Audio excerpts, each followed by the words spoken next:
ringing the streaming bell.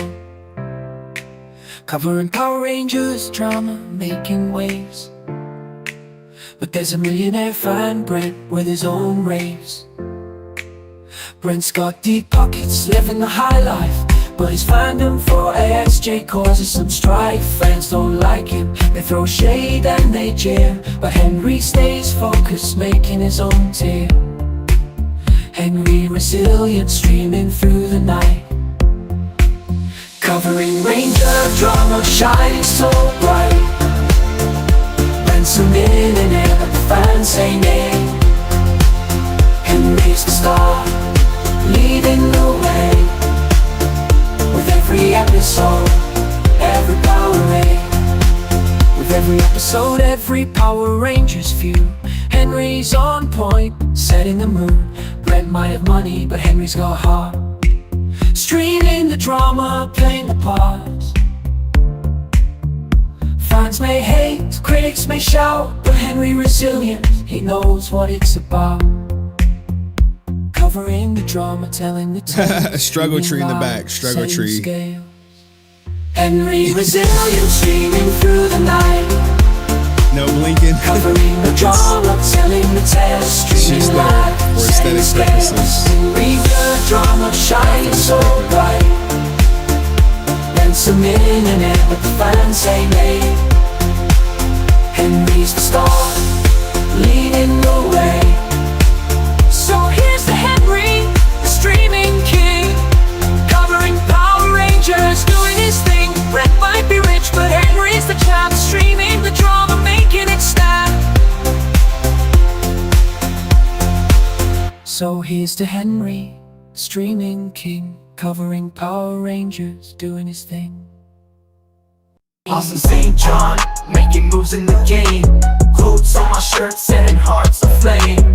HenryResilient, always in my way, but with Brent's support, we gon' seize the day. So here's to the journey, the highs and the lows. With Brent by my side, the world's our next show. Austin St. John, making history in the making. With quotes on my shirts, there's no mistaking. Haters gonna hate, that's the name of the tune. But I'm focused on my grind, under the moon. Brent the millionaire, he's got my back. Together we rise, never gonna lack. Henry streams, trying to tarnish my name, but I'm staying true, playing my own game. With positivity and hustle, I'll clear my name. Austin St. John, rising above the fame. Austin St. John, making moves in the game. Quotes on my shirt, setting hearts aflame. HenryResilient, always in my way, but with Brent's support, we gon' seize the day. Diabolical.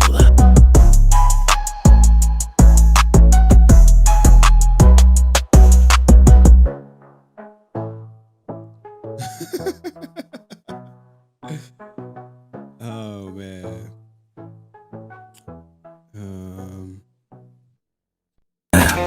I don't know how I'm supposed to pay the bills.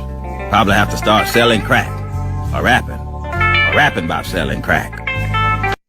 When I start selling pussy,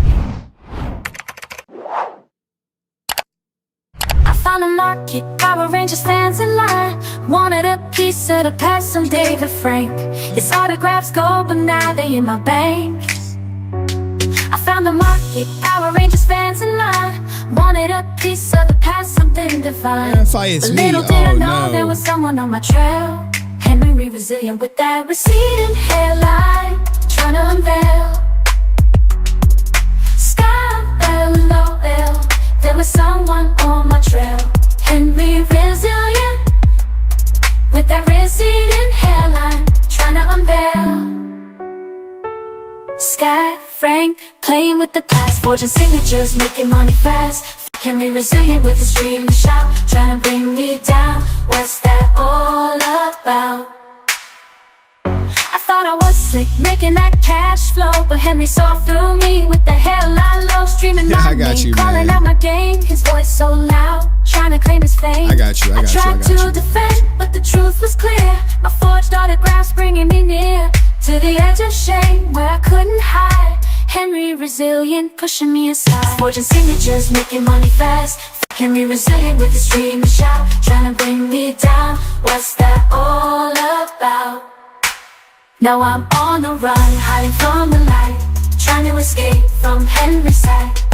But the truth is out, it can't be denied. I forge Father's name, took a dishonest ride. Father's name, took a dishonest ride. So here's my confession for all to hear. I messed up big time, let my greed steer away from the path of what's right and true. Now I'm paying the price, feeling so blue. Henry resilient, with a stream and shout. With that receding hairline he's always about. He didn't shame my father, that's my own game. Now it's time to face it and take the blame. Sky, Frank, playing with the past, forging signatures, making money fast. Henry resilient with his dream and shout, trying to bring me down. What's that all about?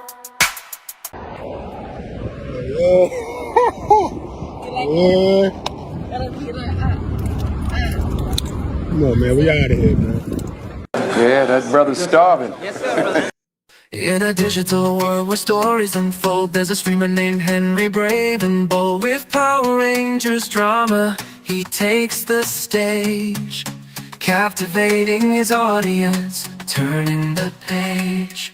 April 2's in her excitement so clear, Cheyenne's laughter echoing, drawing near. Dust Productions watches in on delight, but lurking in shadows, Brent's always inside.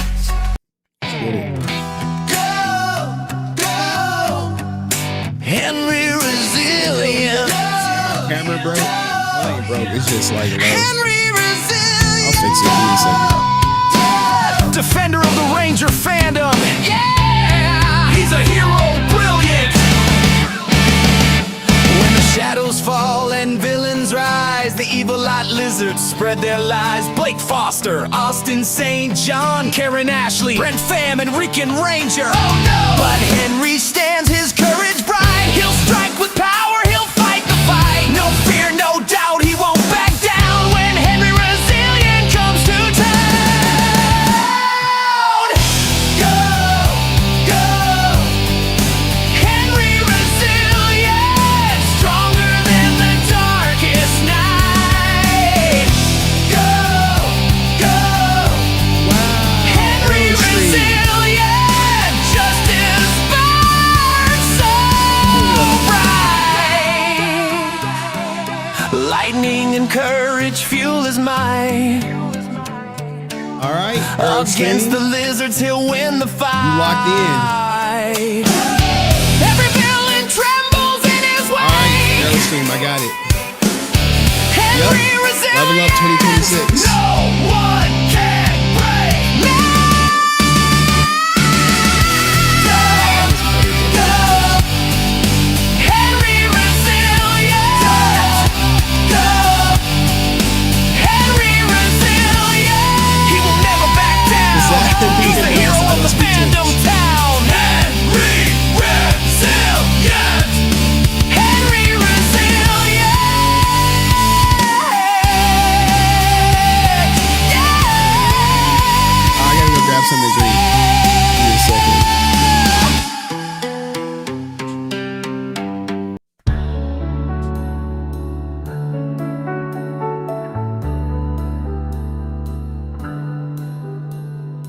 I can show you the weed. Light it, inhale it, puff it. Tell me, Christine, now when did you last let your wallet decide? I can open your cheeks, take you front or backwards, over, sideways, and under on a dirty carpet ride. A whole new deal, a place to rest, a bed to keep me going. A whole new deal. You help the grid while I'm here loving you at night. Unbelievable.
That's where we'll be. A thrilling change, a wondrous place for you and me.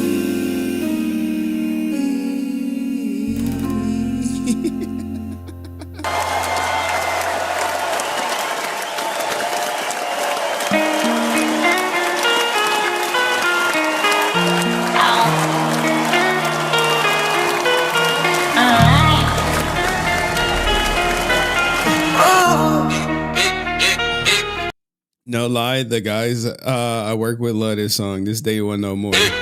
Sean Rehab, you done crashed out. They say Sipping this on the the best turkey, your one. lights went out. Brain cells gone, that's a clearance sale. Thinking you a big dog, but you chasing tail. This Henry resilient, you folded quick. Friends is looking at you like a man, you sick. Been from Henry Court, now you cry at the door. You ain't family now, you day one no more. Day one no more.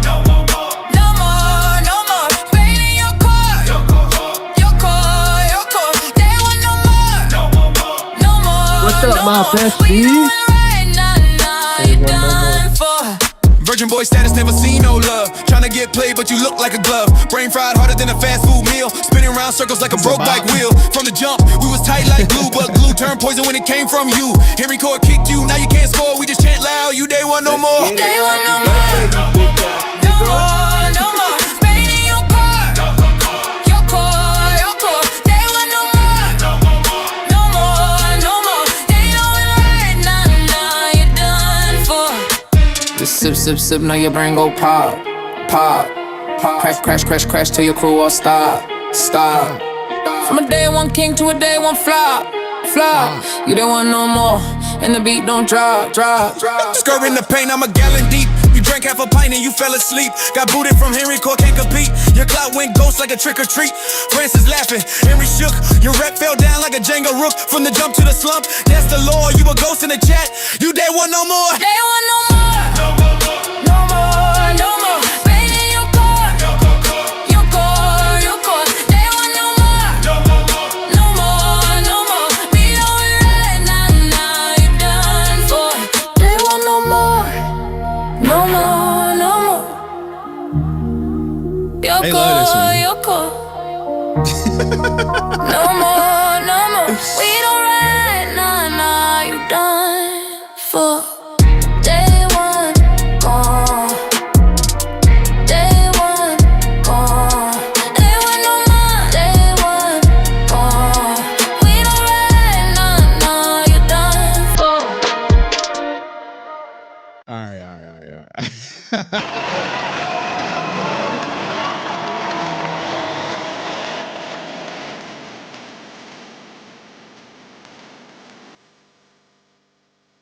What's poppin', everybody? How's everybody doing? Hopefully, everyone is done all the holiday shopping for the Christmas season, as Christmas is rapidly approaching. Hopefully, you got y'all gifts is wrapped. My gifts for my daughter, I gotta put together a bike. I'm thinking about wrapping her TV and all her Tony box stuff. I'll wrap that. But yeah, so tonight, well, not tonight, tomorrow morning, I'll put together her bike because I actually get her tomorrow. So it's gonna be like, Jesus Christ. Jesus Christ. All right, anyway. Shout out to my man Aerostream, yeah, I'm saying. Sent the deposit for the level up 26. We definitely gonna get that. I'll definitely be in touch with you after the show. Now, look, man, I know it's the holiday season. I'm actually free. I'm kid free Christmas, day after Christmas, Saturday, Sunday. Yeah, I'm saying we'll see it. And shout out to Chef Maku. Let's get it. Happy birthday, you bitch ass nigga. Reminder to be nice to us grocery and retail peeps. Everybody, I don't know if y'all know this, but today is, I believe it's today, right? Today is Chef Maku's birthday, right? Or was it yesterday? Dude, I have no idea. When I've been in the court, I saw it was your birthday. And let's put some C's in the chat for everyone's favorite bestie. You may know him as Chef Maiku of Chef Maiku. Greetings, people of the internet. Hello, besties. This is a public service announcement from Chef Maiku of Chef Maiku.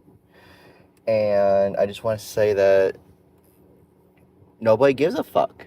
Stop crying. to quote the soundboard, who fucking cares, bitch? Stop your fucking crying. Stop these announcements. Who fucking cares, bitch? Lie in the bed that you're in with the other crew. Bye. Greetings. Shout out to Chef Maku, man. Thank you for the $2 super chat. Appreciate you. All right, let's get into what we got going on tonight, man. And we got like a bunch of new soundboard clips. Oh, let's see. I haven't memorized them. Someone told me I should reorganize my soundboard and put them into different categories. So we got this one. Cleveland! This is for you! Man, bring back memories. Blake claims me. You're whiny little babies. You are the glory hole of the grid, boo. When you got no room to talk, poop, man. This is America, man. My daddy's so awesome. He's so awesome. Let's get He's it. so Happy cool. birthday, you bitch ass nigga. I'm not calling myself retarded or anything, but I'm mentally challenged.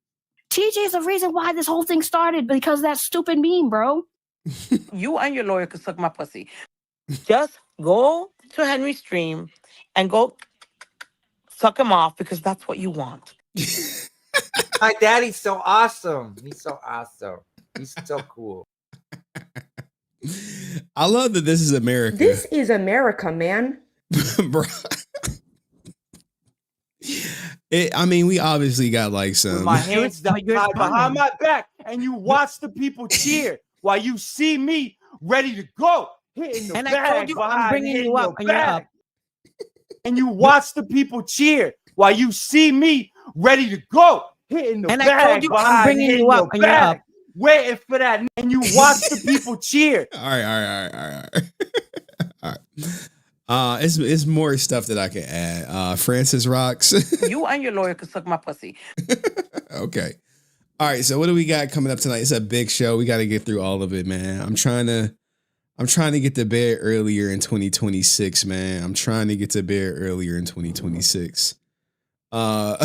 We watch the people cheer. Yeah. With my hands tied behind my back, and you watch the people cheer while you see me ready to go. Hitting the And bag I told you I'm bringing you up, and you're up. Oh man. Anywho, shout out to I see Dust, man. It's Dust in the chat. What do we got coming up tonight, man? It's Pyrabell in the chat, man. I got something specifically for Pyrabell. I got your email. I'm not gonna read it out loud, but I should have responded. I thought I responded in my mind, but I just checked. I didn't respond. But anywho, big show tonight. Big show. Little shit. Gotta make sure I got all the tabs open. Tylil, Nick, All right. I have to plug this channel because I'm like so close to being monetized. I think I may be monetized. I'm not sure. YouTube.com. The Resilient Father. Resilient. Hold on. I got a grift. What? All right, we're gonna change that. I might change the channel name to Henry Resilient Live or something. I don't know if the Resilient Father is gonna resonate with people. You know what I'm saying? People might be thinking I'm their daddy and shit. Like, yo. But I was like, I needed something resilient in there. But anyway, do me a huge favor. If you guys have not already went over, go ahead and subscribe to the Resilient Father channel. I am like 48 subscribers away from being halfway monetized. I've been uploading content daily. Shorts is doing pretty good. Every short is getting 1,000 views no matter what, dog. No matter what. YouTube like, hey, we going whatchamacallit. I don't know if the Resilient Father is whatchamacallit. You know, like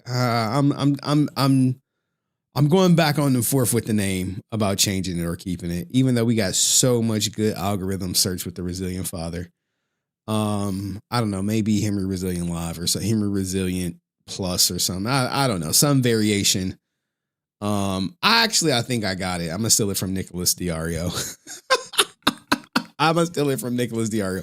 Guys, a lot of what I do is I get inspiration, copy, whatever you want to call it, from much bigger content creators, and I see what they do, which works, and I'm like, oh, okay, yeah, that's probably what we're gonna do. The resilient red pill, hell no, I ain't promoting nothing red pill, dog. Fuck that. Fuck all you red pill ragers. Red pill content is dead, guys. Don't make it. Stay away. All right. So anyway, what are we covering tonight? We are going to cover the life story of Rican Ranger right here. We got the chilling details from Coach, the resilient father. This content does pretty good on. We got some updates on the Nick Rayner situation, which is chilling. We got what he's gonna please, some lost tapes. Epstein Island leaks, you know what I'm saying? Bill Clinton out here down bad. He is down dumb levels of bad, and he's trying to get it back, but I don't know. City girls are down. City girls down. Wee woo. Down bad. If he's gonna be able to recover. We have a Ty Lil situation update. Tory Lane speaking out from prison. He got railroaded, but that's neither here nor there. We got the Haim Saban interview that I've been wanting to get to for quite some time. We got freaky ass Steve Cardenas doing some interview on the spot. And we got Bat and the Son's new cringe ass holiday special. Make sure you go give it 2 thumbs down or a thumbs up if you like it. We got a man getting abused. And we have a woman crashing her car into a G-Wagon. Crashing her G-Wagon into some cars. Some people who are breaking into her house. Now, the story that's going viral that I would love to show you that I can't is 3 ninjas disguised as UPS drivers ran up into a mother and father's house and literally rung the bell. Get your money. All 3 of them. Monsters.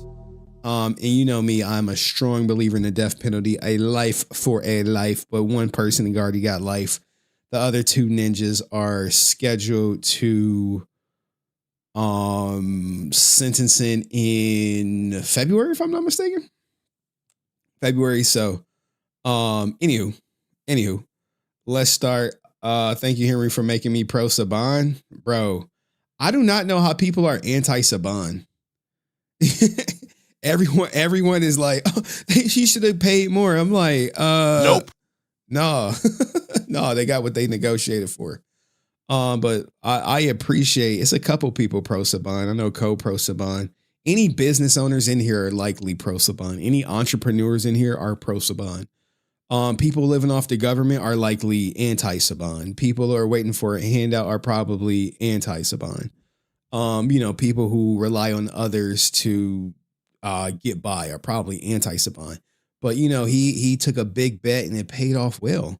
So, people who bet on themselves should be rewarded when it pays off. But ultimately, when you bet on yourself and when you fail, the bills keep coming. If they would have signed those contracts and Saban would have said, hey, I can't pay you, they would have sued his ass, right? Like, hey, we're supposed to get paid. In fact, let's start a poll. Who do you support? Let's do an audience check. Saban or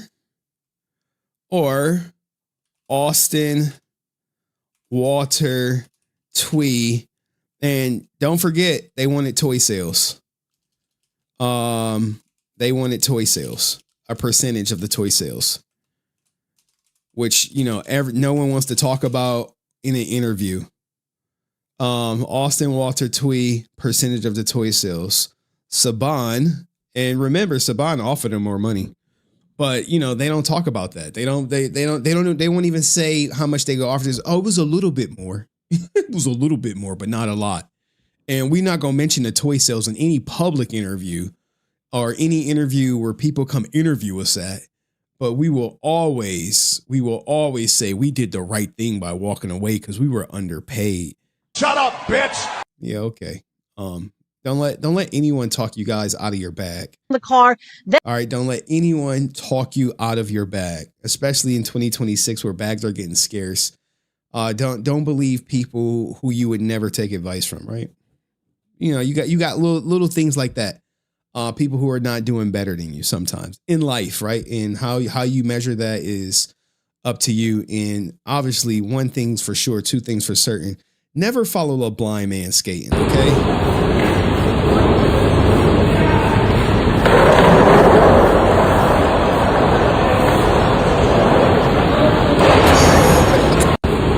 Bro, hey, sometimes life come at you fast, man. Do not ever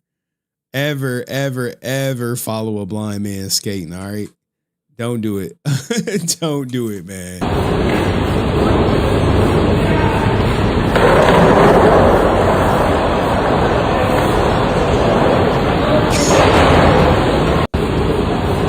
What was he thinking? What was he thinking? How did he get up there? I'm hoping this is a bit. I'm hoping it's a bit. And the guy is really not blind and it's just a skit. I'm hoping, but you never actually know with some of these skits. You never really know. But anywho, Power Rangers Prime may be ending, but there's another what the Tira, what my man talking about? Power Rangers series on the way. Yes, this is true, and I honestly hope it's not Mighty Morphin. Let me stand up. Oh, I forgot. We got beef. Because let's get the beef going. Let's get the beef going. You know, I'm always here for all these anti-Mighty Morphin ninjas. And shout out to Dallas Tucker, or as some people know him as Tier Archimus. Right? Let's get the beef going, man. I'm here for it. Unsubscribing, unfollowing on TikTok. Go spam his chat and say stay resilient. All that good stuff. Where we at? Where I gotta find the one. Middle Reacts. Instagram Reacts. Middle Reacts. Give me a second. We just gonna start out with beef, man. We just gonna start out with beef. Shout out to my man Ko before we get into the beef. Ko said, hold on. He said, hold that thought. Oh shit. Oh man. Should we start to go just get to the Saban interview? Let's start. I mean, I think people let's see. We can skip to it if y'all really want to. Start the Saban interview. Like, here's the thing, guys. You literally got a freaking multi-billionaire doing an interview, not trying to sell y'all nothing. Not trying to sell you jack diddly. He ain't trying to sell you nothing. Haim is not trying to sell you nothing. He's not trying to get you to buy no product. He's trying to give you some free game about chasing your dreams and betting on yourself. And ninjas in the chat, well, 16% of y'all is like, hey, we should have gave those losers some toy sales. Even though they didn't put no money up for manufacturing, they have zero skin in the game. They literally are up here on some. I didn't get no appreciation for helping you with the channel. They own some of that shit.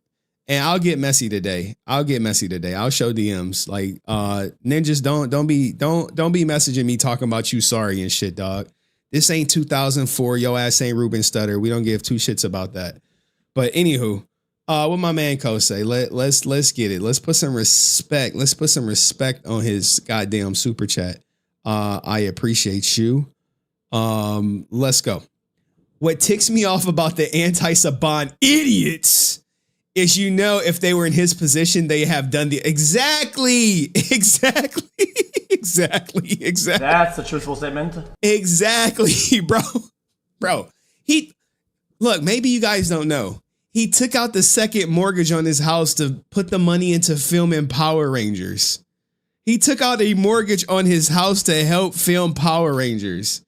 None of these people were doing that.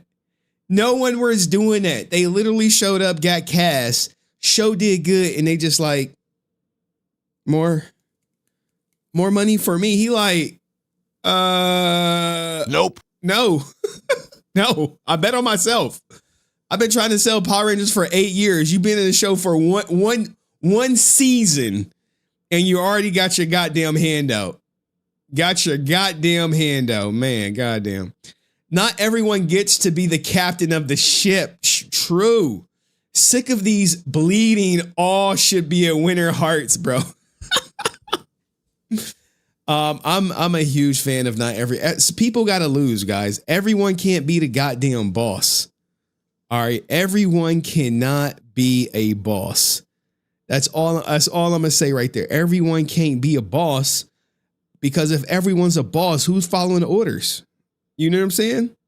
And all these people, hey, I know I didn't mortgage my house. I know I didn't try to sell Power Rangers for 10 years. I know I didn't do any, minimal acting in the goddamn series because we use Japanese footage. I know I didn't do all that, but you think I can get a piece of the toy sales and a raise and some residuals? Nope. No, the fuck out of here. We gonna get three unnamed people who happy to be here, who want to do it. I gotta turn my heat down. Goddamn, it's cooking me. And this is what I'm talking about. Jesus Christ, what's the heat's on? Jesus. All right, let's turn that shit down. Have we not learned our lesson with what dumb ass Walter stream? Let's step it up for the new year. Hey, we got to level up. I got to get a level up soundbite for 2026, man. I want to do better interviews. For every Saban, we need 1 million Ricans. It's the currency exchange of a winner's mate. Oh my God. Like, how many people reach Saban type level success? Like, how many people in the world and how many people are multi-billionaires? I think we need to look at how many people are in the world. Okay. So it's over 8 billion people in the world, right? It is, where's the Haim clip? Where's the Haim? Haim is right here. So it's 8 billion people in the world. Now we need to figure out how many billionaires are in the world. How many billionaires are in the world? This would tell you how rare people are. There's over 3,000. So Forbes identifies 3,000 and wait. 3,028. Hopefully you guys can see it right here. 3,028. Let's just do some quick math. All right. So where's my calculator? God damn.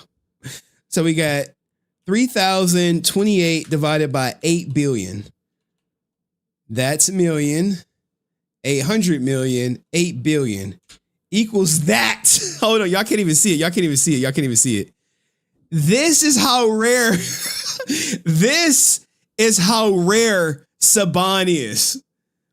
Look at this. All right. Let's just times it by 100 times 100, right? For a percentage. Hopefully you guys know. This is 0.0003785%. That's how rare he is. That's how rare he in earning potential. Now everyone can say I'm winning $1 billion, all that goofy shit, but that's how rare Saban is.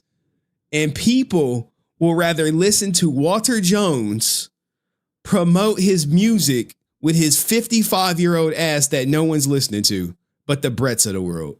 Get bent. TJ, he paywalled the starting the Saban. Oh God. Anyway, shut up. Anywho, man. I'm leaving. We all gotta level up, man. I don't give a fuck what your situation is. In 2026, it better be fucking better, or you fucking played yourself. All right. Anyway, let's start getting into some of the content because I don't got all day. Let's start with freaky ass Steve Cardenas.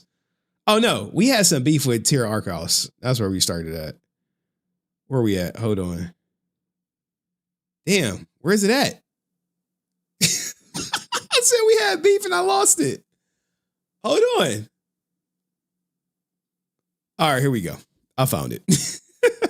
All right, anyway. I got sidetracks. Thanks, Co, man. Thank you. Appreciate that. All right. TikTok React. Or was it Middle React? I think it was Middle React. All right, anywho. We got beef. Let's start it off. Go to his channel. Spam Stay Resilient MMPR for life. All right. Go to his channel. Spam here. I'll show y'all. I'll lead by example.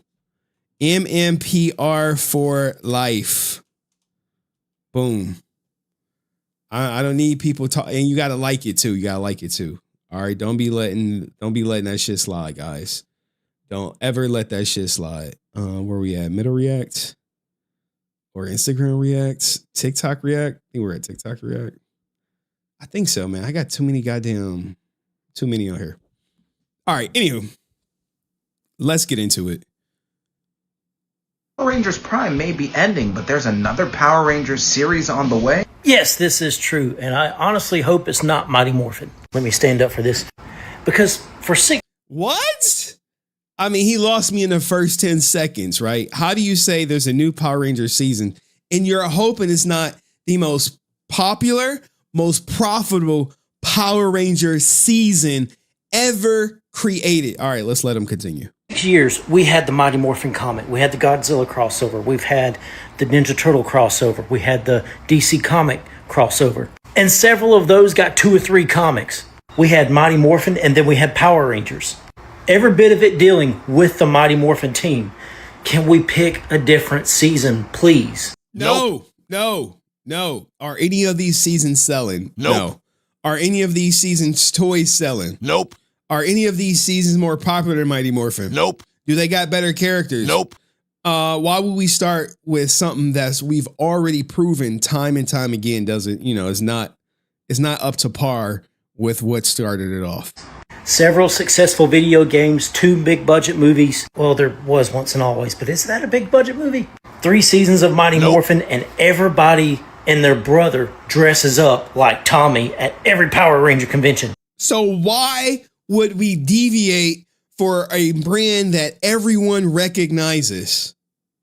Why would we do that? And he over here acting like Kyle Higgins and other Power Ranger people, Dan Mora, Misty Flores. Why would we deviate from a proven product that works for unknown possibilities using a lesser IP, if you will? At least get Melissa, Kyle Higgins, or Dan Mora. Get them involved. Power Ranger Prime is great, and I hate to see it ending. You need to be reading Immortal Batman. Let's do a crossover with that somewhere in time. All right, so he plug in Immortal Batman. I appreciate, I guess, that plug, that idea for something new. But I'm just not sure Immortal Batman will really fit in the Power Rangers universe. Please, no more Mighty Morphin. Power Rangers L take, guys. L take. Prime may be ending. And a lot of people you can say you have MMPR fatigue, if you will, but we can never have enough of MMPR, guys. In fact, if we had more MMPR may still be around. If they didn't deviate from that, such a recognizable IP to expand the universe, I get it. I get they want to expand, but like I said, you stick with MMPR, you stick with that cast, and you just have them go through different areas. You have the MMPR cast go to space, not a whole completely new just Space Rangers. All right. And that's where they messed up. But, what do you think? Is this a L take on his part with this MMPR, anti-MMPR sentiments? He may be MMPR phobic, if you will. Let me know in the comments section. See you in the next video. Peace. All right. Let's get the freaky ass Steve Cardenas. Sweet cooking. Let's just keep cooking. Where we at? What y'all think? Dino Thunder beat that? Oh God, these Dino Thunder ninjas, man. I swear. I swear. You Dino Thunder, water on the brain, ninjas. Dog. Gosh, I can't stand it. Anyone collect Pokemon cards? Anyone sell Pokemon cards? Put a 1 in the chat if you are a Pokemon card collector or flipper or seller or enthusiast, or if you're familiar with the Pokemon craze. I'm looking for, okay, Emperor Gaming, no surprise there. Anyone else? Just Emperor? Okay. Sam? Okay. Keeping aging cast was definitely not the way to go. How many have you had tonight? Oh my God. Go. Look, if they would have kept him, they could have kept him going through, man. They could have kept him going through. I'm gonna disagree with you. This is a popular cast. It's a reason why Tommy kept coming back, despite him going up in age. I love the scalper videos. I just collect games. Let my 9 graded mint Sable tomorrow. Okay, well, we got a clip coming up for you. Steve, I don't reckon. Oh, God.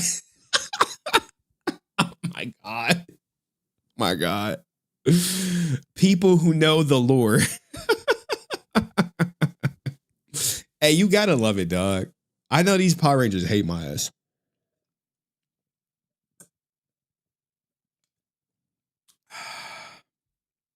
I know they hate me.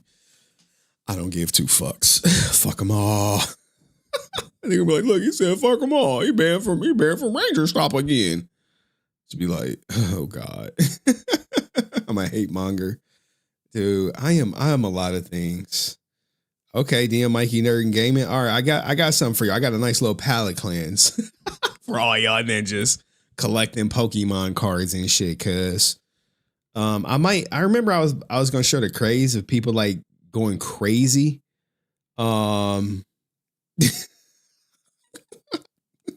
How many have Kohad? He being sarcastic, but I love it. They don't know who I am. Bro, this ninja know me. I done did like 3 videos on his freaky ass.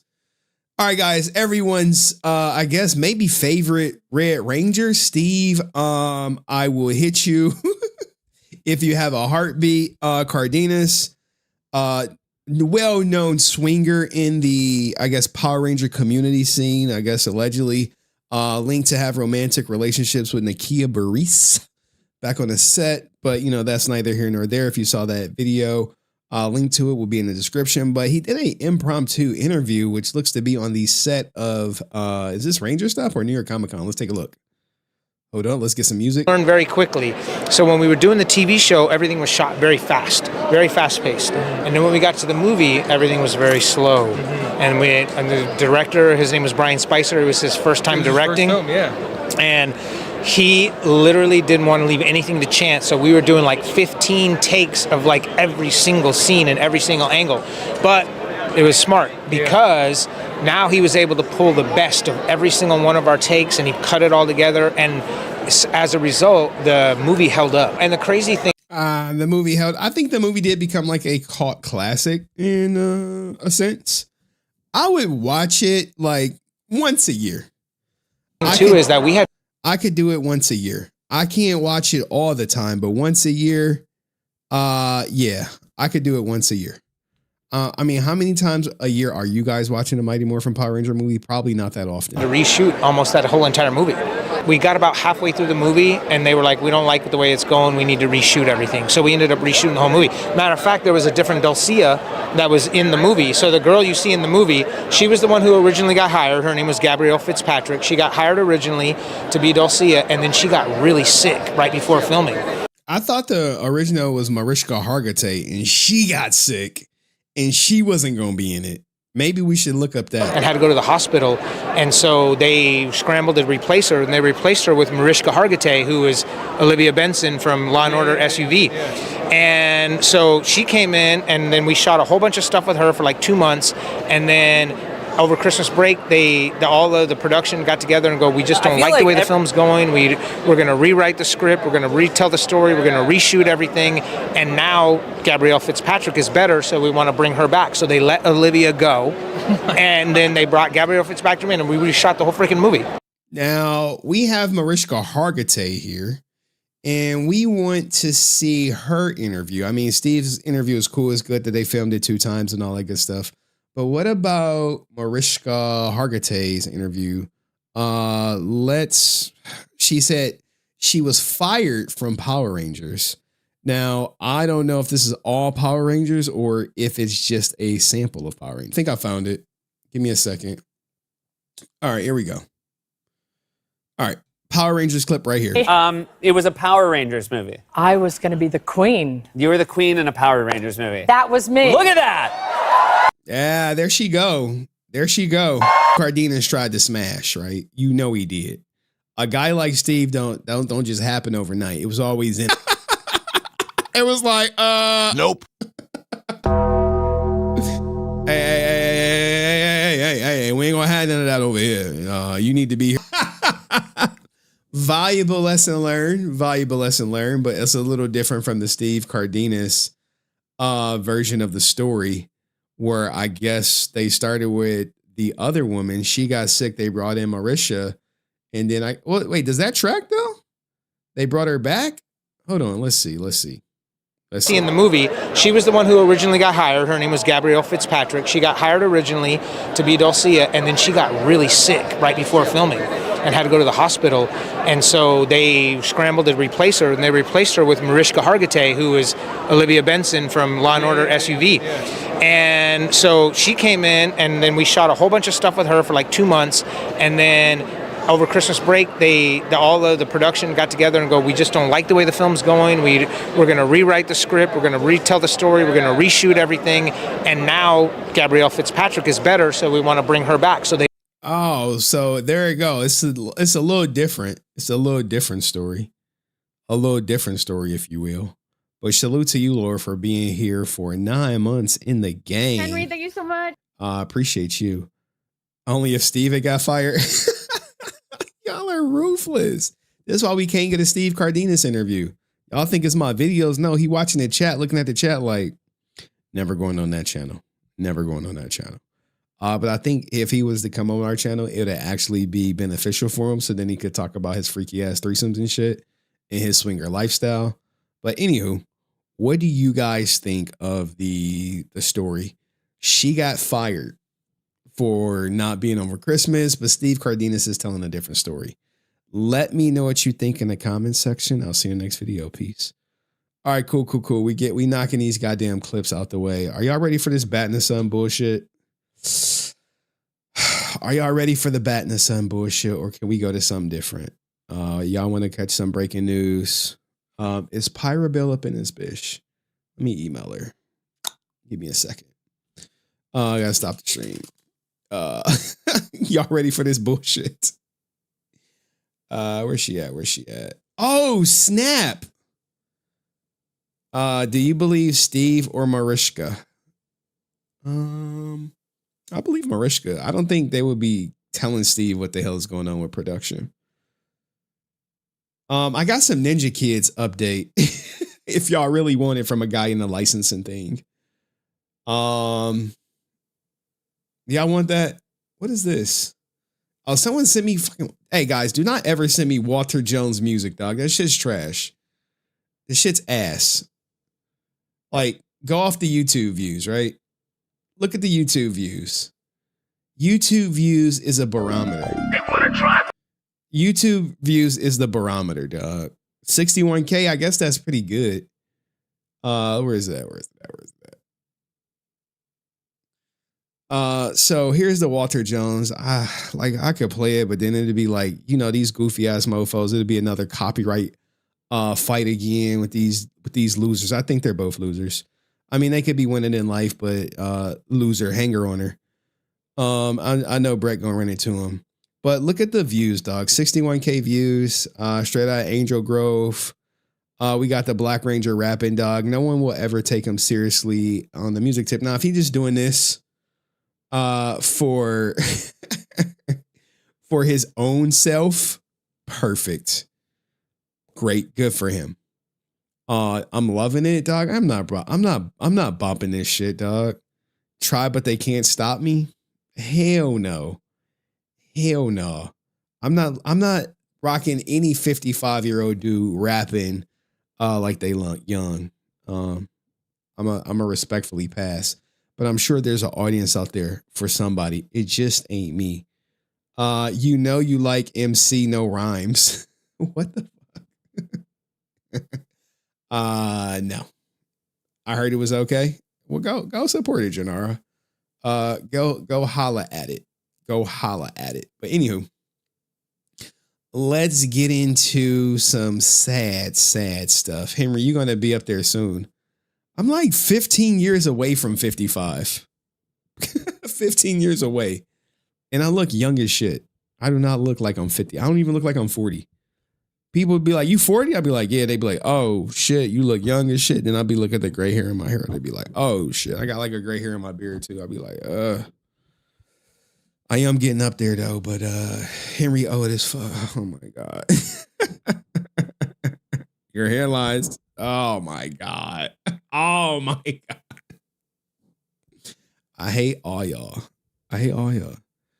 Balls on the ground and oh man.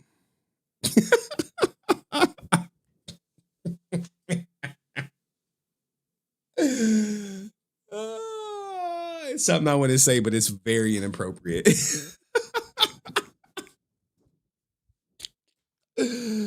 Oh man, it was crazy.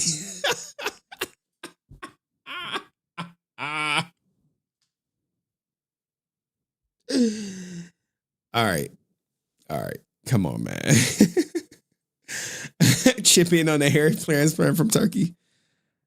I mean, I'm not. Look, it could be like Blake Fathers. All right, I can't get one man by y'all. I'm not here to get one man. All right, I'm not clipping this, but damn, maybe I should, man. Tyler Chase is out here looking bad. Let's see if we can find like a clip of Tyler Chase. Give me a second. Tyler Chase. Damn, they're already talking about him. They suck the soul out of these kids. Damn. All right, let's go down the Tyler Chase rabbit hole. Jesus, man, you can see it. You can see it happen in real time. From TV star to streets. Never meet your heroes. I got 2 clips of them. I'm pretty sure I do. Give me a second. Sorry, y'all. I'm over here doing this shit on the fly. Why did Tyler Chase, once a child star, end up homeless? The reasons are heartbreaking. Bro, I've seen like 2 videos of him. Hold on, let me check my IG. What the hell? Oh, God. Like sometimes I'll just be like, can this shit just work? Can it just work? Yeah, there go the other one. There we go right here, man. Damn, dog. Life come at you fast, man.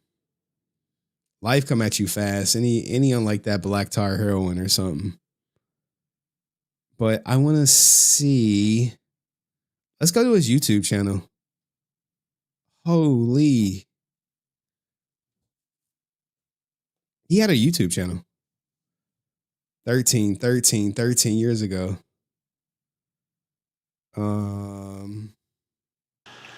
Hello everyone, my name is Tyler, and this will be my video blog channel. Basically, I've never had a video blog channel before, as you probably don't know.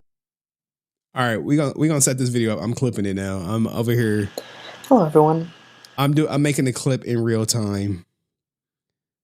The tulip and the rose. Illiterate me. Open link in new tab. Open link in new tab. Hello everyone, this is Tyler again. Oh my God. Unforgivable. Oh God. Unconditional Hello, love. YouTube. Man, I know that song like the back of my hand. All right, anyway. Oh man, it takes me back just hearing it. Because me and my mom was living at like above a storefront when that Tupac album came out. That's how I remember it. All right. Damn, it was 2 of them. Where's the other video? It's hard to imagine that the gaunt, unkempt homeless. Hold on. I got to check one more thing. Sorry, guys. I heard Henry is going to use his hooked on phonics. I can't with y'all, man. I be getting one man sometime. It's all good, though. It's all good. What's his name? Tyler Chase. That's the main clip. Gone viral again. Damn, man. Did you put on Disney Channel? They got him. Like, it's more homeless. It's more videos out there of this guy. All right, let's go down the Tyler Chase rabbit hole, man. Life come at you fast. Everyone is one. Every day, everyone is one bad day from being Tyler. Just keep that in mind. Tyler Chase, actor. Damn, he was in Mighty Ducks. Eesh. All right, there we go. All right, let's do it. It looks like Rumpelstiltskin from Shrek movies. Oh, man.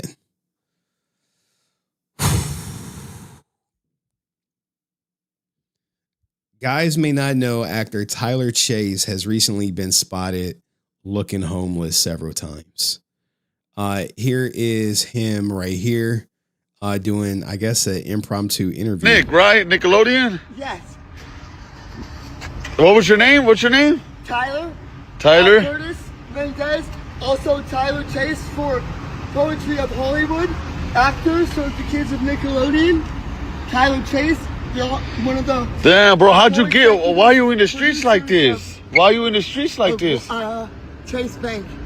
Oh, damn. Hey, you know what? I got some cash for you. Now, if you look in his hand, like, I don't know what that is. It looked like a tube or something. You, bro? I got some cash for you. Here in California. Here, look. God bless you, sir. May I give you this gift? No, don't worry about it, bro. Don't even worry about it. Don't even worry about it, bro. You are from Persia, Syria. Here you go, bro. The Prince of Syria. Damn, that's crazy. Damn. Hey, bro, try to get your life better, bro. You know? I'm at Star 96.7. Bro is cooked. Yeah. No, you're good. No, go ahead. Where is his family? Where is his loved ones, man? Bro, where are the people who spent that money he was making from Mighty Ducks, man? Sell it to somebody else. You're good. Thank you. No, bro, you're good. Tried to give him what looks to be a watch. YouTube poetry? Yeah, the one on Nick, right? It's more videos. It's more videos. Right here. Here's another one where someone is discovering him. Right here. Channel? Nickelodeon. Oh, it doesn't Nickelodeon. What show is it again? Nancy Classified School Survival. Oh yeah, you were that kid on it, huh? Yeah. I remember you. Yeah. Damn, man. Damn. Tyler Chase, once a bright young face childhood actor known for his role as Martin in the show Ned's Declassified Survivor Guy, is now facing one of the hardest chapters in his life, living on the streets. Damn, despite his early success, life took unexpected turns left him without a stable home or support system. Tyler is a kind, resilient soul who deserved the chance to rebuild and regain footing. This fundraiser is dedicated to helping them. Be careful, guys, when you donate to these anonymous fundraisers set up to benefit people, because most of them are just scams. They're just scams. They're just looking to capitalize. But he wasn't always like that. He wasn't always like that. He had a YouTube channel. And let's watch a little bit of some of it. It's me again. I was trying to think about what I'd do for this next video. I guess I know someone did say you look like Rumpelstiltskin from Shrek. I'm just gonna do the same thing I did before and hope you all like it. All right. Well, I don't know. Like, he got the music in the background. Let's just sort of inspiring message, I guess you could say. This was only 13 years ago. Someone said Rican's final form. Yeah, first I just wanted to talk. See, you know, anyone oh man, he doing too much with the music. Her daily issues, I guess you could say. Although I don't. Bro, is he on drugs right now? Is he on drugs right now? I don't really consider it an issue, more so just like something I'm gonna have to deal with, you know, until I can do something with it. Funny thing is, my sister is actually a cosmetologist, so I could probably get my hair cut at any given time of the day. Where's his sister now? Where's his family now? How is he have a sister and living on the street, maybe on drugs?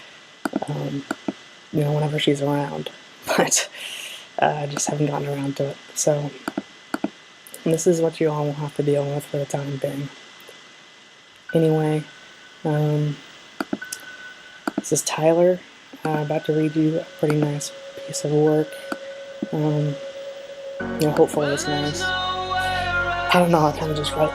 Man, it's like I want to listen to him, but at the same time, I don't want to get the stream clap for the music he has going in the background. Edible topic. See if there is any feedback to this topic. My wife nowadays, due to the internet and the access that people have to gathering knowledge quicker than they used to be able to. But I play poker for a good solid period of my life. And I wonder, did he lose all his money gambling? He just said he played poker. Now I'm considering, I was going to school, probably going to go back. But there are alternative means, of course, to this method of, I wouldn't consider a method, although there are methods involved, to this game, hobby, rather. I wouldn't say that anyone should consider it more than that for what it's worth. But I was able to do it for like a year straight without anything else. And now I'm... It's safe to say he didn't go to school. This was his introduction. I think it was one more video. Illiterate me. Hello everyone, this is Tyler again. To share this one, with y'all. I think y'all will enjoy it. I hope so. I enjoyed writing it. True feelings. Oh my god, man, it's just crazy. I've been working on it actually for a little while now. It's surprising because it's a pretty short piece. But it's just like, at first I didn't really know where to go with it, and then finally I was like, you know what? I think I know which route I'm going to take this piece of poetry. As you can tell, I didn't do my hair, so I hope you're all comfortable with the fact that my hair looks like a complete and utter mess. But about the piece, it's called... Wow. All right. Let's get off this goddamn song. But let's, I can't get what he, I know I'm gonna get clapped, man. It's just such a great song. This one, I didn't have a title for. Still don't have a proper title, but I'm just gonna call it Alliterate Me because I started out with alliteration and just went on from there. All right, man. I don't think it's much meat on the bone for this guy's story, man. Phrasing of words, I hope. Some original music? So here's a piece of poem. Just gonna jump right into it. Piece of poem. You all like it? I think the problem is, he was good for a kid actor, but the look he has now, I don't know if that transitions well to a adult actor. That hour. And, oftentimes kids, they age out once they become a teenager. They're at that weird, awkward stage where it's like, well, you got any teenage roles? And if they can't get a teenage role, then they're out. And where's his plan B? No schooling. Looks like he's trying to do YouTube, trying to do music. Sister was a cosmetologist. Where is his family at? Where is his mom? Where is his dad? How did he go from being on the shows to being on the streets? Nickelodeon? Yes. How? What was your name? What's your name? Tyler. Tyler? Curtis Mendez. Also Tyler Chase for Poetry of Hollywood. Actor, so the kids of Nickelodeon. Tyler Chase. One of the... Damn, bro, how'd you get... Why are you in the streets like this? Bro, he is obviously on some type of drugs. And this is this Peking Chinese restaurant. This is where he hangs out at. Because there was another interview where they caught him like right out in front. I don't know. Man, you hate to see this. And he was wearing something different last time he was out there. So anyway, man, take care of yourself. Don't fall victim to, I guess, I want to say substance abuse, right? This is substance abuse all day, but let me know what you think in the comments section. See you next video. Peace. Holy shit. Let's get a palate cleanser up off this bitch, man. Let's give you something to feel good about your life. Meet Canyon. All right. And then we'll do Bat in the Sun because I'm kind of... Yo, these shells are supposed to be... All right. Shout out to all my Pokemon collectors out here, man. Shout out to y'all. What is this? Who's messaging me? What's this, TJ? What is he messaging me? Hold on. The guy who runs the JDF page has been using AI to enhance JDF's bulge. No way. I'm not running that story. Let's get it. Happy birthday, you bitch ass nigga. All right. Anyway, I'm depressed. You depressed? Did you say you were depressed? Hold on. I got something for your depressed ass. I got something for you right here, man. I got something for you. I got you. All right, here we go.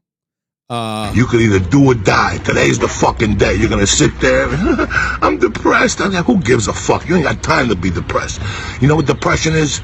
Being in a fucking cell with no windows with 3 squares and black people yelling next to you. That's depression. You ain't got time to be sad or I'm feeling blue, yeah? We'll fucking draw a picture and get to it, bitch. You Look, man, if you're truly depressed, go talk to somebody, but man, sometimes being depressed is a luxury.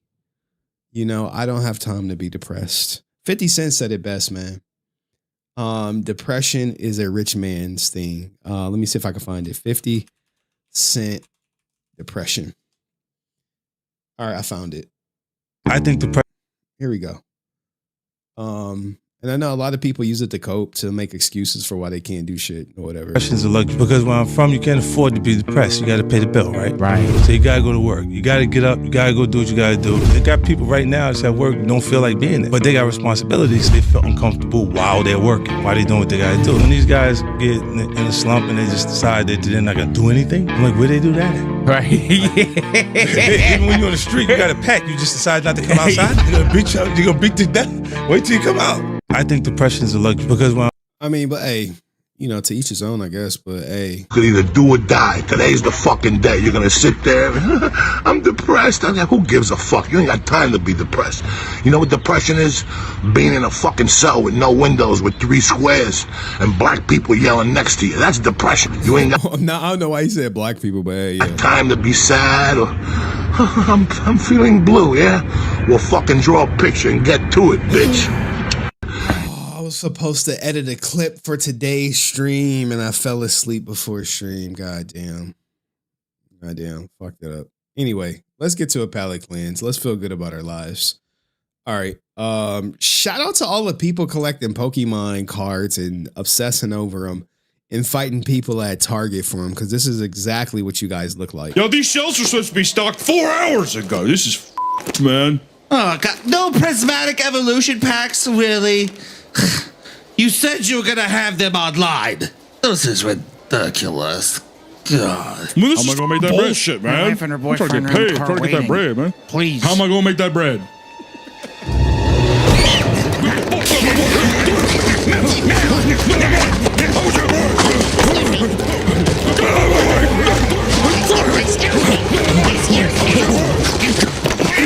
Bro.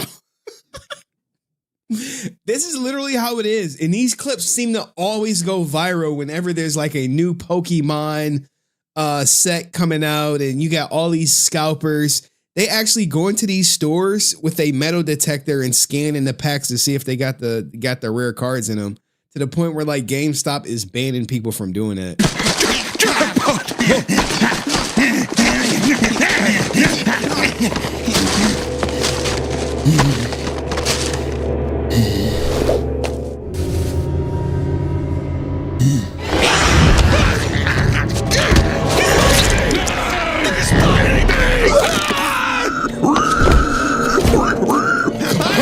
The fact that he got his arm bit, oh my God.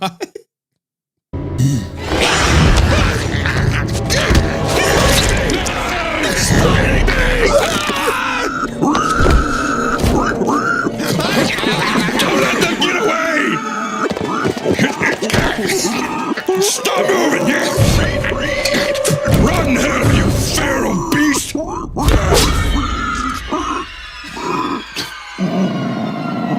Bro. It's okay. It's okay. You're gonna be okay. Damn it! Is there any sign of the others? I've got signs of one now. Bro, me carrying has to be one of the most creative people on YouTube. If you ever want a good laugh, go down to his main channel and check him out.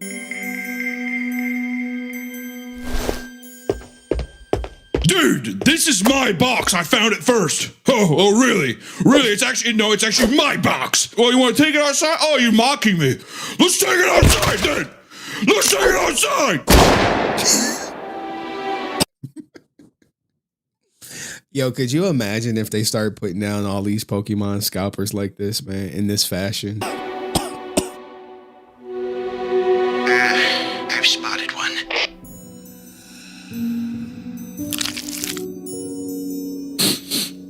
Pee-pee. Virgin pee-pee.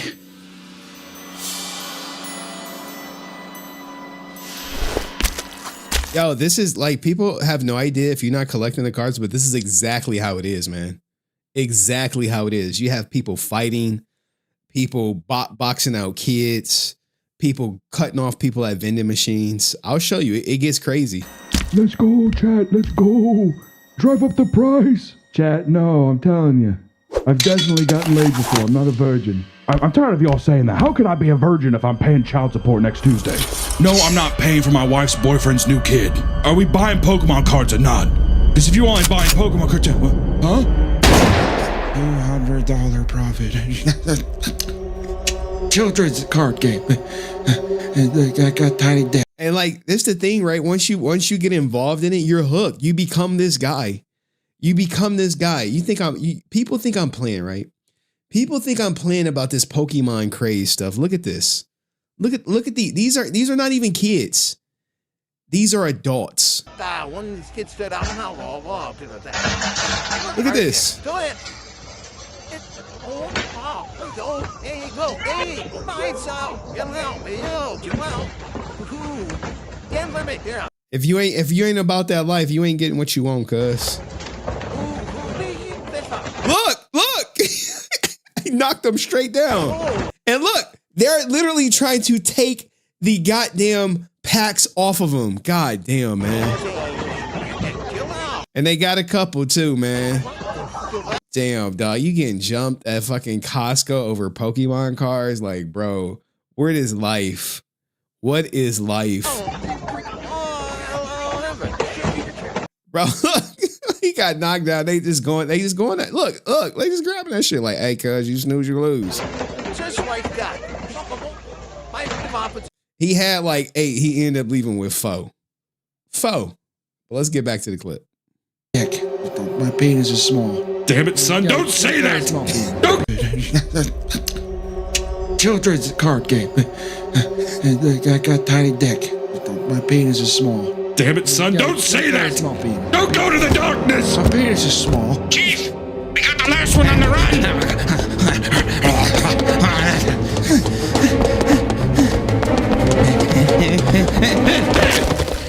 I'm stuck. Call my wife and her boyfriend. Tell them to help me up. I need help. Hold me like a baby. I wasn't loved. I wasn't loved. That's why I do this. That's why.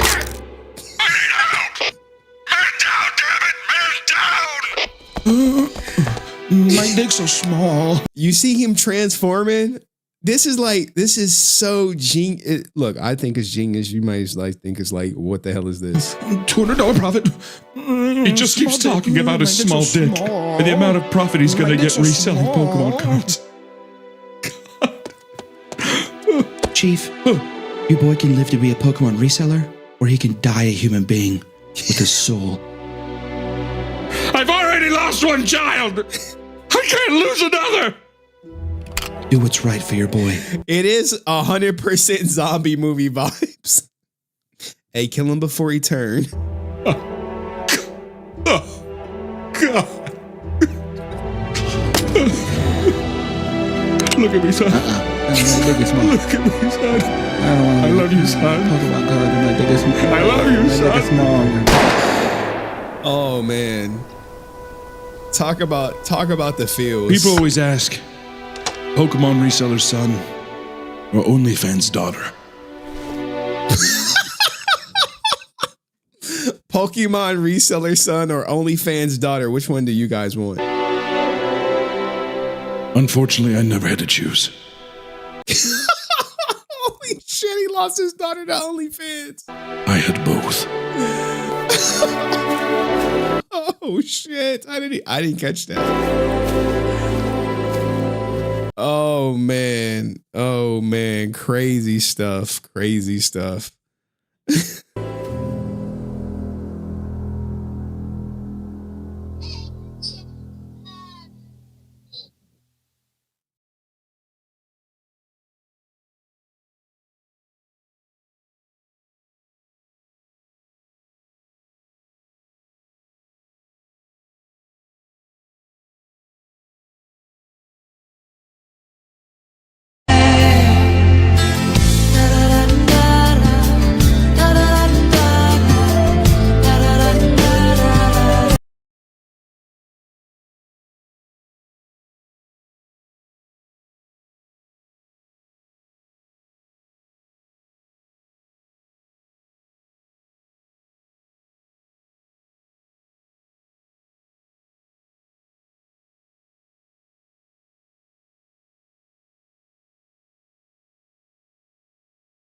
It's the Optimus Prime. Greetings. Transform.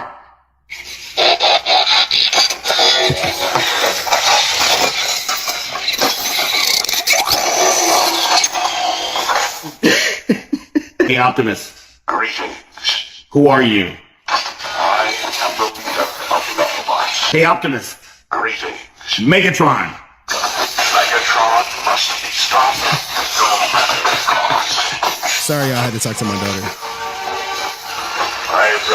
What the hell? I did not mean to click that. I paid $800 for this. Bro, this I'm over here trying to click the pause. I clicked this dude's story or whatever. But anywho, R.I.P. to Lamar Wilson, man. He reportedly took his own life, and he wasn't the only one. It's the Optimus Prime. Greetings. I always wonder, like, with the people who take their own life, what was the straw that broke the camel's back? Transform.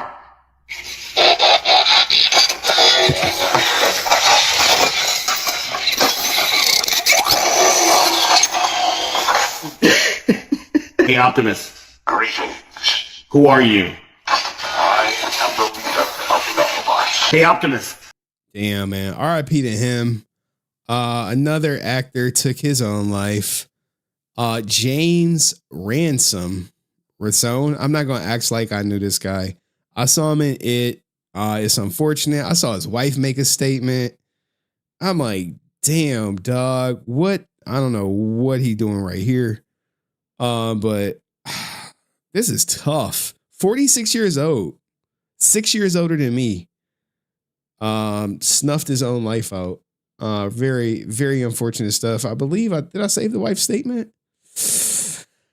I did not save the wife's statement. I did not save her statement.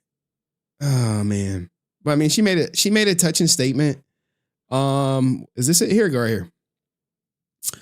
I told you I have loved you 1,000 times before. I know I will love you again. You told me I need to be more like you, and you need to be more like me. And you are so right. Thank you for giving me the greatest gifts. You, Jack, and Violet, we are forever. God damn. He had kids. Self-deletion, guys. I don't know. I've always wanted to be here. I never not wanted to be here. But anywho. All right. Story time. For JDF, it's probably, oh God. Oh God. With Aaron. All right, let's just get to the Aaron stuff, man. I just want to get this Aaron shit out the way. Actually, I got 2 clips. Let's do Tory Lanez. This is going to be a quick one. I got to get all these clips. I'm so close to getting monetized on my other channel. And I want to do it.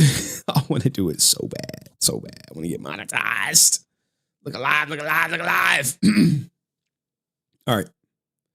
Take care of your mental health, boys. I mean, you know what? Get your money up. Get your money up. That'll help you with your mental health. I promise you. Get your money up. It'll help with your mental health. And you may think it's not, but it will.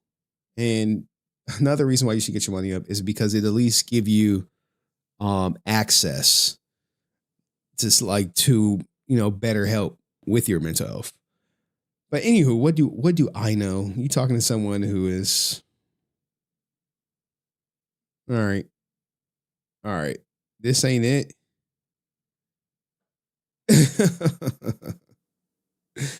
Do you have the watch time on your third channel? According to this notification, I do. According to this notification, I do. Here, go right here. I'll put it up. I'll show y'all the back end of the Resilient Father channel. So what does it say? People are getting hooked on your channel. Congrats on reaching 3,000 watchtowers. Now, I don't know if this is here. I'll let y'all see it. I don't know if this is going to like catch up to this right here.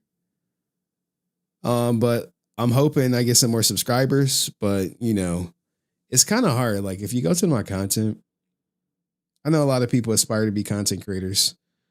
So here, where's the videos that did good? This one did good. I can tell you why. It's the thumbnail. They think it's one of those viral court cam cameras, or not the cell phone camera footage, which seems to be pretty viral, but it's only like the first 3 minutes of it. So that's why it don't got too much on there. This one did good right here. The Shrine More, 1,400 views, 45 comments. So I tried to double back and get some other stuff. Sharon Moore just got worse, but it didn't work out too good. 31 views. Then the girl who did the interview, 705 views. That was actually good. 705 goods. The Nick stuff, 165, but this one is actually doing good. Right here, let's go to the analytics. So 543 views. Let's see. Is it capped at 543 views? 3 subscribers? That's what you want to see. 596. Let's go. More people are watching it with my spelling error. But anyway, let's get to Tory Lanez, man.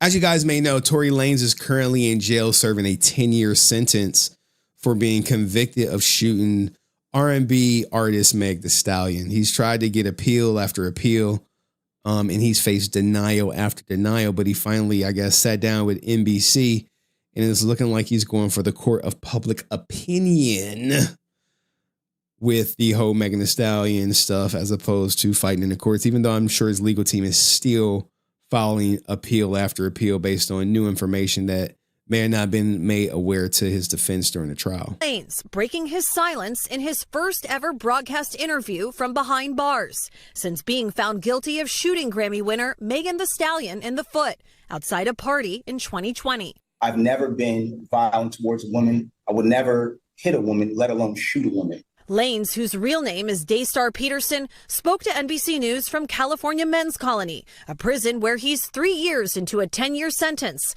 after being found guilty on 3 felony counts, including assault with a semi-automatic firearm. There is definitely a very big misconception about me that seems to the public as I'm this monster. And I feel like I was catapulted into this poster child for the unprotection of Black women. And it's just so unlike me. Now, here's the thing, guys. If you know the story, it was the best friend who likely shot at Meg, who likely shot on the gun, but she had immunity. And if I'm not mistaken, her DNA was never collected to be on the firearm, and her hands was never tested for gunshot residue. And neither was Meg Thee Stallion's. So there you have that. And in order to fire the gun, like if you fired a gun any amount of times, you're going to have your DNA on it. The DNA evidence was inconclusive. It couldn't say if his DNA was on there or if it wasn't on there, but it was definitely DNA on the gun. But they can't say 100% if it was Tory's. Now, if you shot that gun as many times as, I think it was like 5 times, his DNA would have transferred. But, what do I know? And I've never really had a chance to to express that. But you can look at my criminal record. I don't have one. I never had one. And I feel like, that connotation that I would do anything of this monstrous proportion is completely incorrect and it's wrong. Lanes declined to testify during his 2022 trial. Do you regret not taking the stand? I think if I would have taken the stand, the verdict would have definitely been very different. The rapper's legal team filed an appeal, which was denied in November. But his team is continuing to fight, with plans to file multiple appeals next week, this time with the California Supreme Court, in one claiming newly discovered evidence that they weren't provided during Lanes' 2022 trial, including hundreds of pages of medical records for Megan Thee Stallion. They said 60 fraudulent errors in the medical records per TMZ. Whose real name is Megan Pete, which they allege raise questions about the fragments removed from her foot after surgery. His team argues that the fragments were not provided ahead of trial and that this was a violation of due process. And we didn't have that chance. Or perhaps we could have questioned the doctors differently when they were on stand to impeach them, because it does look suspicious. But in the appeal denied in November, the court did address the fragments, ruling that the surgeon's testimony was, quote, more than sufficient to prove great bodily injury on Pete. Proving something like this on appeal is tough. This is a really, really difficult appellate argument for defendants to prove, because they have to show if the evidence actually came into court, the jury would have found differently. It's an uphill battle, and it's something that often torpedoes any defense appellate argument. Yeah, I just don't see him getting a new case. I just don't see it. He should have testified. He should have called out the best friend. It's so many things he could have done, but he chose not to testify because I guess he was scared that they would make him look bad. He chose not to say, hey, someone else was fighting that night.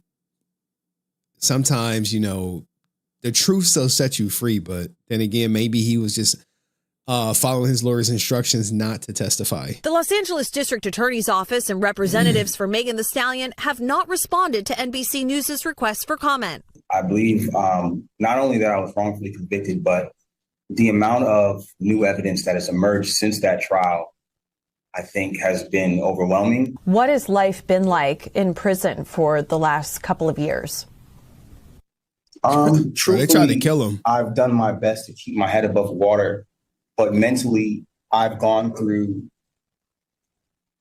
trauma that I sometimes even struggle with, because I never imagined myself dealing with things that I would have to deal with. I've been stabbed 17 times. Almost lost my life. If you could say something to Megan Thee Stallion today, what would it be? I think that, I'd be like, bitch, your former best friend shot your ass, but it's a day late and a dollar short, man. I think he should have took the stand. I think he should have implicated Kelsey. I think that's the best friend's name, as a possible shooter. I wouldn't say something directly to her. I would like that moment to happen in person. We've both gone through a lot. There's this connotation that I share this hatred for her, but I don't. I genuinely passed that. I'm at a place of healing in my life. I'm at a place of taking accountability for the things that I did wrong. And when I talk about my case, I don't want it to be taken as me coming at her, because it's not that. I'm just asking for somebody in the system to look at my case and look at the evidence. Bro, they are not about to get his fool another chance, man. They not. It just is what it is. I know he spent millions of dollars, and a lot of people in the industry who are not aligned with Rock Nation seem to support him, and they feel like he's innocent or may know other information that indicate that he's innocent and won't say it publicly because he was convicted. And it's his own fault for putting himself in that situation. So I guess there's some accountability there. But nah, man, she lied on you, dog. She lied on him to boost his career. My personal opinion, she's trying to sue people for coming at her about it. She just sued Malago Grams or whatever and won like $50,000 for defamation or something. I mean, not even Was it defamation? I think it was defamation. Not defamation. It was like slander because she reposted a AI prawn or something. And asked if this was fair. And with that, Chloe Malas joins us now on set. So, Chloe, Tory Lanez is also seeking a pardon from Governor Gavin Newsom. That's right. His legal team He's not getting no goddamn pardon from Gavin Newsom. He's smoking dope. has filed the necessary paperwork, and it is before the governor now. So they're seeking either a pardon where his criminal record will be wiped clean, he would be released from prison, or to have his sentence commuted, meaning that the time he has served is sufficient, and release him, but that doesn't change his criminal record. As for when this could happen, the governor typically does these twice a year, so this could happen before the new year. All right. Now, do I think his sentence should be commuted? Yeah. Typically, people who get convicted of what he got convicted of, they get like 2 years. 2 years. He got 10. So maybe that'll happen. I'm not for sure. I think he's gonna spend all 10 years in jail. Maybe 8. maybe 8. May hit him with serving 80% or 75%. So 7.5 years. But I don't think this was the best look for Tory Lanez. I think his lawyer should have just kept him fighting in prison and following the paperwork, because the judge is going to see this, right? Whoever is overlooking his appeal is going to take this interview right here into consideration. But let me know what you think. This is a good look or bad look for Tory Lanez, and I'll see you next video. Peace. All right, shit. Let's get to the Aaron Schonke shit. Then we'll do the whatchamacallit. Tory is done. Then we'll do, did we do Steven? Yeah, we did the Steven. Let's do Bat in the Sun. This shit. Oh my God. I hate covering this shit. I do. But if I don't, then who will, right? What other content creator will cover it? Give me a second. I gotta look up something. Bat in the Sun. Is that Aaron Schonke? I know. No. I know. He's like filtering out his comments in real time. The ADR is not very good. Skinny girls turn me off. I like them better with all curves. Oh shit. Hold on. Someone's cooking them. Someone is cooking them. Let's screenshot this. All right, I gotta screenshot this.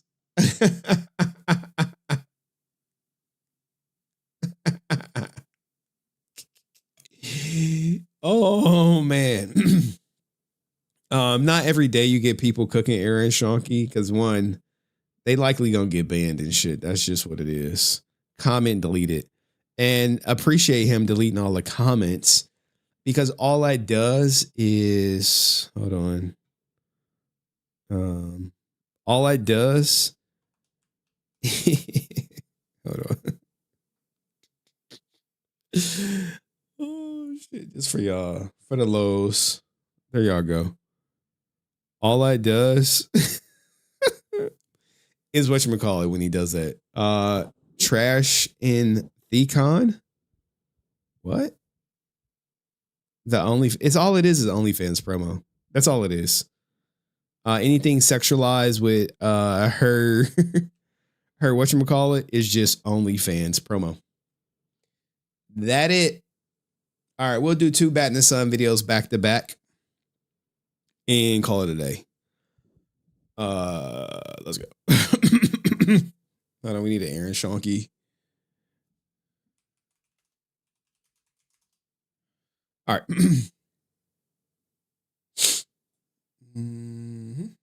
All right. We Gucci. Aaron's block list is full of cop.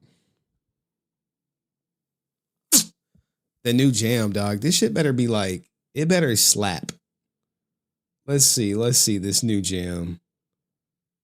Open link, a new one. I don't even know what it's going to be called. It's probably going to be some troll shit.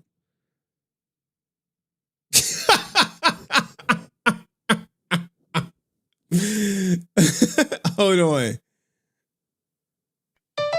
They want to talk, but they can't stop it. They want to talk, but they can't stop it. Henry.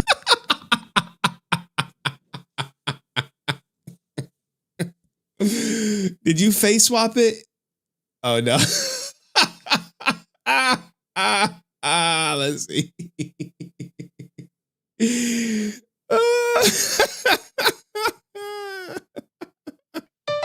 They wanna talk, but they can't stop it. They wanna talk, but they can't stop it. Henry go live, digging deep, can't block it. Henry go live, digging deep, can't block it. But you gon' win in the end, though. You gon' win how you stand, though. He press record, yeah, they can't block it. They wanna talk, but they can't stop it.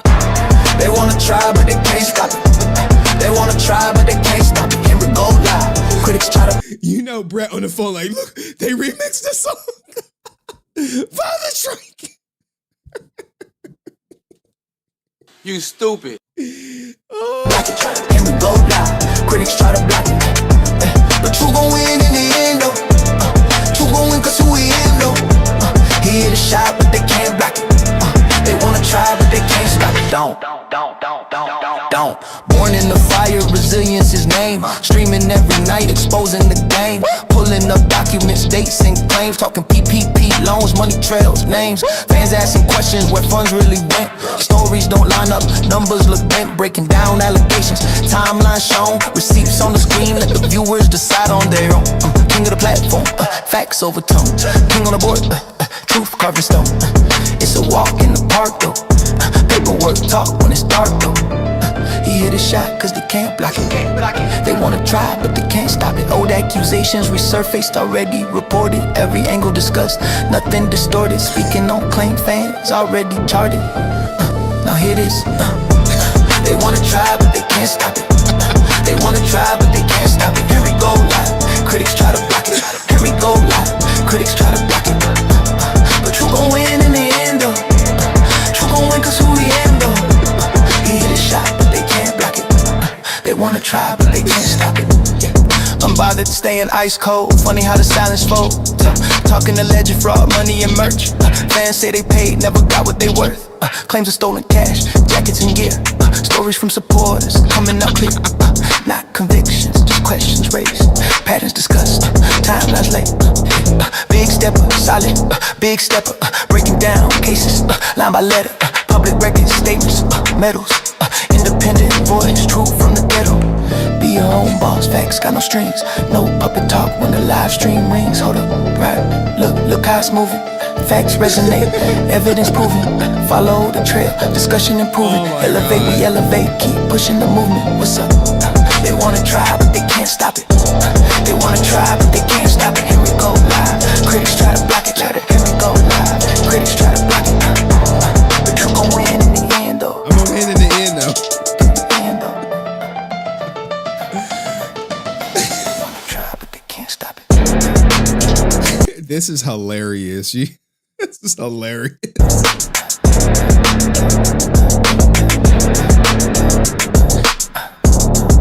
Bro, he remixed it so quick.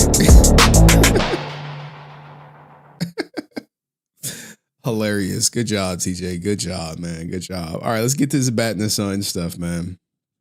It's like 2 videos. I honestly hate talking about this guy. I think it's just done. It's like beating a dead horse, but it's always new content with this guy. It's always new content. It's always new. I'm never like, oh, I'm never saying the same thing over and over again. I'm like, oh, look what he did today. This is new. This is this. This is that. It's always something new. And it just be like, oh, God, man. It's like a content. He's a content, I don't know, kind of milk the content, the low cow, whatever you want to call it. All right, anyway.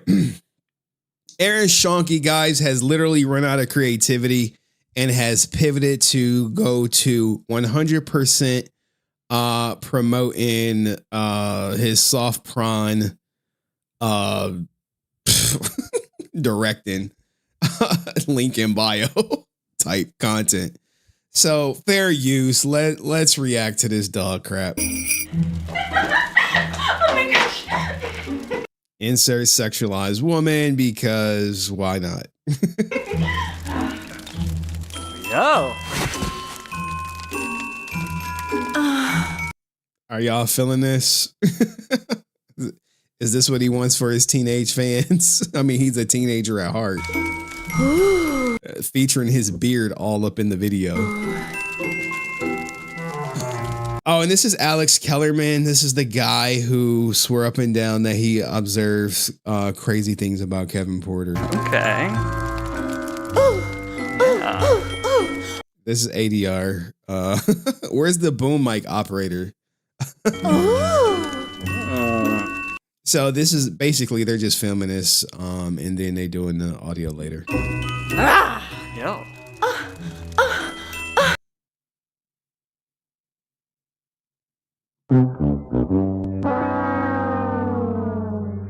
This is funny, guys. Don't worry. This is comedic genius over here. Yeah. Let me help it out for the algorithm. There we go. Yeah. You like that? This is Bat in the Sun, guys. This is the future. You're going to see this shit in everything. It's going to be something sexualized in every product he produces from here going forward. Because why not? I know. Don't worry. Jenna going to be up here doing the same shit, goofy shit too at some point probably, right? We hope not. We hope I'm wrong. Yeah. That this is literally the face of every Bat in the Sun person. You like that?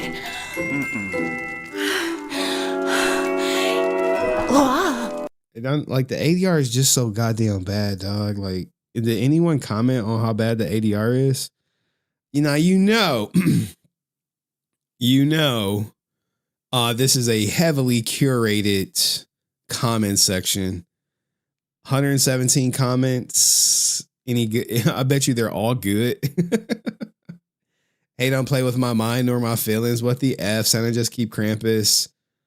If you do battle Captain Power, what the hell? Merry Christmas. Yeah. All right. Anyway. Wow. Yes. Does that feel good, baby? Ooh. Yo, is Alex Kellerman hairline going bad? Bro. Is he doing the comb over thing? Yeah. Oh,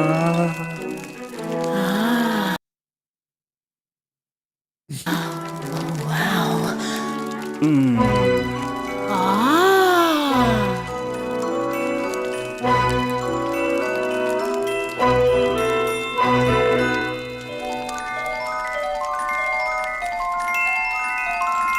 Bro, come on, man. And you wondering like why Warner Brothers is never going to work with this guy, right? You wonder why no one will pay him to do anything. You wonder why he can't get any paid gigs unless Jason David Frank is getting them for him. You see, this is his magnus opus of his directing right here, man. 15-year-old with a camera as he films his beard being provocative.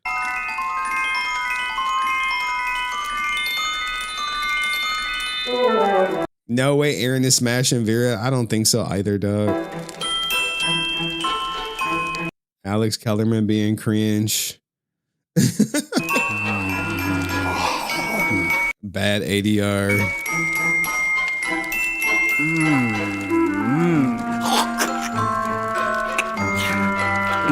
Okay. Are you naughty? Ooh, yeah, I'm naughty, baby. You're so naughty. All right. Yeah. Would you sign a contract confirming on a federal level just how naughty you've been? Sure? Yeah.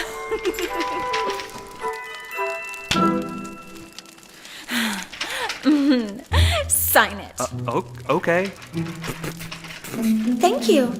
Now let's play. Now take it off. You want me to take it off? Yeah.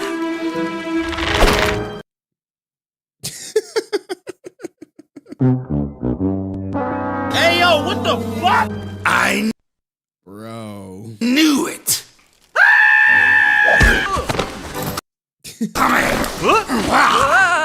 What is this? Is this what we call him funny now? Is this what's doing it for you guys out there? You're like, oh yeah, I'ma jingle your bells, boy. Damn, damn, John Hennigan. Yeah, man. Cool. Get over here. Time to open your present. Ho, ho, ho. In you go. What's the storyline? What was the... Is there even a storyline? I meant to read the goddamn goofy ass contract that he signed. Is that VG? Oh, God. Gotcha. Get in there. Time to go for a sleigh ride. On Dancer. On Prancer. On Comet. On Cupid.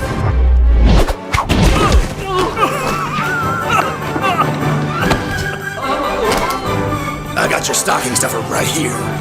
ADR, horrible.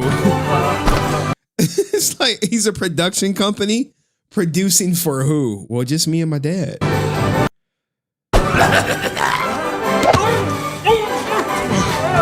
Eat coal, simp.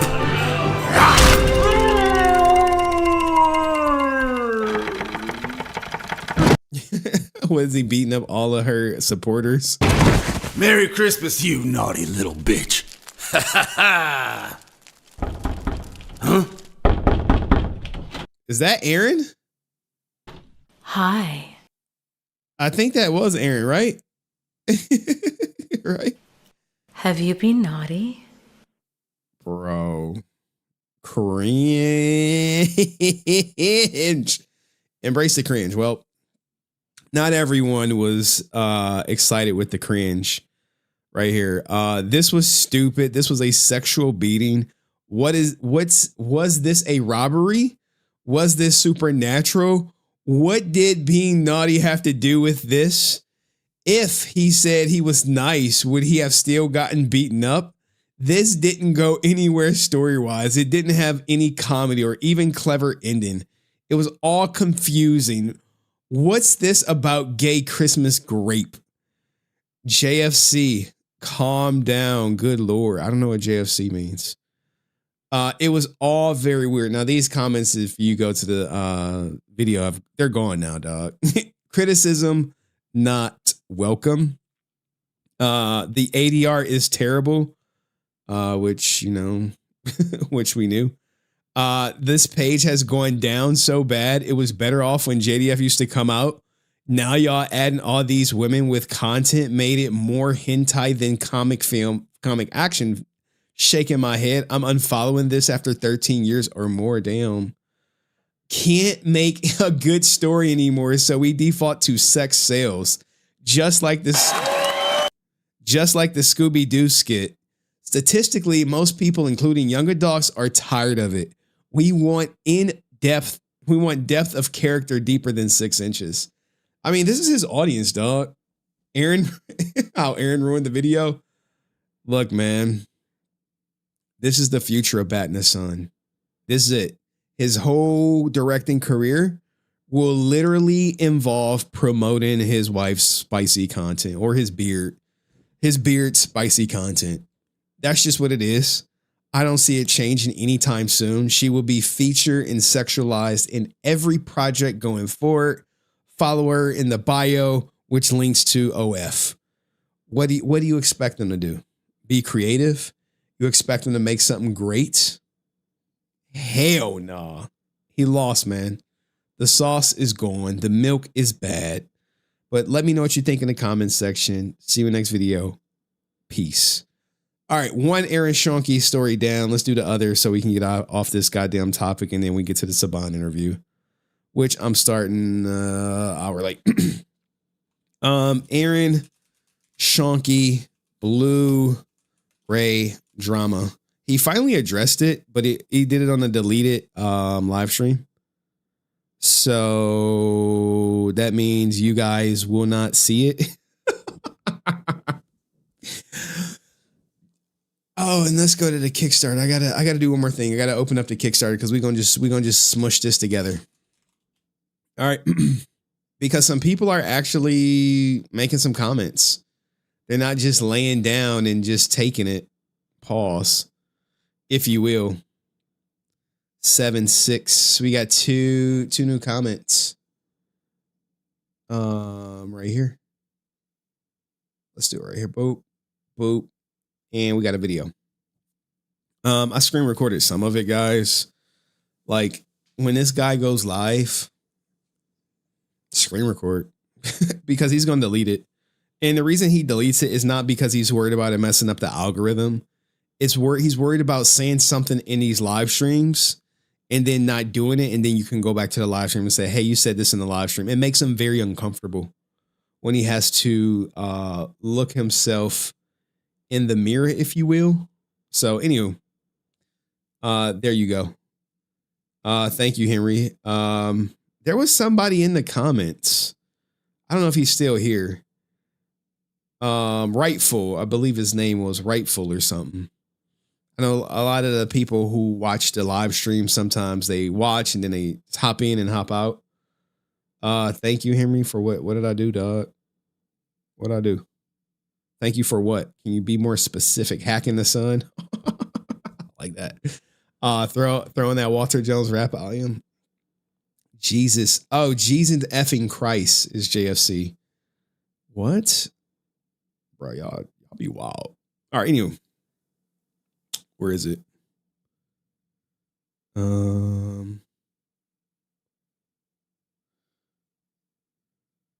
Yes, they will get all the Blu-rays and stuff before then. Yeah.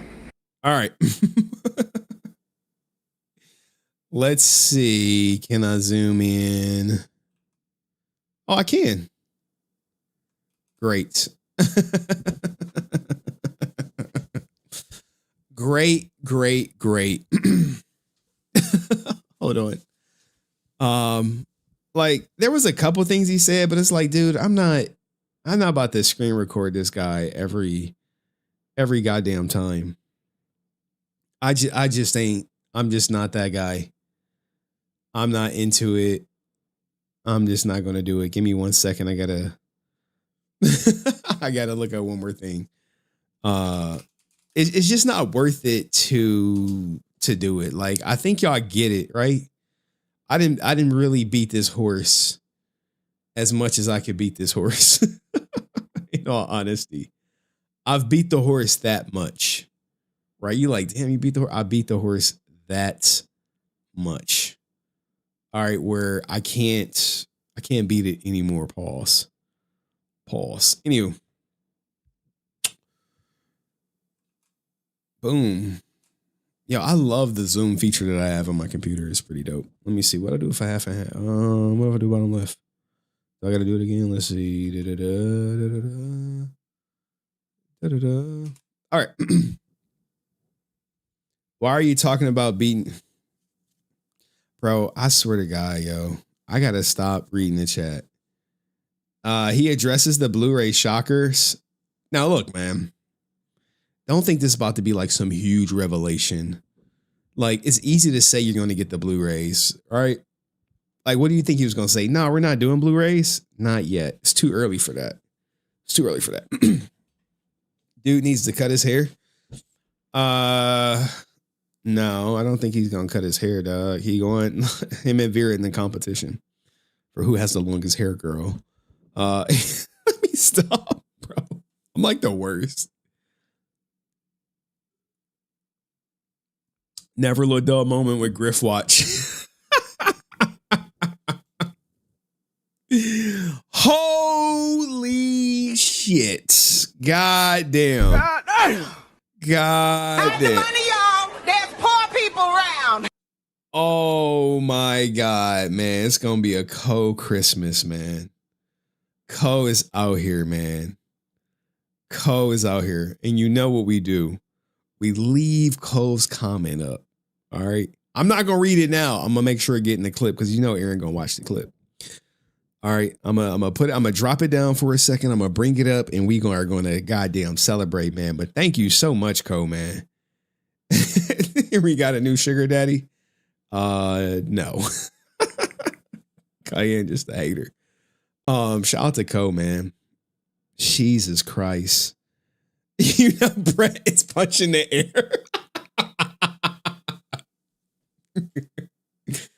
Yeah, man. Now I can lean into this, right? I could lean into this. And he's like, he going for Walter now. Couldn't get no play from me. Like, well, Walter will do anything for money. Brett Ninja White, bro. Look, man. Check out my new man, Brett. Oh man.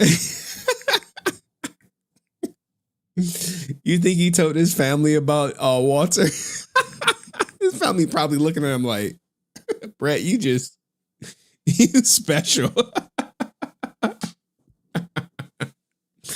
Did y'all? Oh man, y'all got me. Get the hell out of here, man. Bringing all this content to light. All right, look. Here's the game plan. We're gonna cover it. We're gonna bring his super chat up to get it in the goddamn video. All right. I want it in the video because I know Aaron's watching. He's gonna watch it. He's going, I don't watch Henry at all. I don't watch the clips. I don't know anything. He's negative. It's like, dude, shut your bitch ass up, man.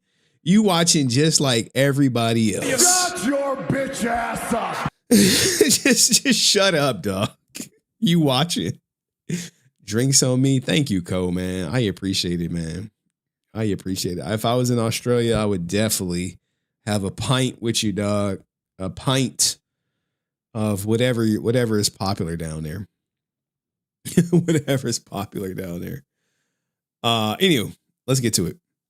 Aaron Schonke, guys, has been under an immense amount of pressure ever since I started exposing what a horrible person he is behind the scenes, interviewing people who used to work with him that had never worked with him, exposing the fact that he owes roughly 2,900 Blu-rays, and someone actually asked him about it during one of his most recent deleted live streams, which I happen to capture.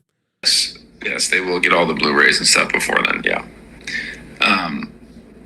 Where you're having to assemble all the pieces of that in terms of putting together like a documentary. You know, we got all the bloopers, we got behind the scenes and the special effects, a lot of cool features. So that's all actively being worked on. It's a lot to assemble all that. We're going to do some. He said it's actively being worked on. That is cappity cap. Stop the cap. Trust me, a guy like him wastes no time in showing that he's quote unquote working on things. Think about when he got the Batman and Shredder costumes or fittings. He was happy to show that off.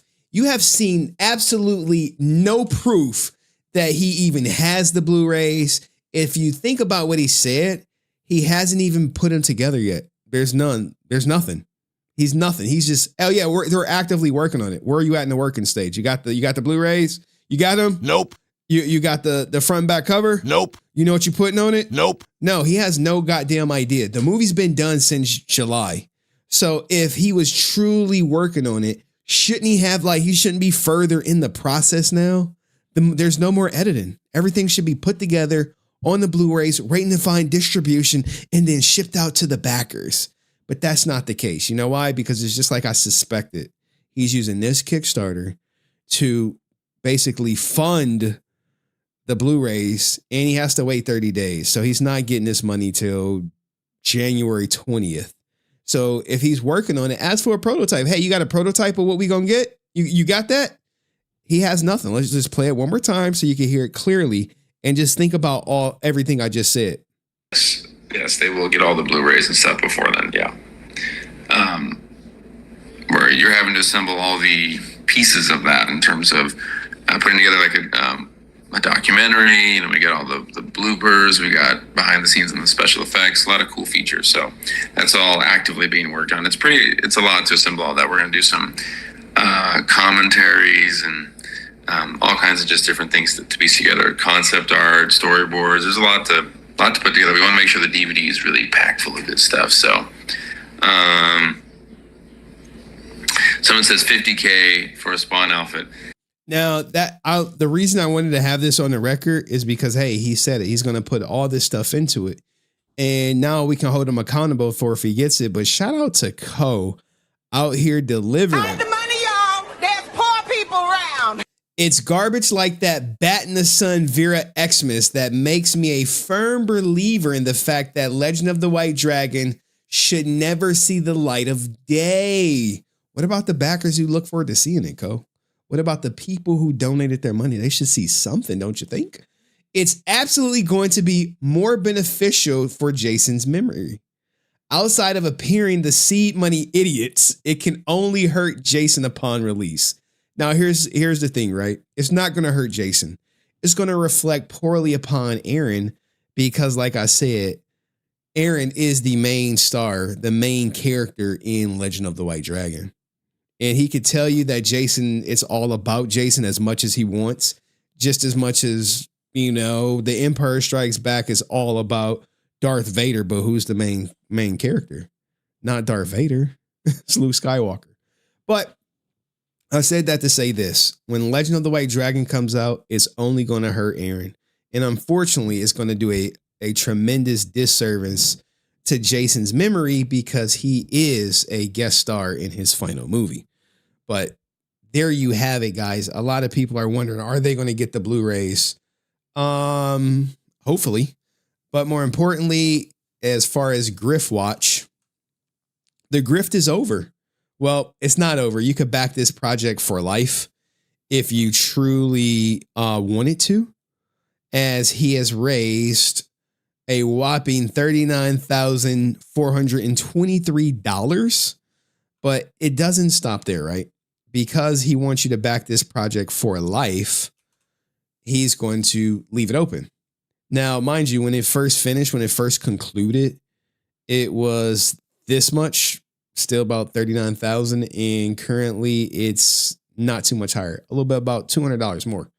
Now, people are starting to catch on to him and how he conducts himself, and now they are writing comments in the Kickstarter. Why are they writing comments in the Kickstarter? Because Aaron can't control them. He can't delete these like he's done so many other people. As you see people saying, hey, did the Blu-ray are printed? Hilarious. This is the only place where Aaron cannot delete me or block me like he has done on other platforms because he thinks expressing frustration is hate speech or conspiracy theories. Hey, that's a truthful statement, dog. That's a truthful statement. This man uses JDF's death for every excuse or reason when he replies to any of us. This movie will be released on Tubi or Pluto TV because it's not as good as he says it is. That's a truthful statement. Or this movie will not be released at all. Aaron, I believe everything that is said about you because you never defend yourself. True. This person is cooking. You say silly conspiracy theories due to knowing you cannot defend any of them. Like, bro, how is he going to defend the Marisha Ray stuff? He going to say she lying? Is he going to say that she went into it thinking it wasn't going to be silly? You also say, I do not know what they are saying, but then you contradict yourself by knowing what is being said. Go ahead and block me elsewhere, but here you cannot, LOL. Now, look, man, I wish everyone who was frustrated with Legend of the White Dragon, who donated any amount over $1, would take it to this comment section and air out their frustration. He can't delete it. But people are trying to go to get his attention in Facebook. He's just going to ignore you or block you. All right. We all knew the quality of this movie was going to be equal to his beatdown since his filmmaking skill level hasn't progressed much. True. We just wanted to support JDF in his new role, but you're right. Based on the past Bat in the Sun projects, it's definitely Tubi levels in terms of visual effects, acting, written dialogue based on trailers. Damn, man. People be knowing, man. I wish JDF chose to work with Kyle Higgins instead because he's a great writer. And as a writer, you always have more in terms of content for a movie or scripts. God damn. That's the truthful statement. Let him cook. Shout out to Kyle Higgins, man. When are we going to get our Kyle Higgins interview? If Aaron knew how to write, he wouldn't have to forcefully add more to the film and blame it on JDF's death to fit a theatrical runtime. Like, yeah, guys, he went into it half-cocked. Pause. When you when you write more and you have more scenes to work with, you can cut the fat off the movie without having to fit in more for the script that didn't exist better. Plus, Kyle Higgins directed that Lord of the Dragon Power Rangers Shattered Grid short, which was beautifully shot and felt somewhat like a big budget Hollywood film, because the flames, fire from the trailer, Legend of the White Dragon, looks so bad and unnatural, dog. I can't wait till everyone see it. I was told it's dog doo-doo. Probably worse than beatdowns. All wanted was to support JDF to see him kick butt, but we're left with Aaron failing JDF every step of the way, from the script not being long enough, resulting in the delay of the film, and because they need to add more runtime onto the film. JDF won't get as much screen time, although he will technically still be the film of the star. Be the star of the film. Bro, look, man, the movie's about Aaron. It's not about Jason. It's about Aaron chasing Jason. And Jason has no idea Aaron exists. Think about that. Think about that. You make a good point about Aaron and why he keeps deleting posts. He keeps saying people are negative and haters, but we all just want accountability. All he has to say is, it's my fault. I messed up here, and here. I apologize to the backers for not being as transparent as I should be. But he chose the route of passing blame on JDF's death, COVID, and distribution. He had zero accountability, which is why many of us are pissed off. And then he comes back with these update section. Oh, gosh. Wanting us to donate money to his beatdowns, which is an absolute insane thing to do. Aaron has basically been saying, trust me, bro, to us for 5 years. Yeah, guys, he keeps carrot and sticking you guys. He's going to keep carrot and sticking you because you guys keep falling for it. It's coming. Don't worry. It's coming. We're working on it. We're right now, we're working on the DVDs. We're actively working on it. He ain't actively working on shit. He's actively working on trying to finesse you guys out of more money. And when it comes to the Rightful right here, Rightful had the question. And he said, will the backers get their Blu-rays of White Dragon before it ends up on streaming? Did you say in a previous live stream that White Dragon will be out before the start of a new Kickstarter? Comments. He ignored that second part. So like during the live stream, he only answered about the Blu-rays. He ignored the second part. He has a hard time taking accountability. And who's going to hold him accountable? He already got your money. So since he already got your money, nothing y'all could do. Now, if y'all were smart, maybe y'all get together, form a class action lawsuit, sue him. But I don't think enough people care.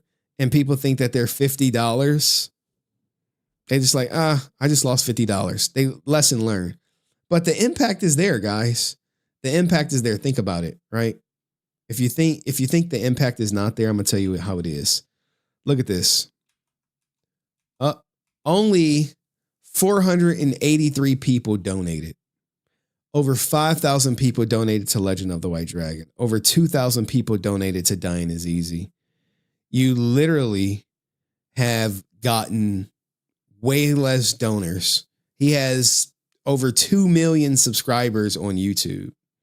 He couldn't get 10% of them to give him $1. I mean, or $10 or whatever. So the donor base is going down. So the awareness is going up. People see it.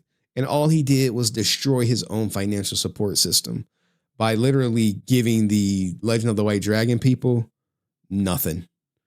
Gave him shit. Gave him his ass to kiss. That's what he gave him. Blocked him.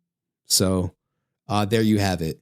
But this has been a Griff Watcher. DVDs is coming with all the bells and whistles, according to Aaron Schonke. He's actively working on it. Like he's actively working on distribution. He's actively working on beatdowns. He's actively working on Space Bears. He's actively working on everything you ask him about.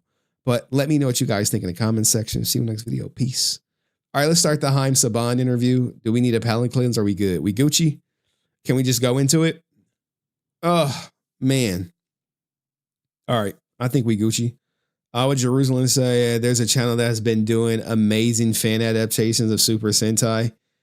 And they're doing a fundraiser to, what is this? Caillou Ranger.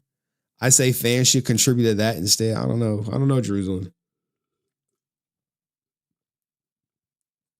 What's the channel name?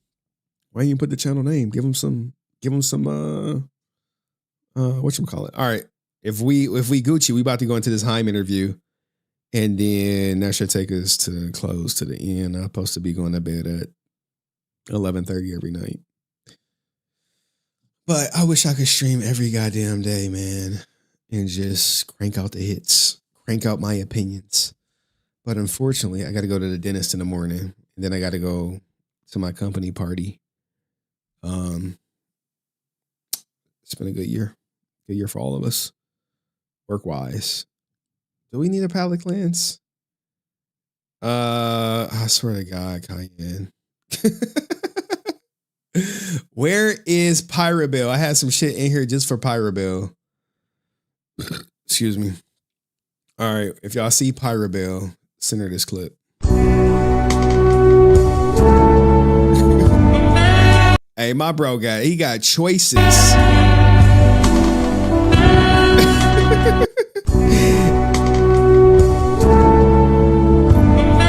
Bro, you love to see it, bro. You love to see it. Bro, getting a three. Bro, I never had a threesome in my life. Bro is winning. He is winning in life. Winning. He got two of them things, and they love this ninja. They love him. Love of my life. They all over him. Bro, they all over each other, boy. Like, Jesus. I love to see. Hey, look at them, man. Summer, you see how he looking at her in her eyes, boy? He about to tear that shit up. He about to tear it up. Shout out to my man Ko again. That's why we have to learn the word no in nostalgia. What I mean by that is White Dragon is a movie with Jason, and the other side of that coin are the idiots who grew up with Bat in the Sun beatdowns and can't click donate fast enough. Man, I think people have learned to know Co. Think about it, man. Just look at the donor base, right? Look at the donor base. Legend of the White Dragon. Hold on, let me see if I can find it. Give me a second. Legend of the White Dragon. Goddamn. What the hell?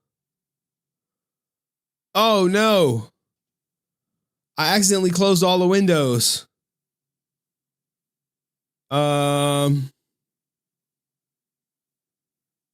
What? Hold on, y'all. I have to restore so much stuff. Hold on. I know I'm still live. YouTube.com. I'm up like my Zoom. My Zoom is all messed up. Give me a second. Give me a second, man. My live is all messed up. Oh God, man. I'm over here. Click.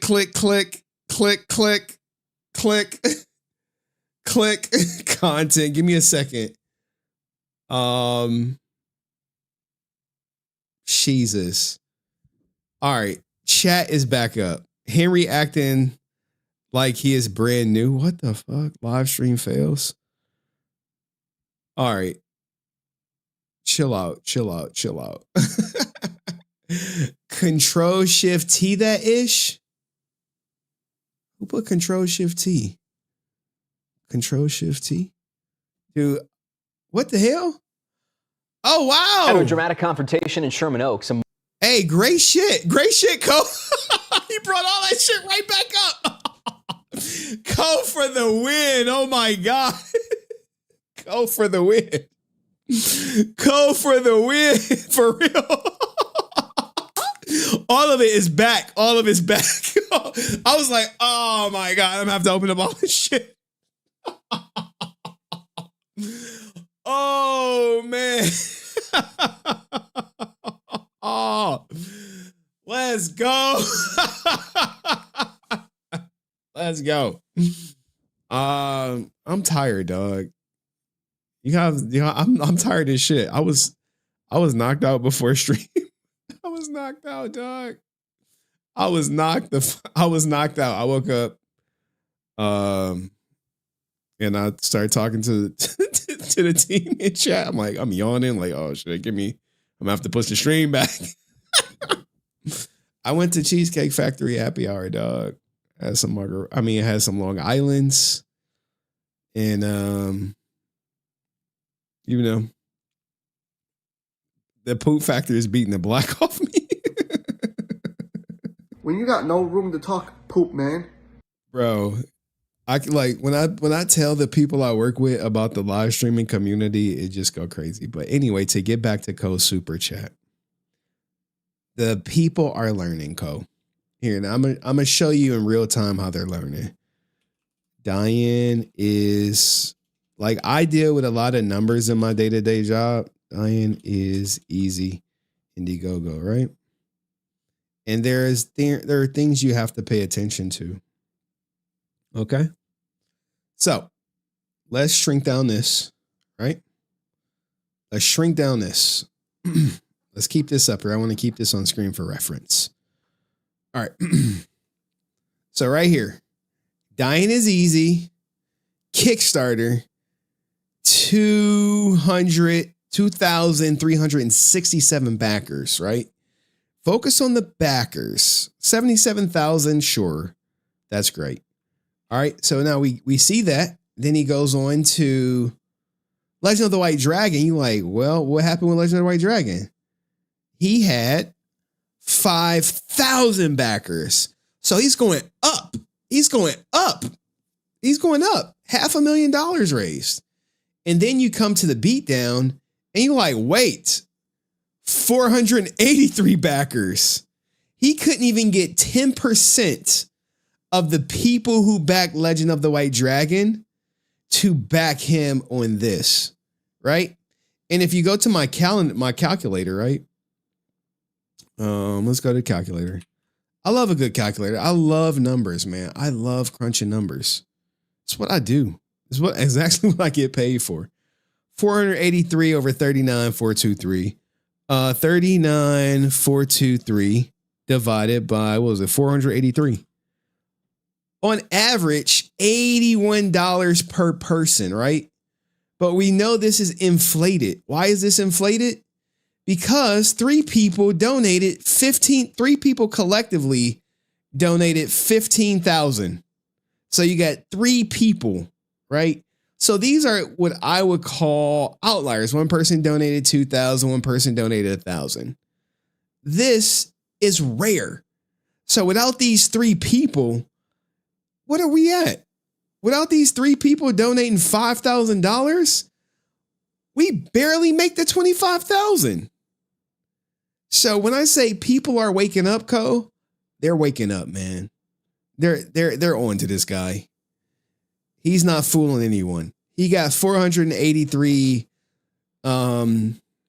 people who gonna support him no matter what. That's great. That's great to have. But if you minus that 15,000, right? Let's see. We minus the 15,000. So we had 25. No, wait, 28. Because he had what? 39, 15, 24. Whoa. Wait. 24? Shit, yeah, we are at 24. 24. Let me see, guys. We'll be at 24, 423. He doesn't even hit the go. So at 24, 423 divided by 480, and you get $50 per person. $50 per person. We've winning. People are waking up. They're done. That ship has sailed. They're Gucci. They're gone. And I think once they see Legend of the White Dragon or the next beatdown and they see how bad it is and they see how he has not evolved, how they afford that, how they afford to donate that much money.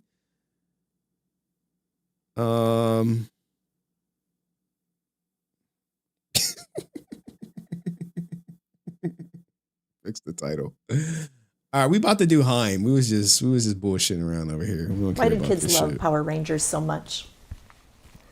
We made sure that. Oh man, this is such a great interview. Shout out to Francis. Came at the perfect time, huh? Telling me to fix the title. You mean this title? I don't know what the hell the title is. I don't know what title is. The title of the live stream? I don't know. If I spelled his name wrong, I don't give two shits. I don't know what title she talking about. I don't know, man. I don't know what France was talking about. Anywho. Spelling is not Henry's strength. The Aaron Shonky title, fool? I spell it wrong. I swear to God, man. I do not like Aaron, AARON, SCHOENKE. I spelled it right. What the fuck?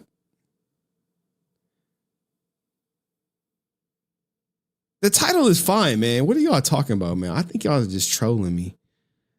I think y'all trolling me and shit, cuz. Hope he didn't make the go. Dog, y'all are tripping. This is supposed to be fucking interview of the year. I don't know what title y'all talking about, man. Y'all tripping. What's misspelled in the title? I'm tired of y'all trolling me. I'm tired of that shit. Change the title. What title?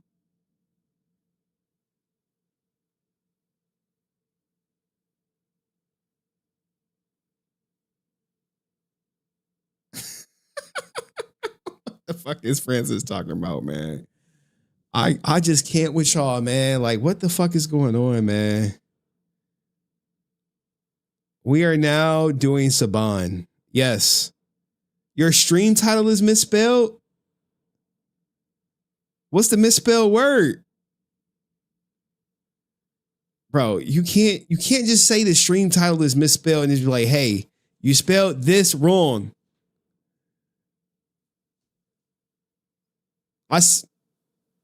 All right, man.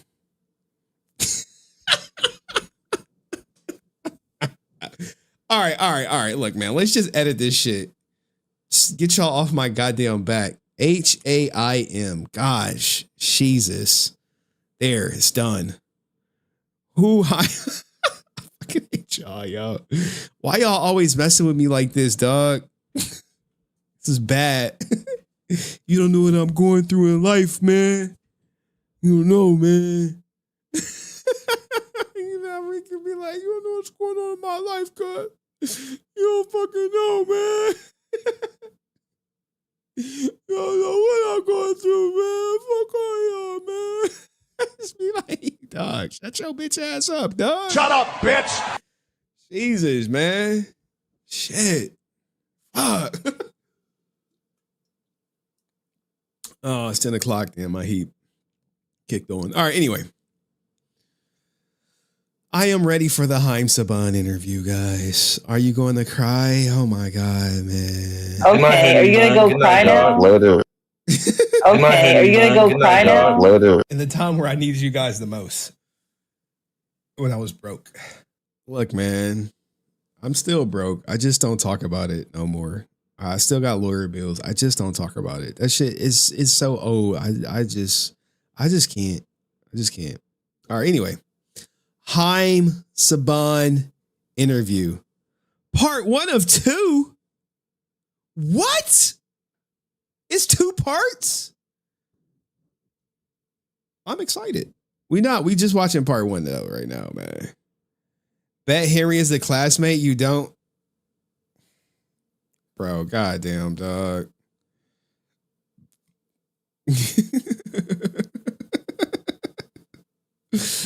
Bro, if you gonna troll me, at least type that shit correctly, all right? All right, Mikey? Bet Henry is the classmate you don't was reading out loud. Come on, man. Spell check your shit before you come at me, dog. Spell check your shit, all right?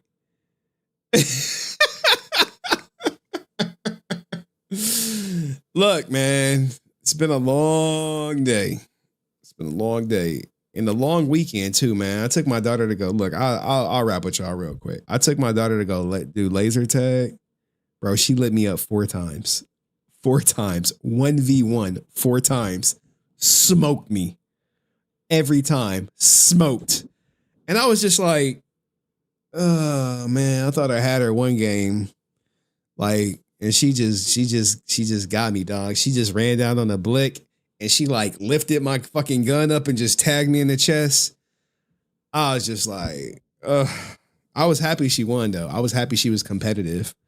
I was happy, like she was running around that shit, like chasing me and shit, hunting me down, yo. She was good, man. I was happy, but I was sad that I lost. And she had her ballet performance too, so like we did a lot of stuff, but we didn't go take pictures with Santa because she lied. And I was like, oh, you lied? Those Santa Claus pictures for you. She was like, oh. Went to sleep in the car. Anyway, let's get to this. Haim Saban did this phenomenal interview with Television Academy Foundation and is so slept on. There's so many gems here, but he's not the most popular because he wouldn't give these losers who left the Power Rangers a percentage of the toy sales that they didn't earn. But let's hear his story. So, why did kids love it, do you think? Why did kids love Power Rangers so much? We made sure that every kid in America, no matter her gender, no matter her color, would see himself, herself in it. It's beautiful. Now let's start at the beginning of the interview. Maine. Hello, I'm Jody Delaney, and it's my honor to interview Haim Saban in Beverly Hills, California. Today is January 23rd, 2024. All right, let's start at the beginning. Tell me where you were born and when, and maybe a little bit about your family. You're really interested in my family? Okay, I'll tell you about my family. Why not? Bro, he is a big political supporter. So I was born in Egypt on October 15, 1944. Not for publication. My age has to remain secret. So I'm counting on you for this. I grew up in Egypt until the age of 12. Then I moved to Israel, where I lived for some 17 plus years. Then I moved to France, where I lived for 8 years. In 1983, I moved to this wonderful country. And for a small investment then of $50,000, I got a green card. Then that became a passport. Bro, 50 racks to get in the United States. So now I'm a full Israeli American.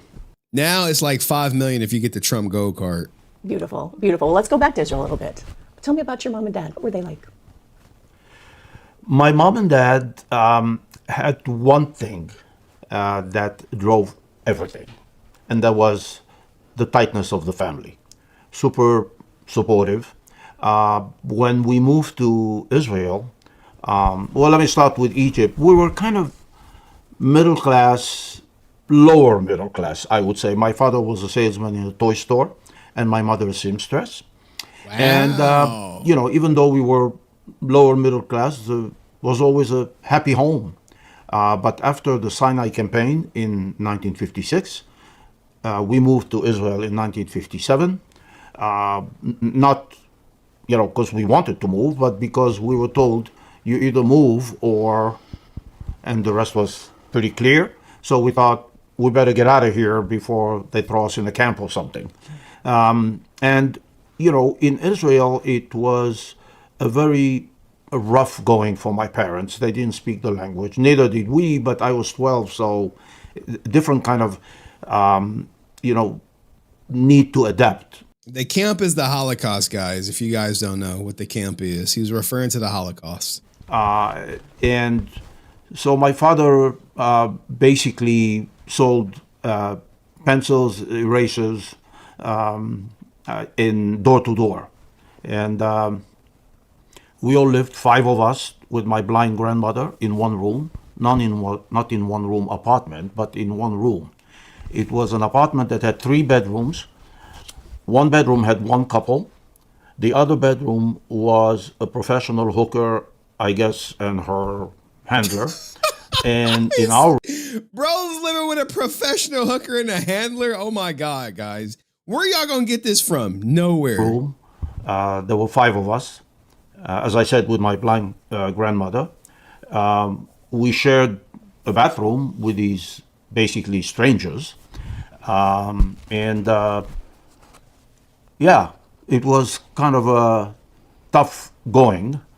And there were days where we weren't clear if we're going to eat 2 meals or 3 meals. And so my father decided, obviously with the blessing of my mother, that I would go to a place that was like a kibbutz. It was an agricultural school where we worked 4 hours a day and studied 4 hours a day. I was quite a troublemaker, and after a while, they threw me out.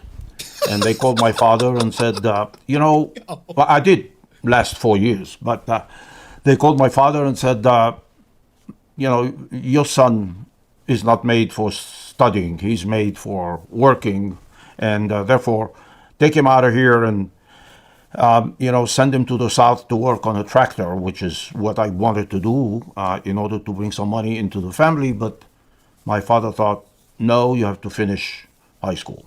You must finish high school. And so I worked during the day as a runner, and I went to school at 4:30 in the afternoon until 9:30.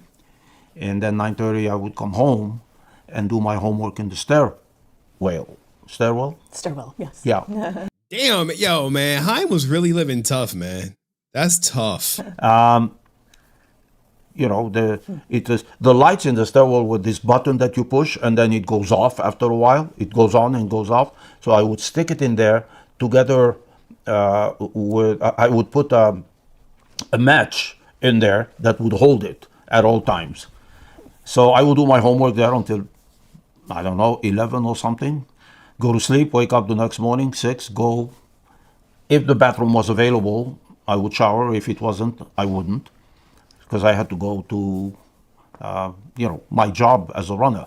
It's the only job I've ever had where I worked for somebody, by the way, when I was a runner then. Damn. Hey, boss moves, man. You're talking about somebody who leveled up, man. But, a lot of people not going to respect him leveling up because they think they should have paid Austin, Walter, and Tweet more, man. And in high school at night, I was again a troublemaker. If I didn't think that a teacher is doing his job right, I would organize walkouts. And I've organized a few walkouts until the principal got tired. Bro is a problem. He unionized the students. Ain't that some shit? Called my father and said, listen, your son is made only for making money. Take him out. Take him out of here. He doesn't, graduating high school is not going to mean anything for him anyway. And my father said, my son's going to be a lawyer. Every Jewish parent wants their son to either be a doctor, a lawyer, and if his mind don't work at all, an accountant. So that's a Jackie Mason joke, by the way. And that's that. Bro. So my father said, you are going to graduate, and you, after the army, are going to go and study law. And I didn't want to do anything but make money. That was the only thing I was interested in, because living like we lived, hand to mouth, sometimes there was nothing in the hand when it went to the mouth. Yo, oh my God, man. Wow, man. You never would have known this about him. You never would have known this. So I wanted to fix that, but he wouldn't let me. He wanted me, and obviously I had the utmost respect for my father, so I graduated high school. That was my question. So you finished, and did you go straight into the military after that? Yes. Okay. And you were in a combat unit? What was the military like? I was in a unit called Golani, which is the infantry. Okay. And what was that experience like for you? Well, I do have in my release from the Army, 2 citations of 2 wars. I don't know if it's a citation, I don't know what the word in English would be, but a mention in my release document that says that I participated in the 67 war, the 6-Day War, and in the Yom Kippur War. That's in me fighting Yom Kippur. Wow. Jesus Christ, man. 73. Something I'm really proud of. Beautiful. What happened to that? Bro, none of these Power Ranger actors fought in shit, dog. Shit. So no wonder he probably just looked down at them like, y'all got y'all goddamn handout. You fucking never joined the military. You never had to eat fucking a hand in the mouth with your food and shit. You had utensils and shit.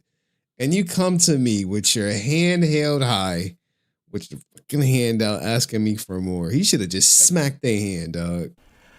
So, it seems that I didn't know. Sorry, Go ahead. I was noticing that music was a big part of what you were doing after the military. Right. Correct? So I thought to myself, what can I do to basically make money quickly? So they didn't, but remember, Walter Jones went from slave to hero. Who did he save? Who did he save? I never had any, sideways thoughts about how to make money quickly. Obviously, that's not how I was brought up, but the need was there. So I thought to myself, one day I was at a swimming pool and there was a band playing, and the swimming pool was pretty empty. So I just jumped in the pool, if you will. I didn't literally jump in the pool. I went to the owner and I said, if you were to hire my band, we would fill this place up. Look how empty it is. This band is no good. You had a band? I did not have a band. And he said, well, can I hear your band? And I said, sure, I'll set it up with you. Bro, yo, he literally went there and was like, yeah. If you hire my band, we gonna fill this shit up. She's like, did you have a band? He's like, no. He's like, no band. I had no band. Saban, the living embodiment of I don't put my hand out, I put my hand up. Top man. Always going to be Team Saban. We need more Sabans, not less. Hey, true, man. That's a truthful statement. I think people could learn from Saban. Like, bro, look, you can call him whatever you want. He saw that the goddamn pool was empty. He said, if you bring my band, we'll fill this place up. They're like, did you have a band? No, had nothing. But I knew, he probably gonna say I knew I could get something. You know what I'm saying? Thank you, Co. I had no idea what I was gonna do. So I went to a friend of mine who worked in a music instrument store. And I said to him, do you know of any band that's really good that I can introduce to this owner of the pool? He said, I don't, but when I walk to work, I always hear from this building on Dizengoff Street, a band rehearsing Beatles songs. I said, what building was that? And he pointed it out to me. So I went there and I stood there for a couple of hours waiting for them, I guess, and I didn't know who they were, to start rehearsing. And I tracked down where the apartment was, where they were rehearsing. I went upstairs, I knocked at the door, and I said, where do you guys perform? And they gave me the address. And I said, can you leave my name at the door? I might have a great opportunity for you. And they said, sure, we'll leave your name at the door. I said, I'm coming +1. So I set it up with the pool owner. But now I had to, you need to understand that I had no notion of what, how do you book a band and what a manager does and so on. I thought, to have a band, you need to be in the band. So how do I explain to this guy that I'm not, because I told him, hire our band. So I wrapped my hand in some Band-Aid and I told him, when I took him, I said, there's a guy who's replacing me today because I hurt my arm. Oh my God, So, yo. Otherwise, this is my band. Bro, if this is not gold, oh my gosh. Has no band. Wraps his arm up like he's injured. There's a guy replacing me. Oh my God. Y'all are never getting this in not one Walter Jones interview, man. Not one. And he like, oh yeah, do you have a band? No. Did you know about manager, man? No, I had no idea. But I'm trying to get this guy to give me some money and get this band out there. So we go there, and funny enough, the lead singer really sounded like Paul McCartney. He really had a Paul McCartney color to him. And obviously the guy was very impressed. I said, you see the guy over there on the bass guitar? He's temporary. That's my job over there. And, necessity is the mother of all inventions. So I negotiated a price with him that after finding out how much they made on the weekend, I negotiated a higher price for Mondays and Wednesdays at the pool. So I went to the two brothers. One was the lead singer, the other one the lead guitarist. And I said, I have a job for you for twice during the week, for twice what you make over the weekend. Look, he still looked out for them. He could have easily was like, I'm going to just give you what you pay on the weekend. He's like, no, it's double. Oh, fantastic. There's only one condition. What? You got to hire me as the bass player. So we have a bass player. No, I understand that, but you want this job? You got to hire me. Yo! I said, okay. Yo, this is negotiations 101. Oh my God, man. How do you not see this as gold? How do you not see this as gold? Hey, I'm going to get you double what your normal rate is. Really? Yeah, one condition. One condition. What? You got to hire me as a bass player. Shit. Okay. Can you play bass? No. Do you own a bass guitar? No. Can you sing? Because they sang in harmonies. I said, I can try. I don't know. And Shit. so it was that they wanted that job, obviously, almost twice the money they were making on the weekend. And we rehearsed like crazy. I borrowed the bass guitar from my friend that worked in that music store. I'm so enamored by this. And I learned, the singer was also kind of the musical director of the band. He taught me how to play bass. And our set was about 3 hours. I learned an hour and a half. The other hour and a half on stage, I only mimed. I never really played for the first few shows. Then over time, I learned how to play. I never became a real bass player. I was pretty lousy, really lousy. Thank God. Look. So after 3 years in the band, He's admitting his faults. Like, oh no, I never knew how to play bass. I suck, guys. I couldn't sing. I didn't know music. They taught me. Like, this is like, how many people will admit their faults in an interview? and then I moved my parents into a one-bedroom apartment. That was huge for us to have our own bathroom, our own kitchen. And after 3 years, they came to me, the two brothers, and said, you know, you're doing a great job for us as a manager. I got us booking 6 days a week, and we became quite popular thanks to the singer, not so much the bass playing, I can tell you that. And God, yo. I said, we would like you to be our manager, but you have to leave the band. That was probably one of the happiest days of my life when I put the bass guitar, which, by the way, I bought one by then. Yeah. Bro, oh my God, man. How are y'all like, not like, holy shit. Y'all never knew this about him. I put the bass guitar down. I said, now I'm a businessman. Forget about this playing bass. And a businessman solving problems, right? I mean, I love that you saw the problem and just said, okay, I don't have everything on me to make this happen, but you made it happen. Incredible. Yeah, well. He built his own keys. Necessity is the mother of all inventions. For sure. So, but then your music career became a real career, right? And you eventually moved to Paris? On the business side. Right. Right. And what was the move to Paris? What brought that about? Well, from being a manager of one band, I built together with my partner, may he rest in peace. Basically, we were the managers, agents. In Israel, there was not much of a difference. It was the manager got the jobs.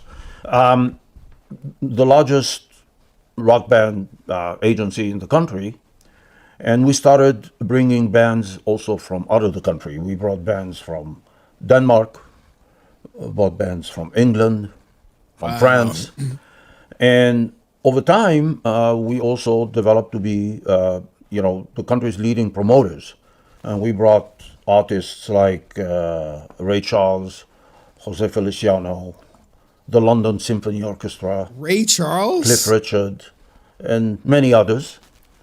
And we had 24 harpists from Japan that we brought to tour Israel.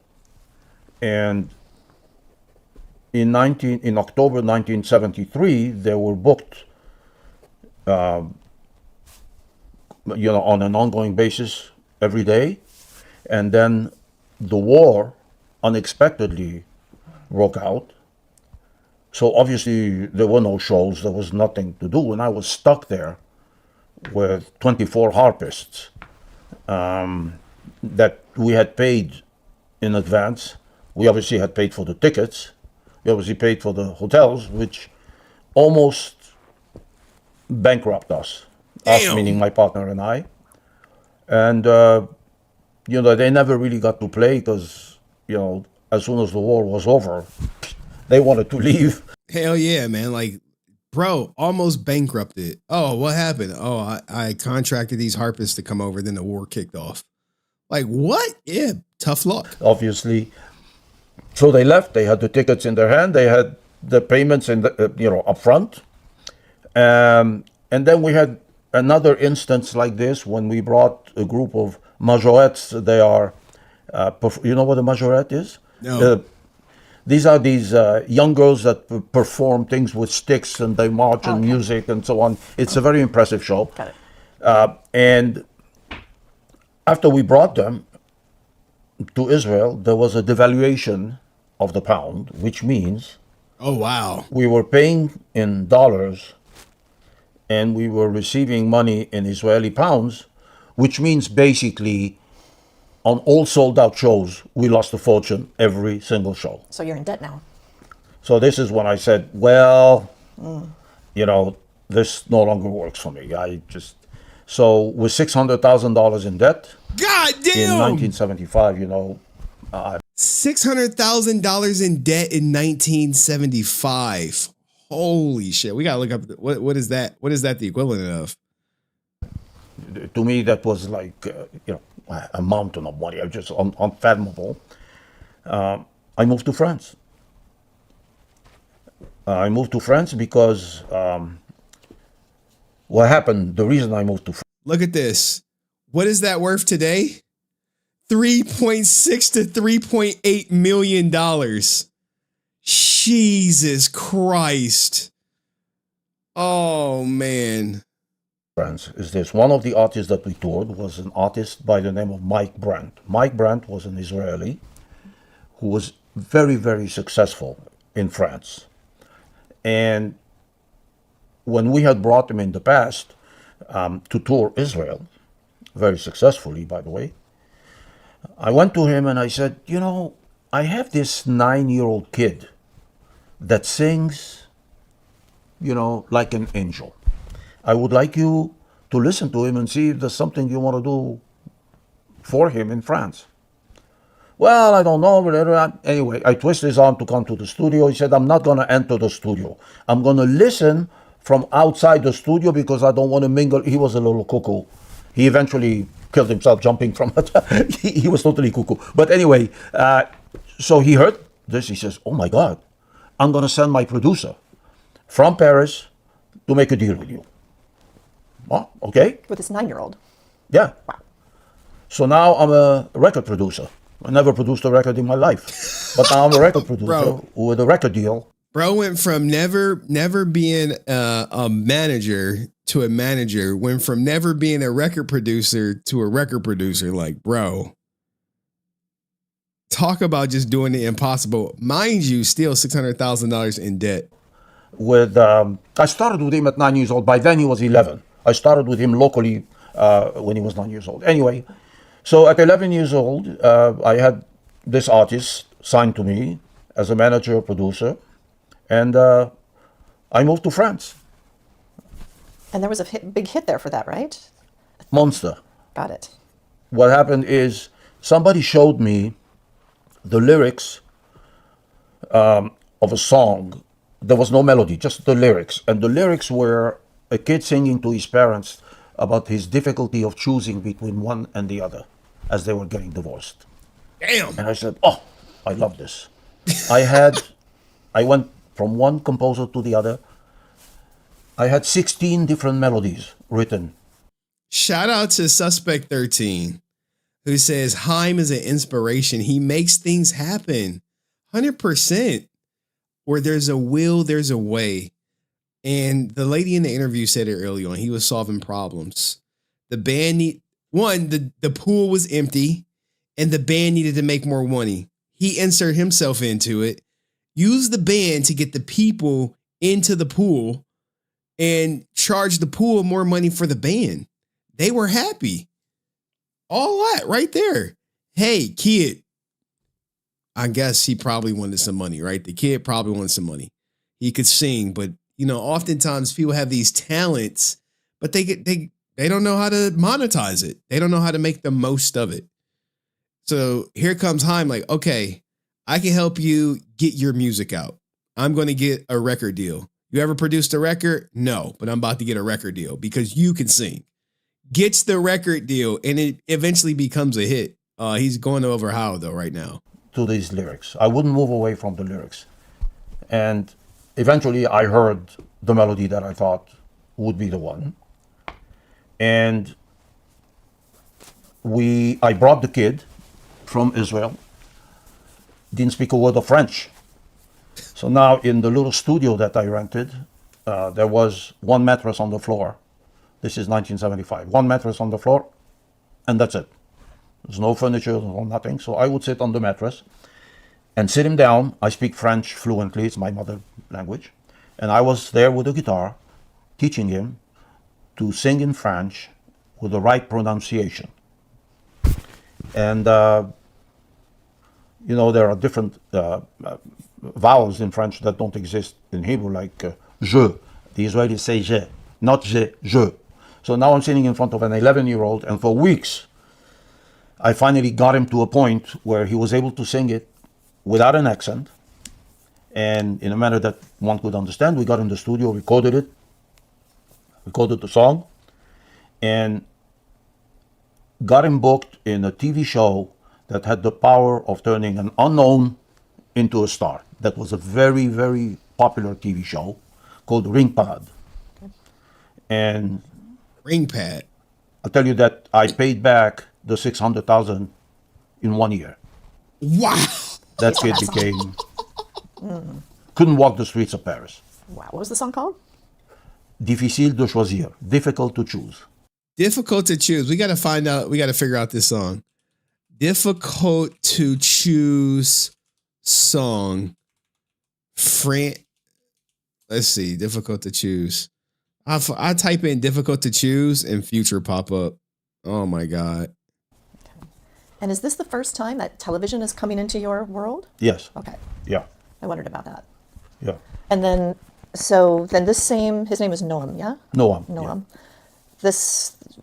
There was a theme song to an animated Japanese series as well, Boulder Rock? Well, at that point, yes. You want to hear about that? Yes. Okay. Yes. At that point, he has had multiple hits, multiple gold records, multiple platinum records, etc.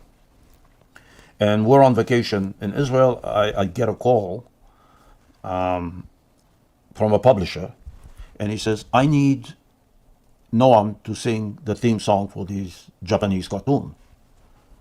I said, well, you understand he's a huge star at that point, and I'm a big macher producer, right, at that point. I drive a Mercedes. I wear a Rolex. Big shot. I have arrived, baby, and I have a great apartment in Neuilly, one of the la-di-da apartments, no more a mattress on the floor. And I say, why would I want my artist sing some Japanese kakameni song? Well, what do I need this for? He says, who gave you his latest hit? And I said, you did. And he said, you owe me. I said, you know what? I don't feel that I owe you because you made all the money as a publisher. I made the money as a record company. But I'm going to do this for you as a mitzvah. You don't understand mitzvah, but you do understand mitzvah? Okay, good. I'll do it for you as a mitzvah. As a mitzvah? What the hell is a mitzvah? Oh, here we go right here. Here's the song. And I actually found the artist who sings it right here.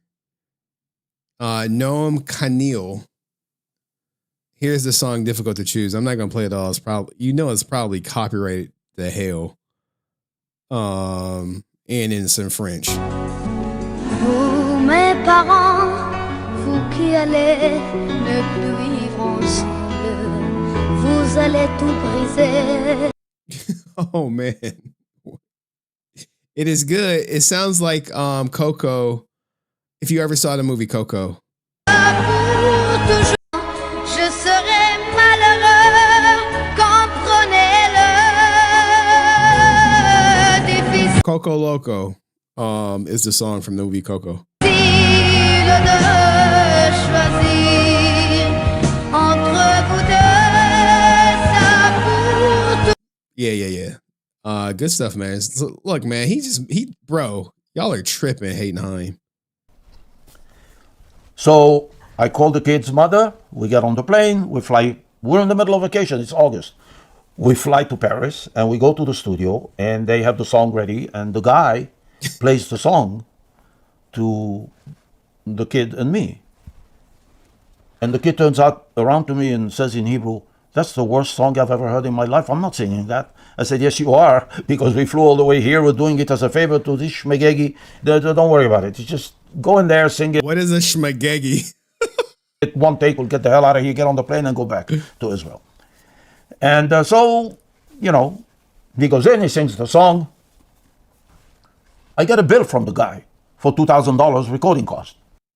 He said, "No, I did you a favor. Why would I pay you $2,000? I mean, what are you talking about?" He said, "You're the record company. You own the recording." I said, "You're really impossible." Fine. I sent him $2,000. And I tried to place the song to get a guarantee that will cover the 2,000 plus. No one wants that song. Everybody says it's the worst. The reason everybody was saying that it's the worst is because it was the worst. Horrible song. I can't get distribution. I got a call. He ran into a shonky issue. He can't get distribution. From a guy at CBS, Pierre Sisman, who a few years later became the president of Disney Europe. And he says, "Listen, I don't think that this song is any good, but, it's going to get a lot of exposure on TV, so maybe something will happen with it. So we'll do a deal with you, but we're not going to give you a guarantee and we're not going to do a licensing deal. We want you to take all the risk of the stock. And we'll do a distribution deal. We'll distribute for 15%. And you fund everything and take all the risks." Damn, dog. People are just doubting him. It's like, nah. You're going to have to fund this shit yourself, Haim. You're going to have to fund it. Power Rangers, you want to shoot it, you're going to have to fund that too. Don't ask me why I said yes. I just said yes. 3.5 million copies. Goldorak. Of that one. And then from there, we developed a whole industry of soundtracks. 3.5 million back in the 70s. Bro, triple platinum on a song that the distributors didn't even believe in. Wow. TV. And yeah, and we did American series like Starsky and Hutch and Dallas and Dynasty and obviously a lot of cartoons. And it was a very profitable business because nobody else did it. And so we were able to get rights for peanuts and sell millions of records.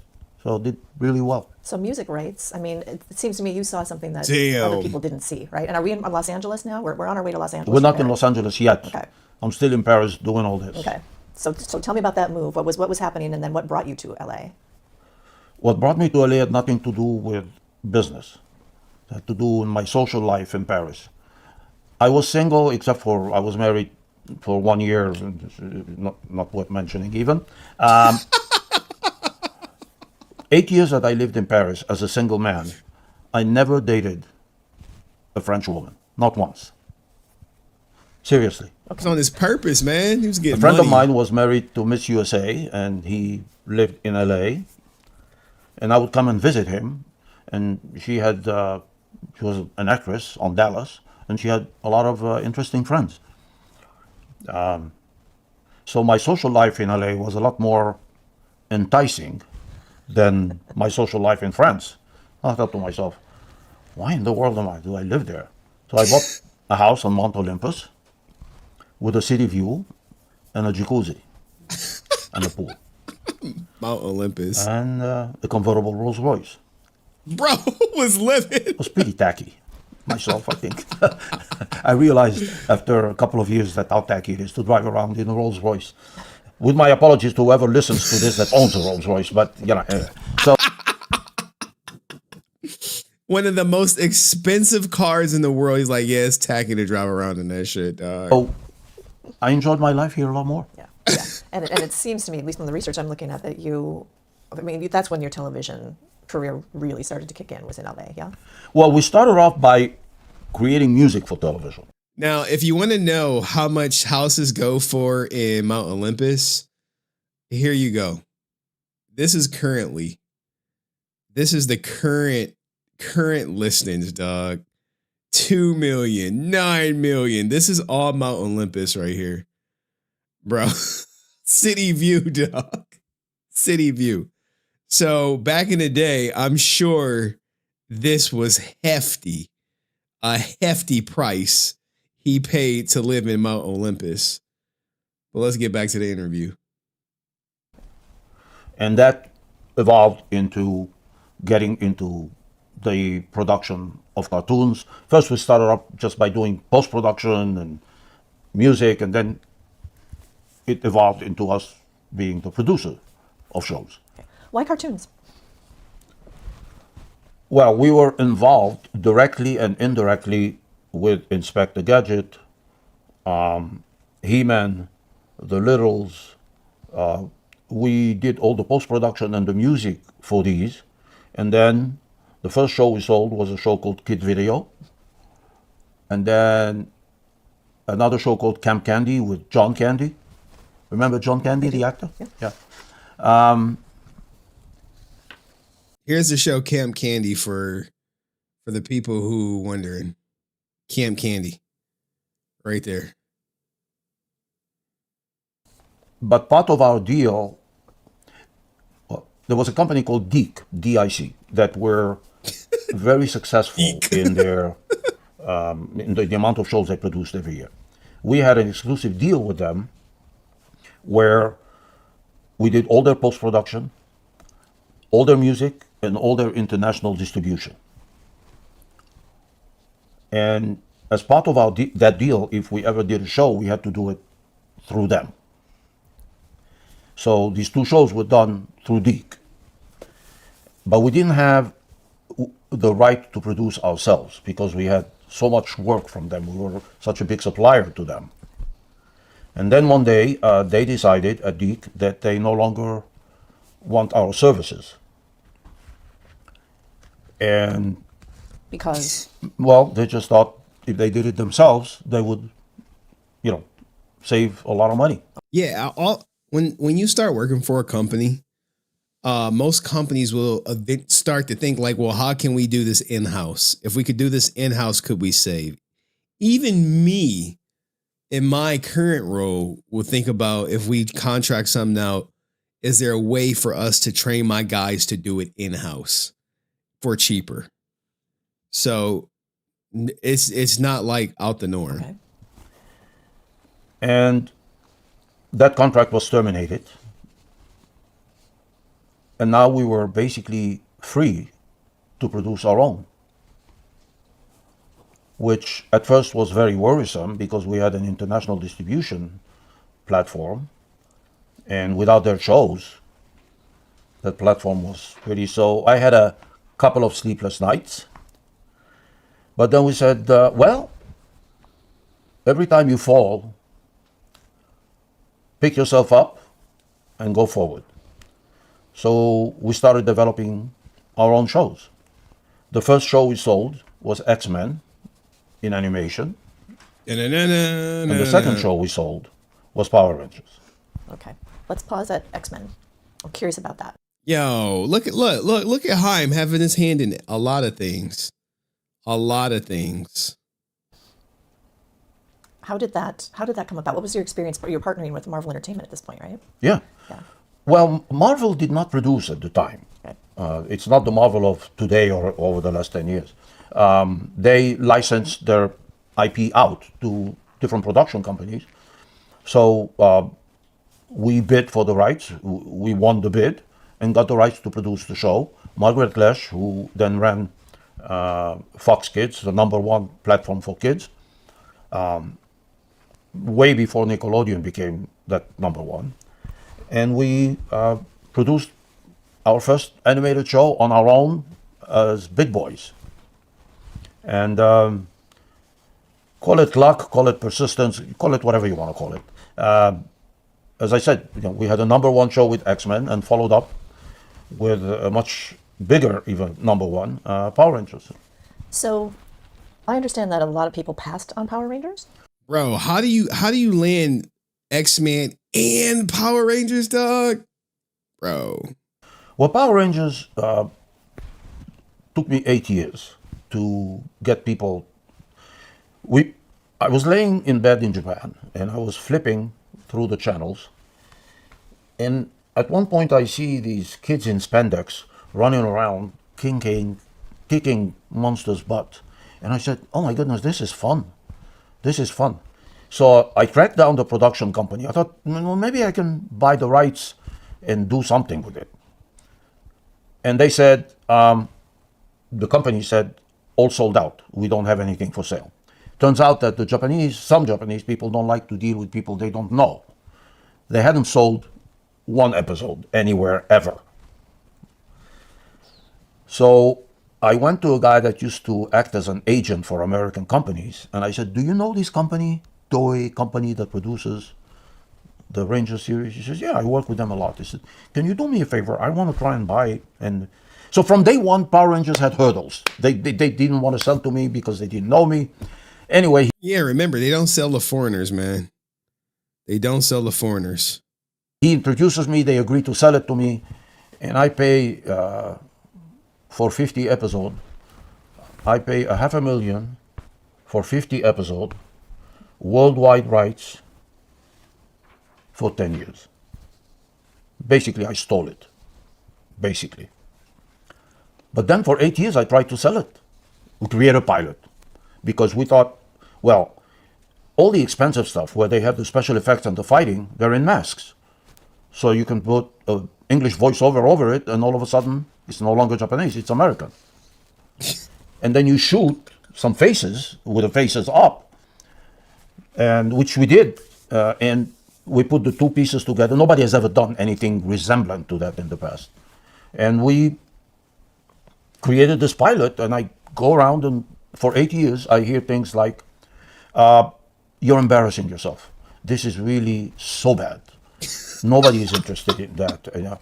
You're doing so well. You got X-Men as a #1 show.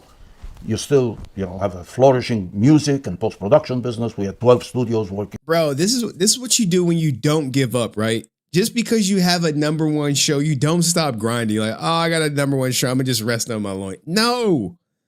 You know what's better than having one #1 show? having 2 number 1 shows. That's what's better than having 1 number 1 show. Having 2 number 1 shows. And that's what he was going for. 24/7, all that stuff. Why are you embarrassing this? And I kept saying, because it's really great. Kids will love it. Can't get traction during 8 years. And one day, Margaret is in my office, and I'm pitching her different ideas. And none of the ideas are of interest to her. Then I said, I have a pilot I want to show you. So I show it to her, and God bless her heart. She watches it. She said, there's something there. I want to test it. I said, sure, please. Finally, somebody is talking to me. And they're not telling me what an idiot I am, because I heard it over and over again, how stupid I am to even So she tests it. It was a dial test. You know what the dial test is? So we start the episode, the dial is in the center. As the episode evolves, the kids start turning it to the right, and it stays there until the end of the episode. That is rare. We saw this clip. We saw this part. That is rare. Yeah. And Margaret said to me, I have done umpteen tests like this. I have never seen anything like it. So I said, yeah, I told you. Hey, I've been trying to tell y'all for 8 years. I've been trying to tell y'all for 8 years this show would slap. And for 8 years, everyone said no. Until Margaret said, you know what? This dial test is interesting. They didn't touch it. Man, we gotta stay on this. Now all of a sudden, I knew. I'm the one who knew. Anyway, it's pretty gratifying, I must say. Is there a lesson here? Is there, how did you not just give up? Like year 3? Like, I guess I'll have to put this Great on the question. shelf. What's this all about?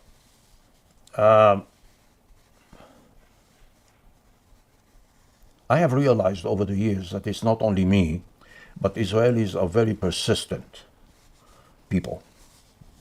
We don't give up that easy. In general, of course, I have a friend, well, I'll tell you the truth, it's my brother. My brother says, I'm satiated and not ambitious. Yo, he was about to lie and say, I got a friend. Like, nah, fuck, I'll lie. Let me it's my brother. My brother is this. In general, of course, I have a friend, well, I'll tell you the truth, it's my brother. My brother says, I'm satiated and not ambitious. So there are people like that too. But overall, in general, there is a certain mentality in Israel that you don't give up. You don't give up.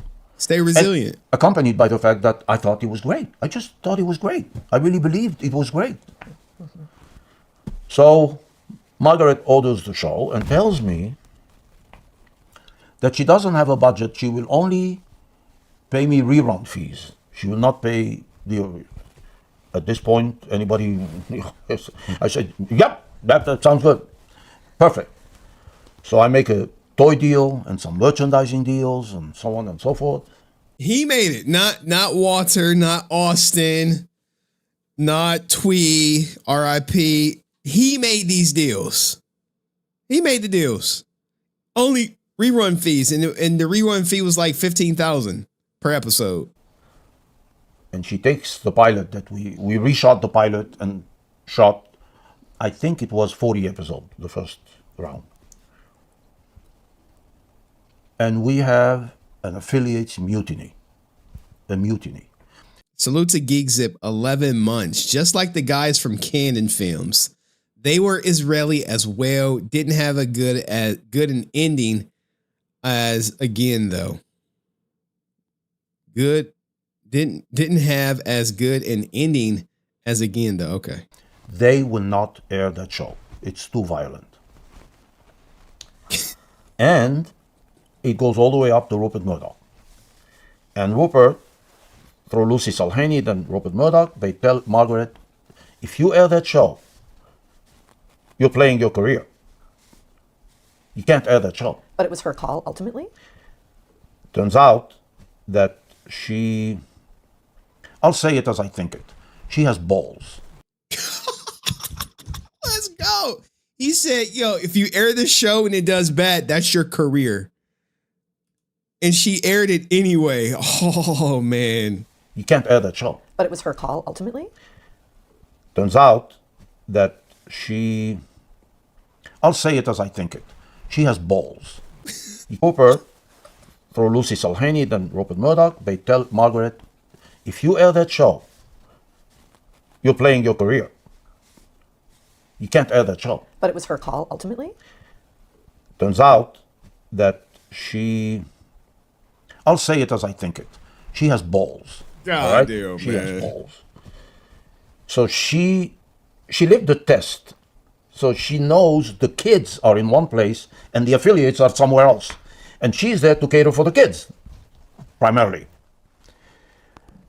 So she says to me, I'm going to make one more phone call to the guy who, on behalf of the affiliates, represents the affiliates in front of Fox. If he says, don't do it, we're not going to do it. And if he says, your call, I will do it. Can't remember the guy's name. She calls him up and he says, Margaret, it's your call. Day saver. Save the day. But Margaret says, you know, there's one thing I don't want to do. I don't want to put it in kids' prime time, which is the afternoon. So I'm going to air it for 8 weeks at 7:30 in the morning. Right before school. During the summer, when the kids are not in front of the TV. So I'm going to give you exposure, because I had all these merchandising commitments tied into, a commitment that this will be on the air. She says, I'm going to put it in at 7:30 in the morning, 8 weeks in the summer. She doesn't say when the kids are not there, but I know the kids in the summer are not there. They're at the swimming pool, they're at the camps, and I don't know what. And that'll be it. We'll air it one time, 40 episodes over 2 months or whatever it ended up being. Out. Done. At that point, I'll take whatever I can take. Now you got to remember from the beginning that they didn't even want to sell it to me. 8 years of this, the mutiny of the affiliates, Rupert Murdoch telling her she's losing, she's playing her. I mean, this thing is has nothing but hurdles from day one. And I won't give up. And I just won't give up. She plays it at 7:30. Based on the promos, it delivers unprecedented ratings at 7:30. In the second week, it beats Batman, which was the #1 show that aired at 4:30, that has double the Hots. Double the Hots, it beats it in ratings. So obviously, it was immediately moved to the afternoon, the prime time for kids, and everybody concluded that Margaret walks on water. After telling her that she's wrong and and this and that, playing your career, playing your job, they all concluded she walks on water. You have no idea how satisfying it is when a lot of people doubt you and then you prove them all wrong. You prove them all wrong at once. It's probably one of the best feelings in the world. What did this feel like? What did it feel like when you saw it sort of skyrocketing like that? It must have been a shock. I don't know. How did it feel? Well, we immediately produced a second show in the same formula. We didn't stop, which unfortunately did not. We got, and we syndicated it. We didn't want to sell it to a network. We wanted all the money for us, so we syndicated it on a barter basis. Anyway, it didn't do well, but all the channels or all the stations give us, kids primetime slots, but it didn't do that well. It was a pretty bad show. It's called VR Troopers. It was really bad. Remember when you shit on VR Troopers? Anyway, but Power Rangers continues to thrive, and it really has created pop culture. It's iconic pop culture. So, why did kids love it, do you think? Why did kids love Power Rangers so much? We made sure that every kid in America, no matter her gender, no matter her color, would see herself in it. It's the first that I know of. Black superhero was in Power Rangers. Female Asian superhero in Power Rangers. So we covered every single every single demographic of kids in America. That was, I think, one reason. we created stories that kids could relate to, and then they were super entertained by, for example, a monster that comes to Earth to eat all the food on Earth. Remember we These were covered the this? concepts. And when that pig that is on Earth to eat all the food on Earth, now it sounds stupid, but if you take it and do what we did with it, we turned it into a food fight episode. So we had the kids watching, pies flying all over the place, and this and that, and a pig, in a costume, ridiculous. I mean, in a costume. Not nerd talk. I mean, it was just, the kids had so much fun with it. And my wife is the one who wrote that episode, the food fight episode. Yeah, just coincidence. Man, oh gosh, we gotta find part 2. This is almost over. I love that. Not to mention the music, by the way, right? Go, go, Power Rangers. I mean, and there's a whole generation of kids that can sing that whole, with the face melting guitar and the whole thing. The theme song was very commercial. Yeah. Hello. Wow, guys, what a goddamn interview. What a goddamn interview. What was y'all favorite part, man? I think his origin story was my favorite part. Him saying that his band will play at the pool and he didn't have a band. Bro. Betting on himself every step of the way. Betting on himself every step of the way. Can't believe he went from in $600,000 of debt to buying the rights of Power Rangers for $500,000 way back when and sat on it for 8 years. The band was the best. Oh man, the band was the best, man. Great interview, man. It's way more interesting than Walter Jones' interview. What do you guys think? Let me know in the comments section. I'll see you in the next video. Peace. Wow. That shit was great, dog. That shit was great. Now look, we got some breaking news. Right here. Give me a second. Oh God, I gotta go. Give me a second. I got the breaking news. It's two big stories that are breaking right now. Now that is more like it. We gotta find part 2, Co. I gotta find part 2. DK Metcalf, Dumb Ninja Award. DK Metcalf, Dumb Ninja Award. Now look, I don't cover sports, right? DK Metcalf, altercation with a fan. Now, let's see. Here is the altercation, right? I'm about to clip this for the other channel. You learned a lot with the interview. Before we go on, man, what'd y'all think of the interview? I don't want to just move on like that. What'd y'all think of the interview? Are y'all down for part 2? Just put 2 or no in the chat if y'all want the part 2. I gotta find it. 2 or no if y'all want the part 2. I think it was you don't condone the fan? Well, we gonna get to this. Because DK Metcalf lied. He lied. He lied. And he got caught. He got caught lying. And he lost $40 million of doing that. Co is in.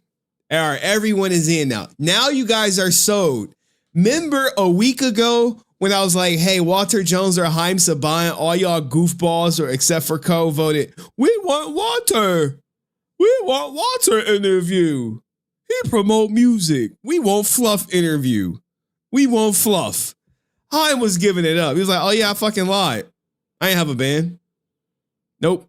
Didn't even know I played guitar. Couldn't even sing. Nope. Bro, I knew nothing about producing music. Nope. I ain't knew none of that shit. Nope. My first artist, he couldn't speak French. I had to teach him. Here we go. We got one of these support both ninjas. Let's see. Let's hear it all. Let's hear Geek PNENT argument. All right. I support both. I believe Saban should get the money he put in as an employer. Take care of your people and they'll take care of you. Give them crumb bums a percentage of the figs with their likeness on them. No, dog. No. I'm in disagreement. Why? They're not putting up nothing. They already signed their likeness away. when they got the contract. Just because the toy, what happens if the toys don't sell? Do you think they want a percentage? They want all the rewards, but no risk. No risk. No risk. Hey, I gave you negotiated your likeness was worth X amount of dollars. And we compensated you for your likeness in the X amount of dollars. And that was the contract. We honored the contract on our end. Now, if the toys didn't sell, you wouldn't be here with your hand out. If the toys flopped, you would have been like, oh, well, shit, toys flopped. But because the toys popped, you like, hey, let me get a percentage. It's like, hey, you ain't negotiate these toy deals. You didn't put no bread up. In fact, you've every time I see you, you just got your fucking hand out. Give me a roll, Saban. Give me a pay raise, Saban. Give me a percentage of the toy, Saban, or we gonna walk, Saban. You like, the fuck? Motherfucker, I was in a 1-bedroom flat sharing a goddamn toilet with a prostitute and her pimp. You think I did all this shit and worked all this hard to give your ass a percentage of the toy sales I negotiated? I put my bread up. I mortgaged my house for? You don't get the fuck out my face. I'll give you a little bit more per episode, but I'm not about to give you a fucking percentage of the toy sales. You lost your fucking mind? That's what I would say. Like, get the fuck out of here. You gonna walk? Okay, go be homeless. Good luck. Fuck out of here. Like, what? Bro, they was like... I didn't get no appreciation for helping you with the channel? It's like, I get no appreciation? No, fuck you. You don't get no appreciation for shit. The fuck? I put up the bread. I mortgaged my house. I was making sure y'all was getting paid. I had no idea these toys was going to sell. You didn't either. So now that the toys sell, now that I'm a billionaire, you want a piece of my billions? Get bent. It was like, you're so mean, Haim. All you want is the money. He's like, when I was in $600,000 of debt, where were you? Where were you? You wasn't even born yet. Some of you were born sucking on your mom's tit. I'm out here trying to figure out how I'm gonna make up 600,000. Bro. Like, the fuck? Bro, people who ask for handouts just don't know business. You got people like this saying this shit to me, man, right here. I didn't get no appreciation for helping you with the channel? The fuck you help me with? Like, bro, the fuck? What the fuck I need a Sean Rhea for? The fuck? Bro, all three of them that came up to him with that bullshit, where are they now? What happened to them? They did the noble thing. They asked for more money. He offered them more money. That's the part that people like. He offered them more money. Well, it was just a little bit more. How much? Well, we don't want to get into that. So you asked for more money. He offered you more money. It wasn't enough because you wanted union, because you wanted residuals. You wanted residuals in toy sales. That's the part that they don't talk about when they talk about leaving the show. They never say, well, we wanted a union. No, you wanted residuals from the episodes.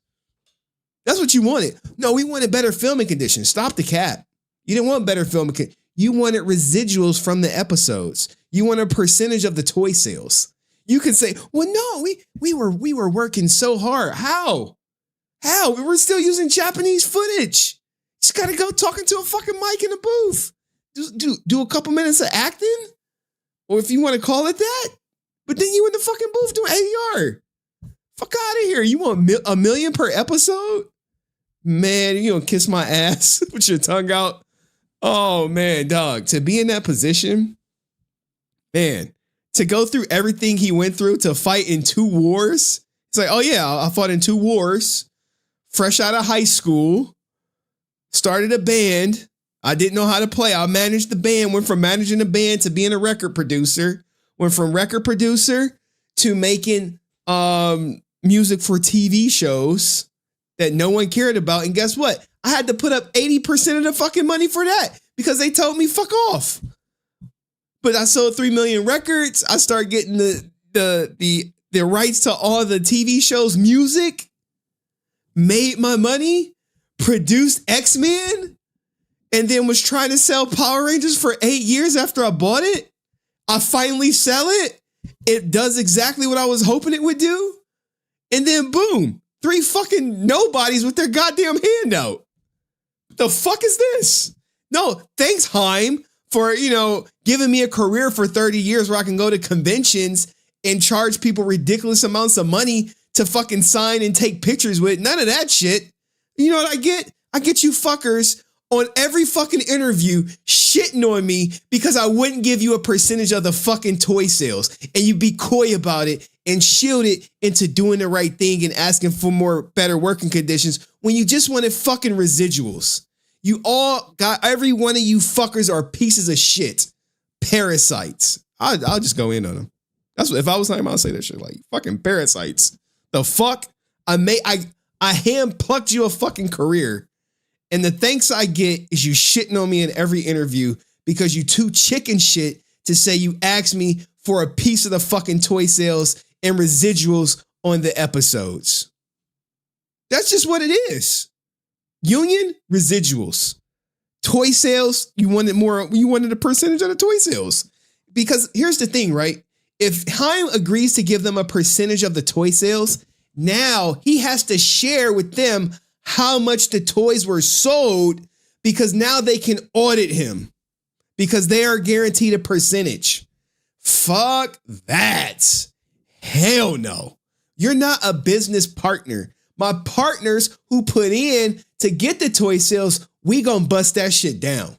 Me and Margaret, we busting that shit down. Me and Fox, we chopping that shit up. They wanted 20% of the toy sales to put that shit on the air and it was going to give us $15,000 an episode. Yeah. They can audit me because they put their stake up. They put their channel up. They put their reputation up. But you fuckers who go in the booth and you, it's morphin' time. That shit. Nah. We'll get a little bit more per episode, but that's about it. Cause that shit ain't good enough. All right. Well, the fucking peace conference is to the left. Go to the left. Get your ass to the peace conference and, go be homeless and go, 20 years later, go talk about how you did the right thing with your disingenuous asses. Dog, he should say that shit. He should have said I helped a lot of people. A lot of people get careers, put them in a lot of good positions. And what I realized was were greedy assholes. Greedy. They never did a lick of hard work in their life. And then they come to me. After I put my blood, sweat, tears, reputation, resources on the line, and they say, I'm a mean person because I didn't give them a piece of what I built. Oh, man. Oh, brother. Send them to the peace conference, man. I should have clipped that. I'm probably going to go back and clip it. That was an epic rant. But shout out to all 50 of y'all. Fucking catching me, tell me how you really feel. Oh yeah, I gotta come on your channel, man. I'll respond to the email. I'm usually free when I don't have my daughter. And if I got my daughter, I'm usually free after like 10 p.m. Eastern Standard Time. What the fuck would I need Sean Rhea for? All right, man. I said I had breaking news. DJ Metcalf is a fucking liar, dog. Bro, I hate when I catch black people lying, man. I hate it, dog. I be like, damn, black man. I believed in you. And you fucking lie. And look, he gets caught in 4K, dog. And he lost 40 million. All right. Lying ass ninja. You lied, boy. He didn't lie, y'all. He lied on the white man. He said that white man called him a slur. That white man said, I got proof. I called you no slur, sir. Called you by the name your mama gave you. Yeah, dog. I fucking hate it. Oh, man. Let's see. Make sure I got the 1, 2. Think which one? Caught lying. 40 million voided. I got to get this clip ready. Caught suspended. Good. I'm happy he's suspended.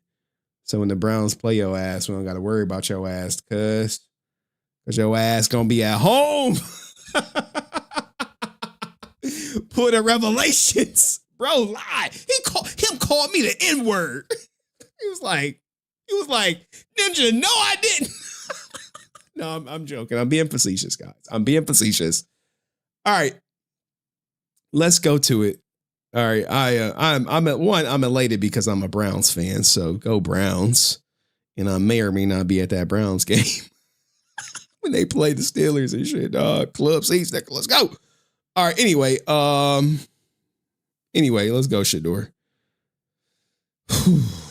I gotta contain myself when we got a Dumb Ninja Award. It's been a while since we gave out the Dumb Ninja Award, but we're about to. It's been a while. Gross, man. Look, dog, I'm not black. I know some people may think I'm black just because y'all saw me at the goddamn rally. Oh, look at my African American over here. Look at him. Are you the greatest? I know Trump pointed me out and shit. I was just there volunteering, dog. I didn't know it was a Trump rally. But I absolutely hate it. Like anytime like you see like a black person get into it with a white person. Now, sure, there are times where slurs could be mentioned and sure, they could be very triggering. But usually the person using the slur is usually in a worse off situation than the person they're talking to. And DK Metcalf he just lied. He lied in the worst way, dog. In the worst way. At a game where cameras are everywhere. And it's just unfortunate, right? It's unfortunate. People don't want to take accountability. Where he could have said, hey, man, I ain't like him calling me my name. And that shit would have been that. But he should never put his hands on the fan. And the fan win. Anyway, that's my precursor. Star running back DK Metcalf just lost $40 million because he wanted to, 1, put his hands on the fan, and 2, he possibly lied on him. Let's check it out. There he go, grabbing him, smacks him. What the F was that all about, DK Metcalf? Because he's a Lions fan? Well, let's go to the tape. Well, since he had his ninja moment, he has voided his $40 million contract. But let's go to the video. Let's see if you hear a slur. So this is the video, and they call him DeKalen doesn't like being called his government name. New Jersey. Hey, DK, don't sign it. DK, don't sign it. DK, boy. He about to throw that motherfucker away.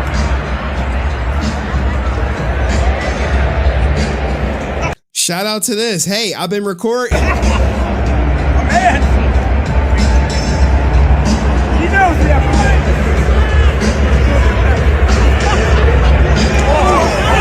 Hey, DK. Yup.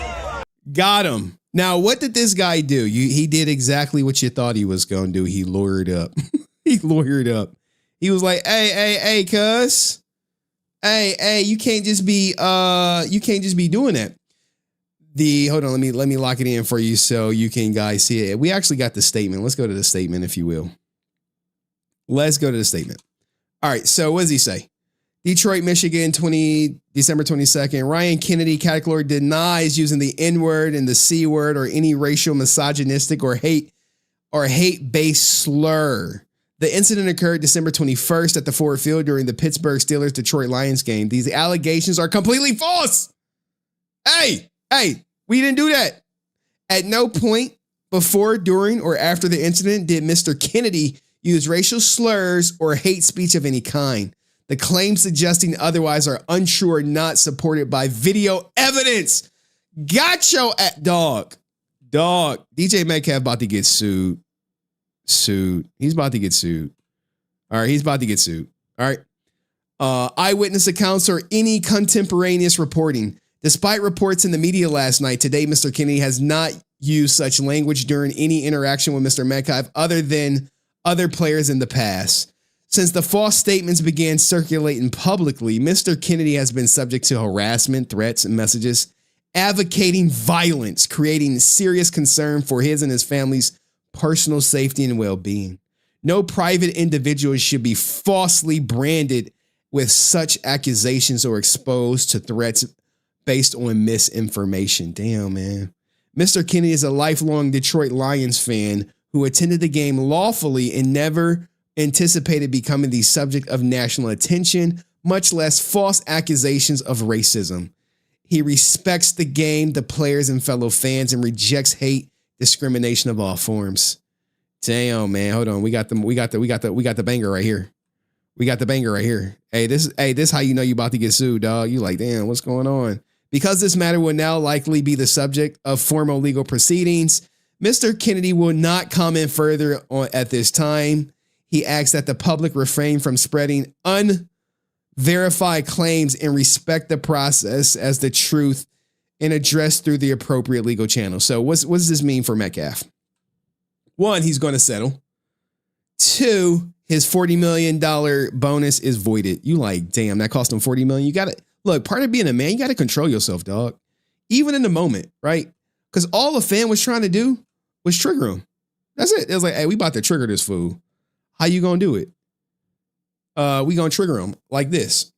So what they did, why is this contract voided? Now it's off in the side. It says, because the suspension falls under the contract detrimental language in his deal, wipes out guarantees tied to any NFL suspension. Damn, man. That includes his fully guaranteed $25 million salary for 2026 and injury protections tied to 2027 worth another $20 million. Damn, dog. Ooh. He can still earn every dollar if he plays, but the security is gone. Metcalf is appealing, but even a reduction to one game would trigger the same clause and void these guarantees. Ninja moment cost him $40 million of guaranteed money. Was it worth it? Was it worth it? Because all he did, he maintained this, is he like, oh, I just called him by his name. I just called him by his real name. That's it. That's it. I just called him by his real name. Henry loves covering the downfall of black men. Yeah, because I hate when I see ninjas doing dumb shit. I want ninjas to win, not lose. I hope other ninjas don't follow in his footsteps. I truly do. I hope when a fan is goading you on by calling you your real name because he knows it gets under your skin, you don't put your hands on him. You don't grab him and smack him in the face and lose your $40 million guaranteed contract. Don't be a dumb ninja. All right. We don't need more dumb ninjas out here. And with multi-million-dollar contracts, getting mad because a fan is calling your name. And I think they end up winning the game, in all honesty. I don't know when this occurred, but this is why you got to level up 2026, man. Control your emotions. What do you gain by smacking up this fan with goddamn blue hair? Lifelong Lions fan. What do you gain from this? You gain nothing. There's nothing tough about you beating up on the small guy. And you don't get no cool points. No one's like, oh my God, DK Metcalf, you really showed him. Yeah, dog, you really showed him. You about to get sued. You lost your $40 million of security. Yeah, dog. Yeah, hey, but don't worry, cuz. You showed his ass not to call you your real name, cuz. Decaying. You showed him not to do that shit, cuz. Good job, man. Way to go, bud. Way to go. Way to go.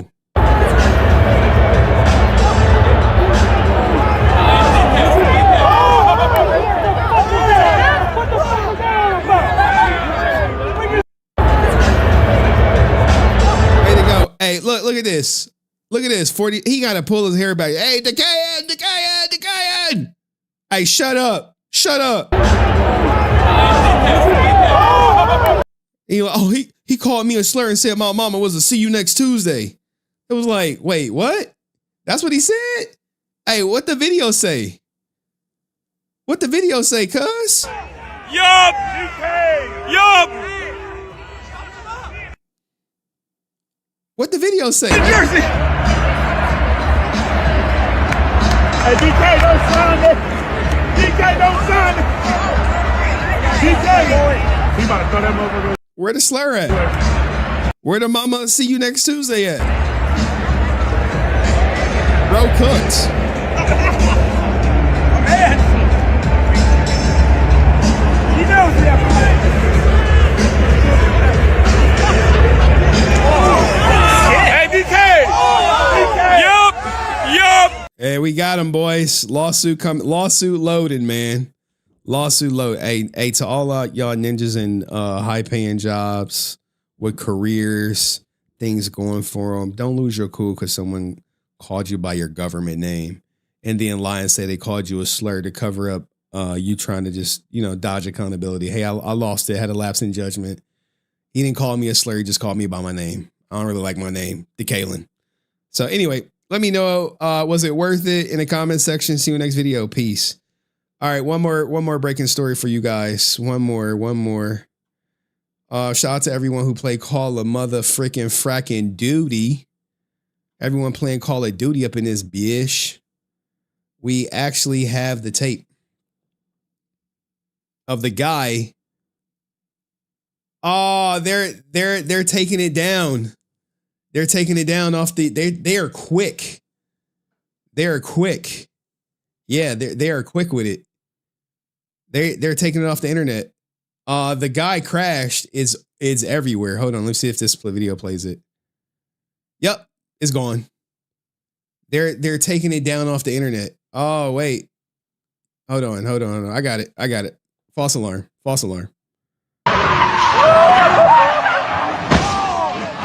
Puta madre, oh shit! Fuck me! Fuck! Oh shit! Fuck me! Please don't show no dead bodies, dog. Fuck All me! right.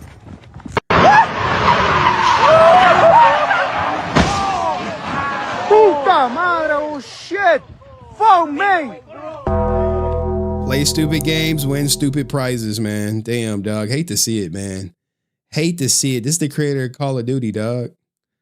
Creator of Call of Duty. Creator of Call of Duty. I know if it's going to show all my DMs and shit. Creator of Call of Duty. You hate to see it, man. Hate to see it. So many good games, man. They said he went out like Vince and whatchamacallit. We drinking tonight? Damn, man. Modern Warfare 2, dog. Oh, goated game, man. Talk about one of the most fun and exciting games I ever played in my life. Modern Warfare 2, bruh. I was a menace. I was just like every other person trying to get that nuke. Trying to get the nuke. What was it? Trying to get the nuke, the chopper gunner to the nuke. Oh. I forget the missile that you could just, shoot down. And then from that to the chopper gunner would get you to the nuke. They'd be like, yo, you got the nuke? I'd be like, I got the fucking nuke. I got the nuke. We about to lose? No, the fuck we not. No, the fuck we not. Damn, dog. His influence on millions of young men has changed lives will never be forgotten, dog. Bro, when you in that sniper mission for Modern Warfare 2, dog, and you like, yo, you got him in your sight, and you blow his arm off, you're like, no! Oh, shit. And then in the end of the game, where he just walking people down on you on the bridge, and he just like, boom, with his fucking one arm, and he just headshotting everyone who's wounded and shit. Bro, man, sad to see, man. Sad to see. Hate to see it, dog. Rest in paradise. Man,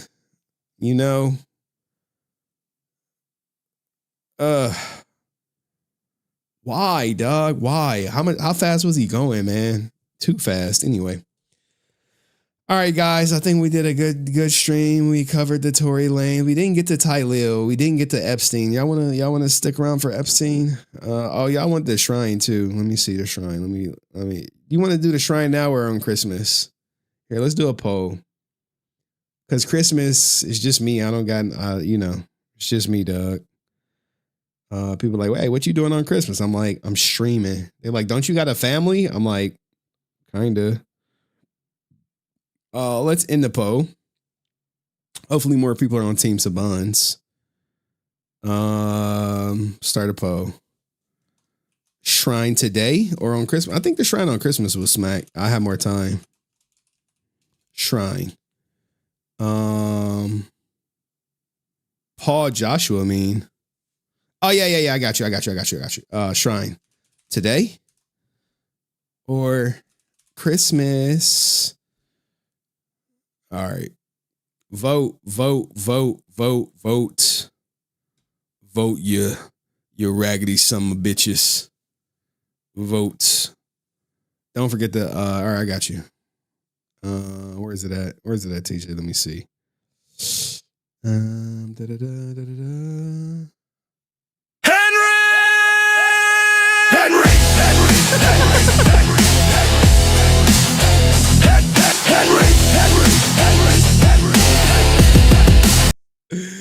Bro.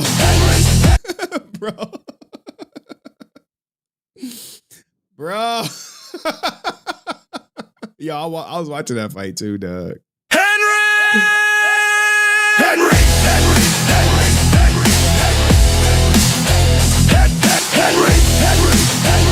Was that Freeway? Bro, that was Freeway. Henry resilient, iron in his grin. Weekend Ranger talks loud, can't back it in. Bell goes clang, hear the crowd all roar. Weekend eats canvas, begs for more. Left, right, sit down, clown. Henry's crown stays. Hey, y'all know Rican never fought the day in his life, right? He never fought anybody. Glued to town, trash talk fades, knees start bending. All hail Henry, fights done trending. I definitely got 3 under my belt. Henry! Bro. Stay resilient or get TKO'd. Yeah. Henry!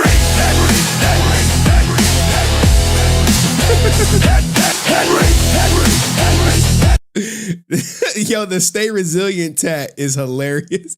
Henry resilient. Bro. Bro, I mean, I think Anthony Joshua is not a good boxer. I think he got a soft ass chin. It's a shame. What was the black dude he never fought? He was running from him. Oh gosh. I forget the guy's name. To this day, guy, whatever that guy's name is. Shame they never fought. Deontay Wilder. I always was like, yo, I really wanted to see them fight, but Deontay Wilder, yo, he started getting crazy towards the end. Henry resilient, iron in his grin. Weekend Ranger talks loud, can't back it. Bro, Jake Paul had nothing coming for that fight, man. He had nothing. He had nothing. I mean, they both got $92 million richer. Maybe Paul a little bit more because he's living in Puerto Rico. But Jesus, man. Yeah, he broke his jaw pretty good.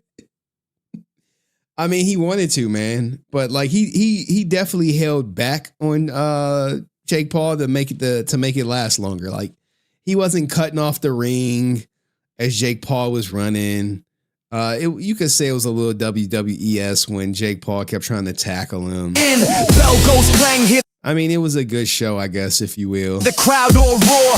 Weekend eats canvas, begs for more. Left, right. Look. This the meme everyone's showing. Sit down, clown. Henry's crown stays glued to town. Trash talk fades. Bro, he definitely punched through his jaw, though, if you saw the fight. This begs for more. Left, right. Sit down, clown. Henry's crown stays glued to town. Trash talk fades. Knees start bending. I'm trying to get my daughter to understand that, to kick through and punch through targets when she's doing her taekwondo stuff, because she's like trying to like tap it and just like, no, you want to go through it, girl. You want to go through it. All hail Henry. Fights done trending.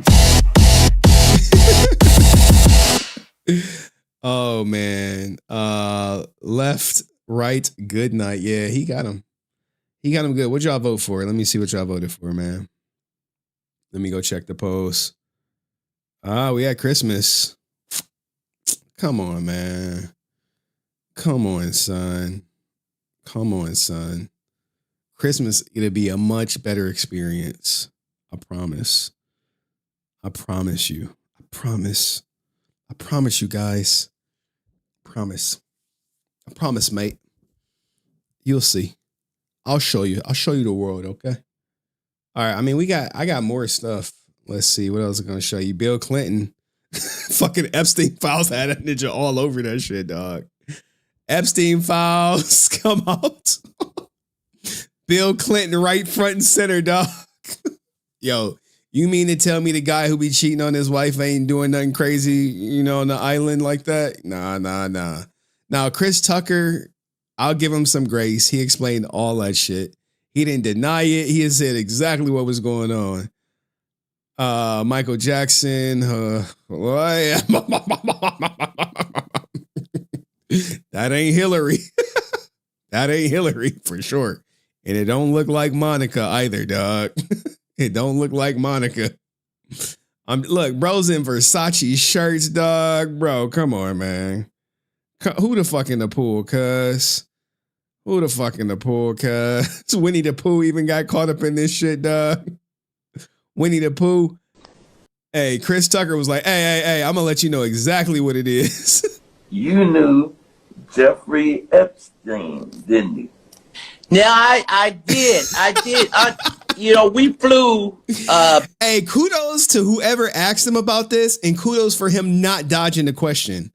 That's a real interview. Hey, these pictures just came out, cuz. What's up? Bill Clinton and a lot of different. Well, that was a humanitarian trip to Africa, and I met him on that trip because it was his plane. I didn't know who plane we was getting on, but it was a whole bunch of dignitary people. We was with a delegation, and yeah, I met him, and you know, you don't know people what they do in their private lives, so yeah. He separate. You see, he like, hey, you don't know what they be doing in their private lives, cuz you don't know what they be doing. You gotta tell me this, Chris. You was on this private plane, and you could tell that it was a private plane because they called it, was it Lolita Express? Oh yeah, it was a private plane. Yes. Oh yes. But wait a minute. You didn't never go to that island, did you? No. He like, oh no. We went to Africa. I don't know where that thing got. Yo, whoever interviewed Chris Tucker and got him to speak on this, salute to you.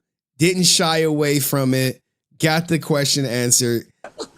Wholesome moment between him and Chris Tucker too. Like, nah. I think the best facial expression was he was like, hey, you don't know what be going on in these people's lives. You know, you don't know people what they do in their private lives, so yeah. It's the eyes. Yeah. Oh, bro, he didn't want to make it too obvious. Like, I don't know what the fuck going on in their life and shit. But this is hilarious, man. I think it's hilarious. Y'all may not. All right, well, I'm gonna decide on all tiebreakers. How do we got 50 people in the goddamn chat and only 18 voted? Make it make sense. You gotta tell me this, Chris. You was on this private plane, and you could tell that it was a private plane because they called it, was it Lolita Express? Oh yeah, it was a private plane. Yes. Oh yes. But wait a minute. You didn't never go to that island, did you? No. It was no hesitation or whatever. Like, no. Bro, you gotta love it. No. Hey, salute.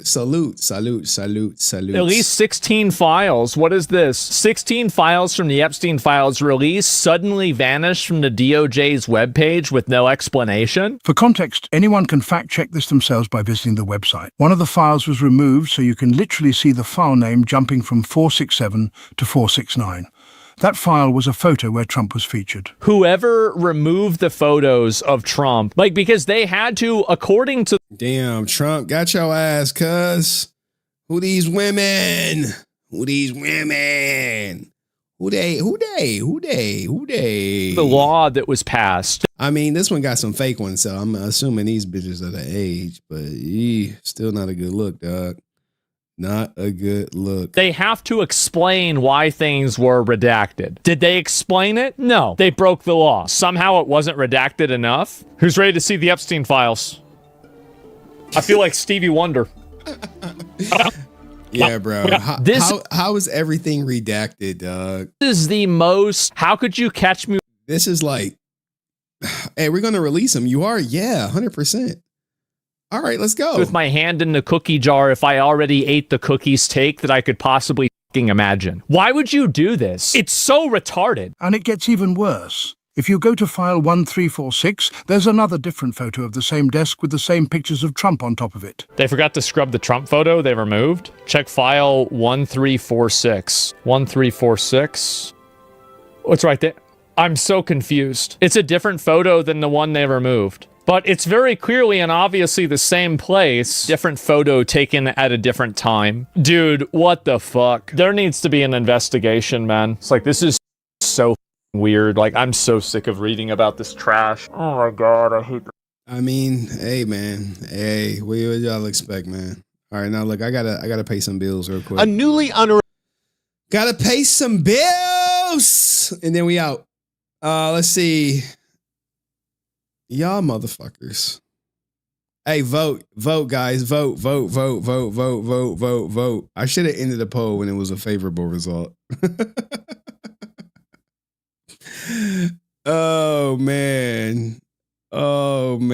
Shout out to Rep Morgan 4078 with the super chat. This is the reason why Chris Tucker abruptly quit Hollywood. He was trying to get the hell away from those people.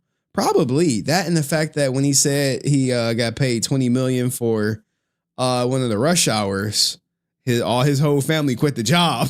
They stopped working. Like, hey, you gonna support us, right? He was like, nope. No. The fuck y'all quit y'all job for? Not eat the rich, man. Did someone put eat the rich? Get rich, guys. The goal should be to get rich. Get rich. Not by any means, but just try. Just try. Put forward some efforts. Put forward some effort. All right, but thank you. Thank you, Rep Morgan. Appreciate you.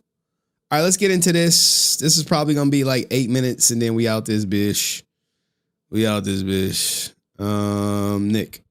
All right.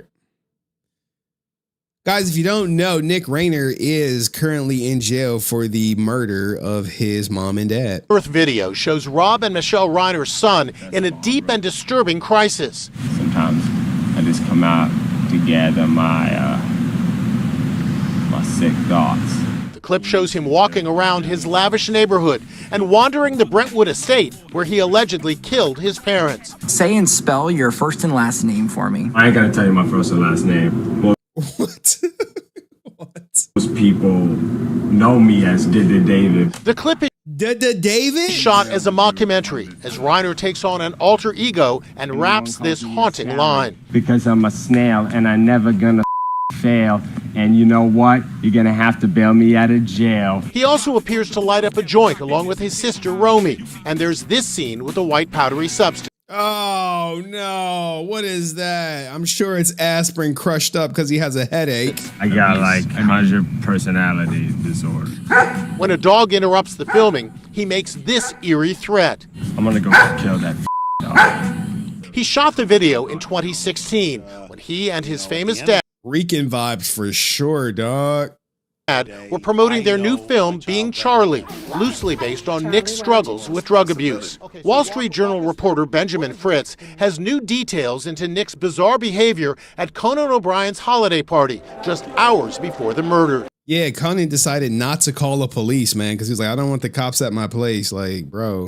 Nick's demeanor was very odd. People were kind of baffled by him. He was going up to people, asking them, "What's your name? What's your last name? Are you famous?" Which is, very Weird. bizarre behavior. And some people thought he may have even come off the street. Was he specifically asked to leave? I believe he was asked to leave, but I believe that his parents left with him. Romy Reiner, who lives on the family's compound, made the horrific discovery of her parents' butchered bodies. Damn, man. Damn. Her home is next door to the family. Damn, they have a compound. Wow. This is some next levels of wealth right here, guys.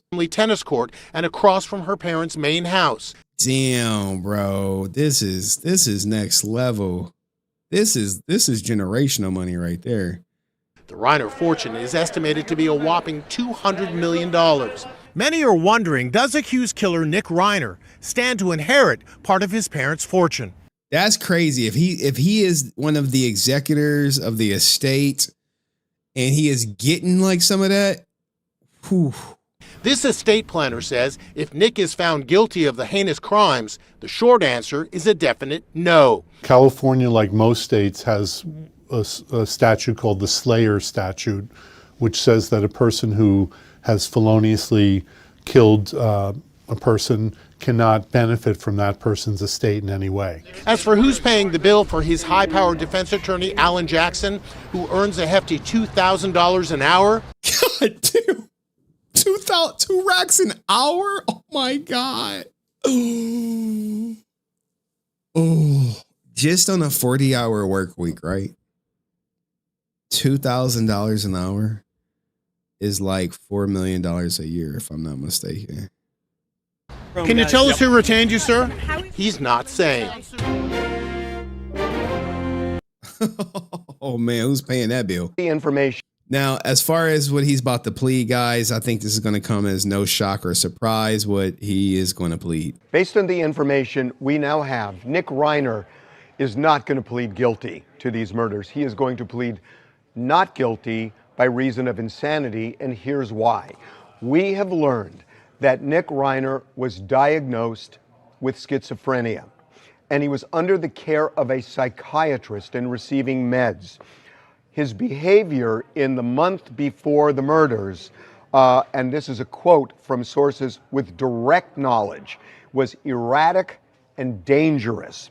He went to an LA rehab facility in the time before the murders. He had been to a number, but in particular this one that specializes in treating mental illness. It's really expensive. It costs $70,000 a month.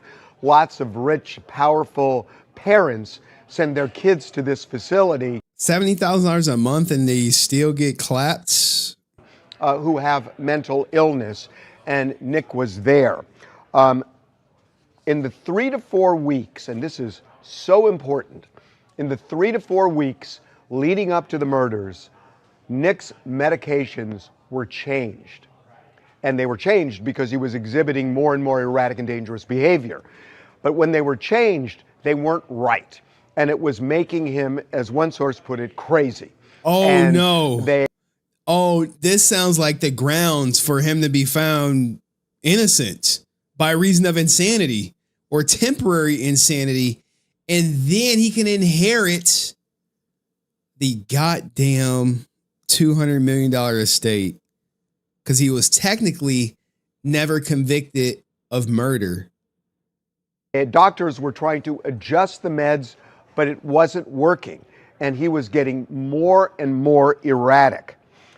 In addition to that, Nick was abusing substances, and we're told the substance abuse worsened the schizophrenia. So all of this paints a picture of someone. In fact, these words were used to us by one of these sources with direct knowledge, that he was, quote, out of his head at the time of the murders. So based on everything I know, this is not going to be a case where they contest that Nick did it.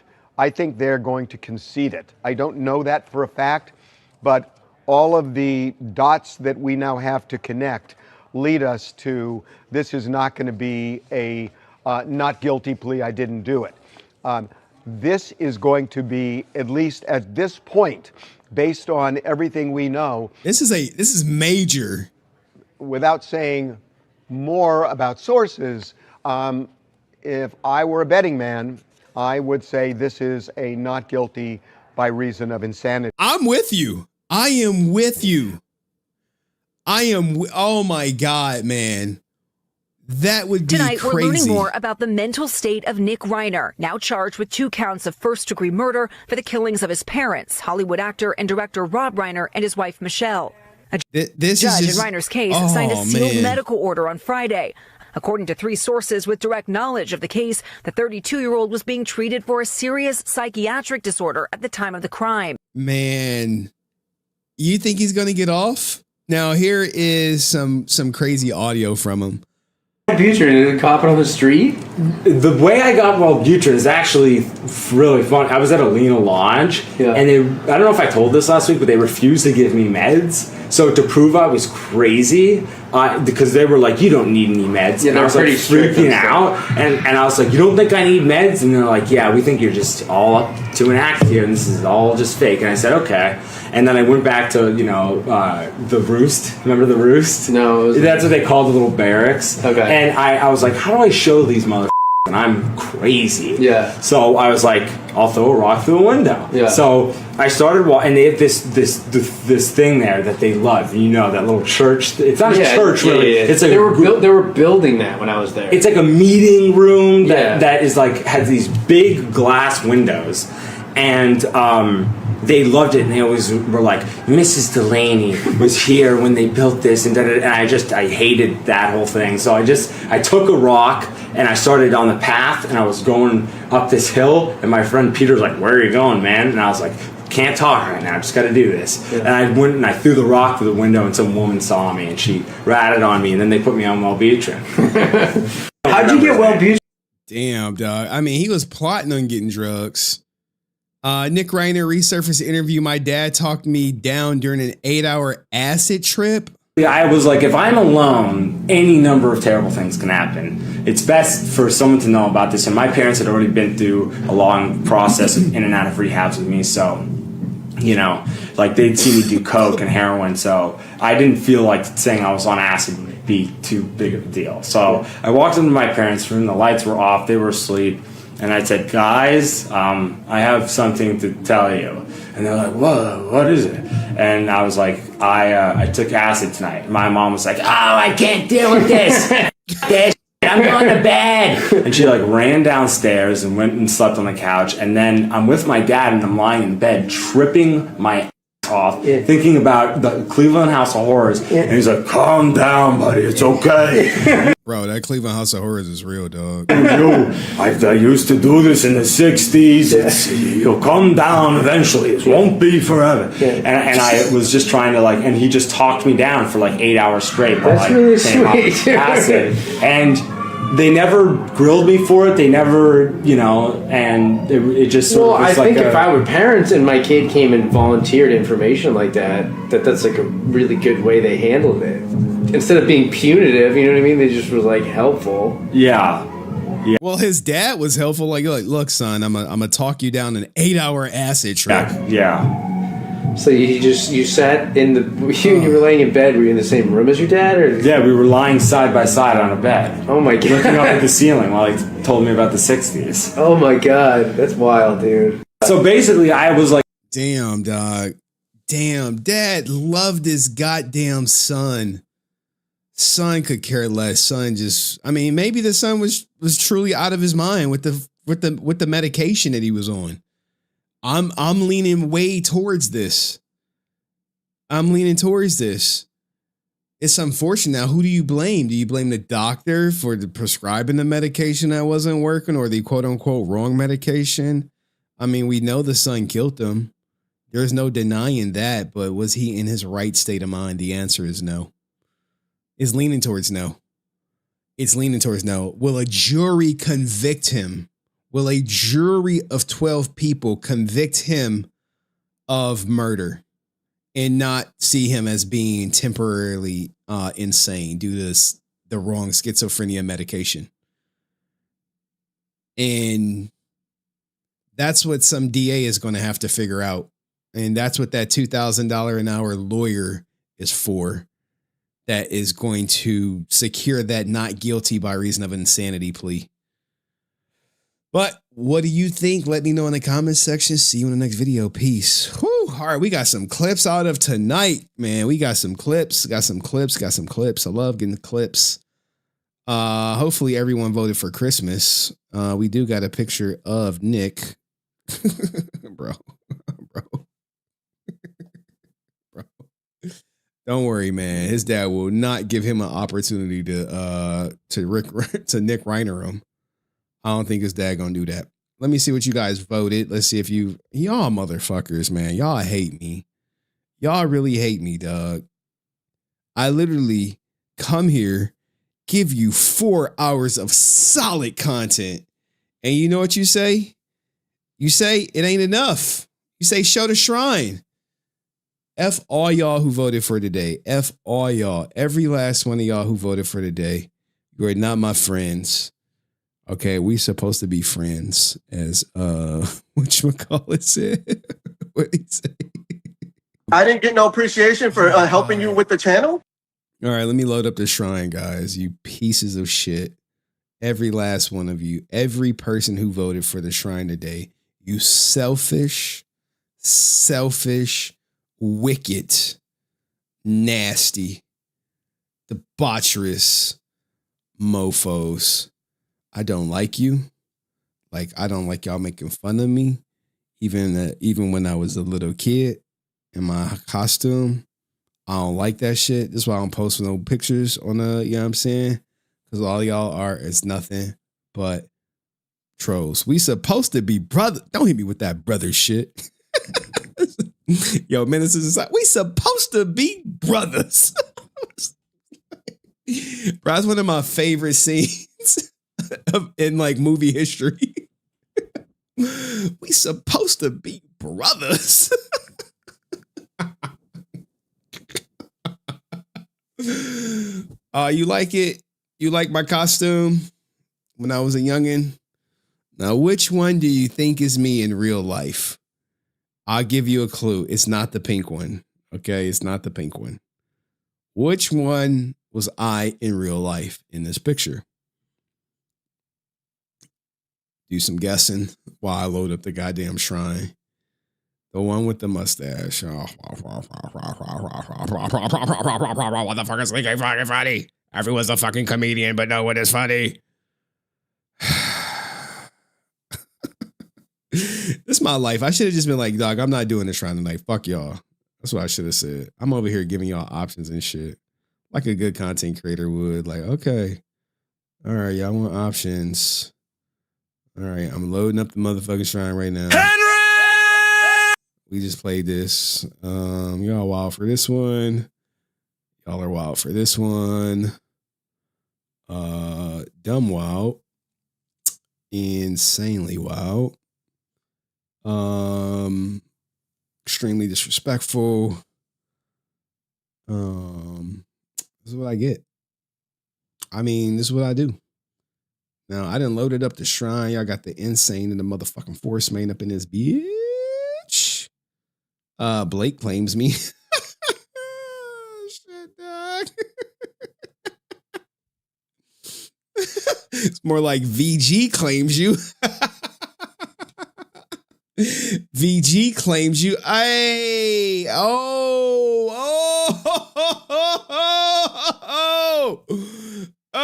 money talks and bullshit walks, bitches. Let's go.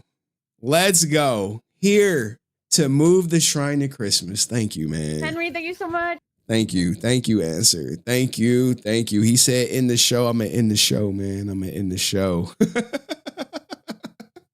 I'll leave y'all with this. Let's get the sound bite. He talked about me. Oh, I'm going to post.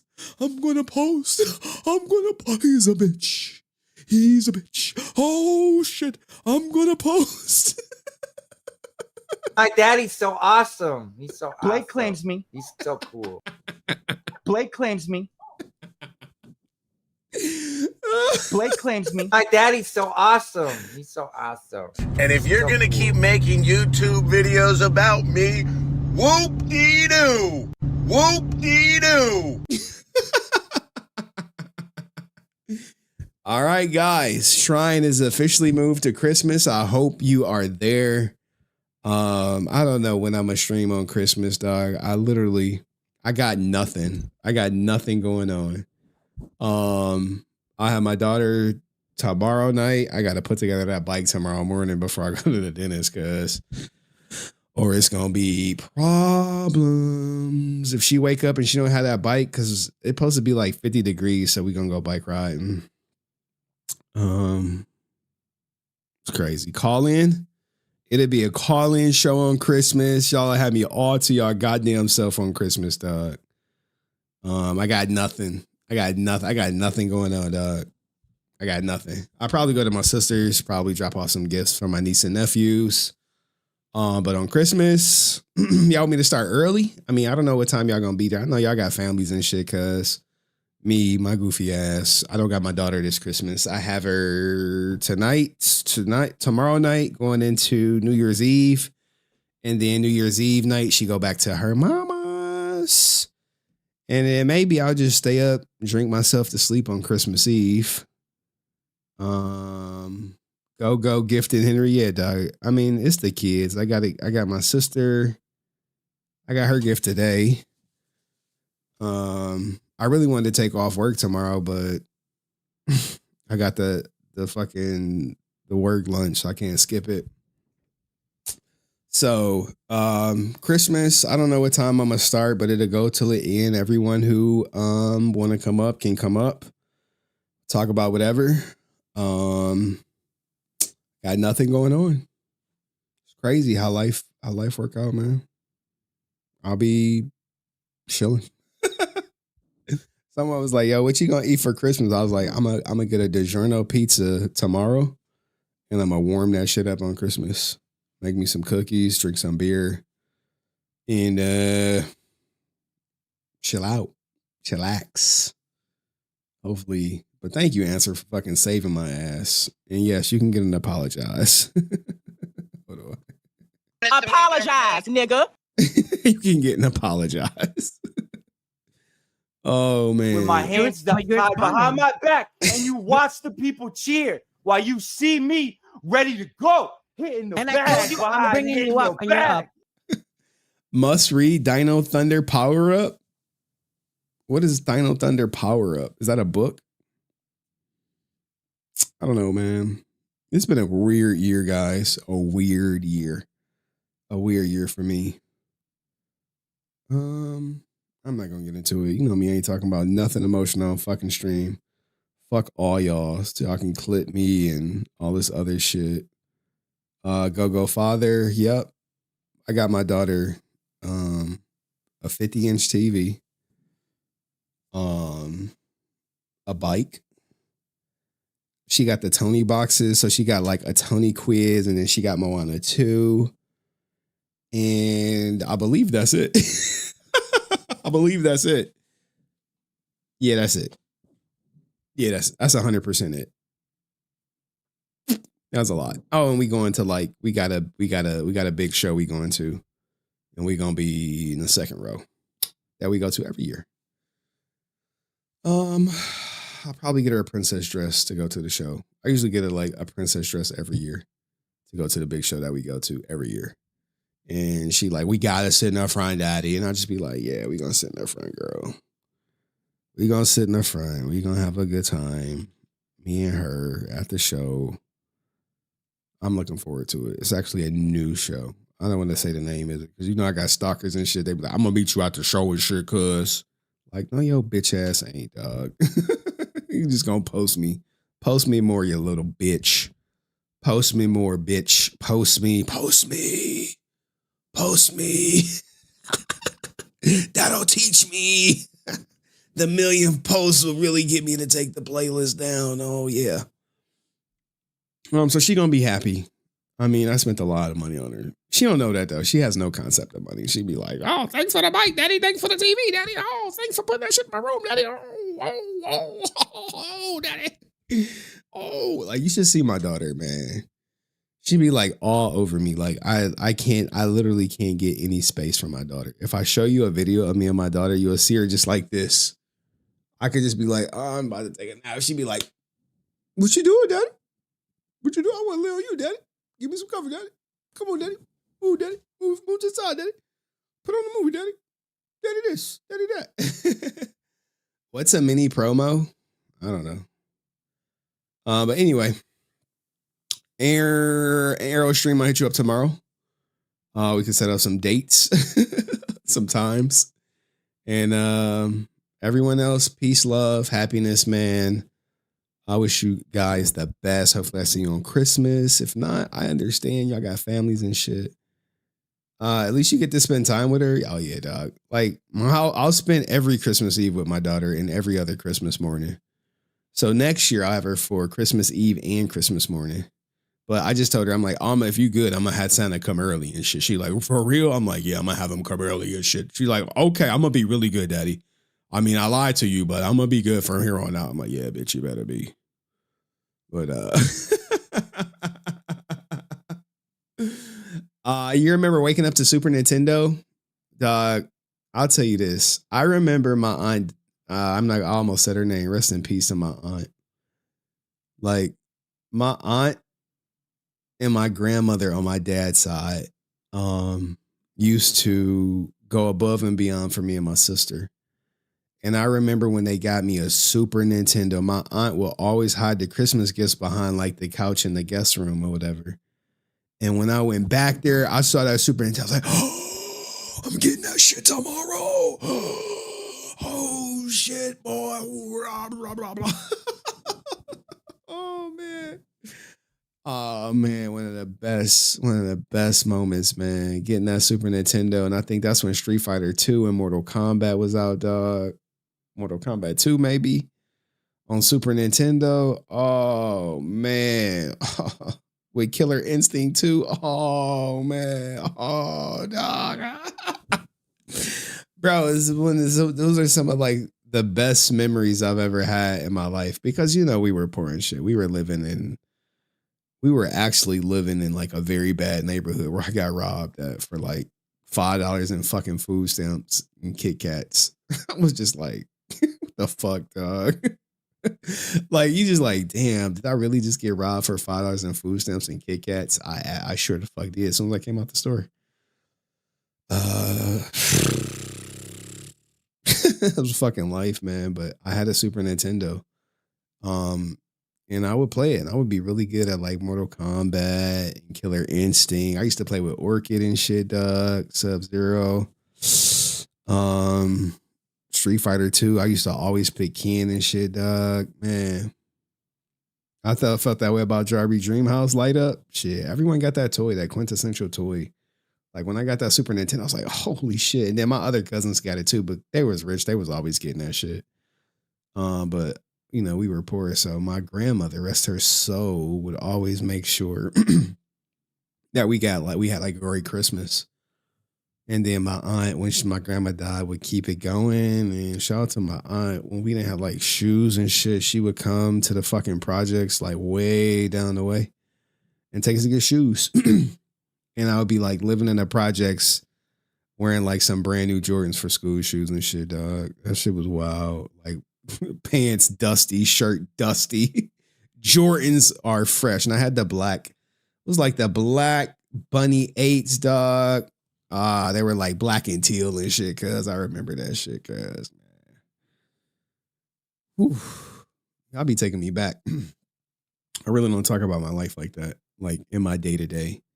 Only with y'all, because I'll just be like, damn, man, it was really some crazy times. And that Tupac song, Unconditional Love, I'm probably gonna listen to that shit tonight. But anyway, thank you guys. Hopefully, you know, y'all chill with your boy on Christmas. If not, good for you, man. Good for you. But if so, pull up, relax. I don't think it's gonna be too much of a crazy stream. We'll do the shrine, we'll do the call in. Hopefully we don't have anything else crazy. I really don't feel like in all honesty, guys, I don't be liking covering some of this shit sometimes. I just be like, this just it leans on me sometimes. I just be like, I don't feel like covering this bad shit. Make me reflect on certain things. But anywho, I think that's it. I'll leave y'all with this for all y'all with y'all HR parties. Be ninja. I want to be ninja. I want to chop, chow down, take chow down to Chinatown. I want to be ninja. I want to be ninja.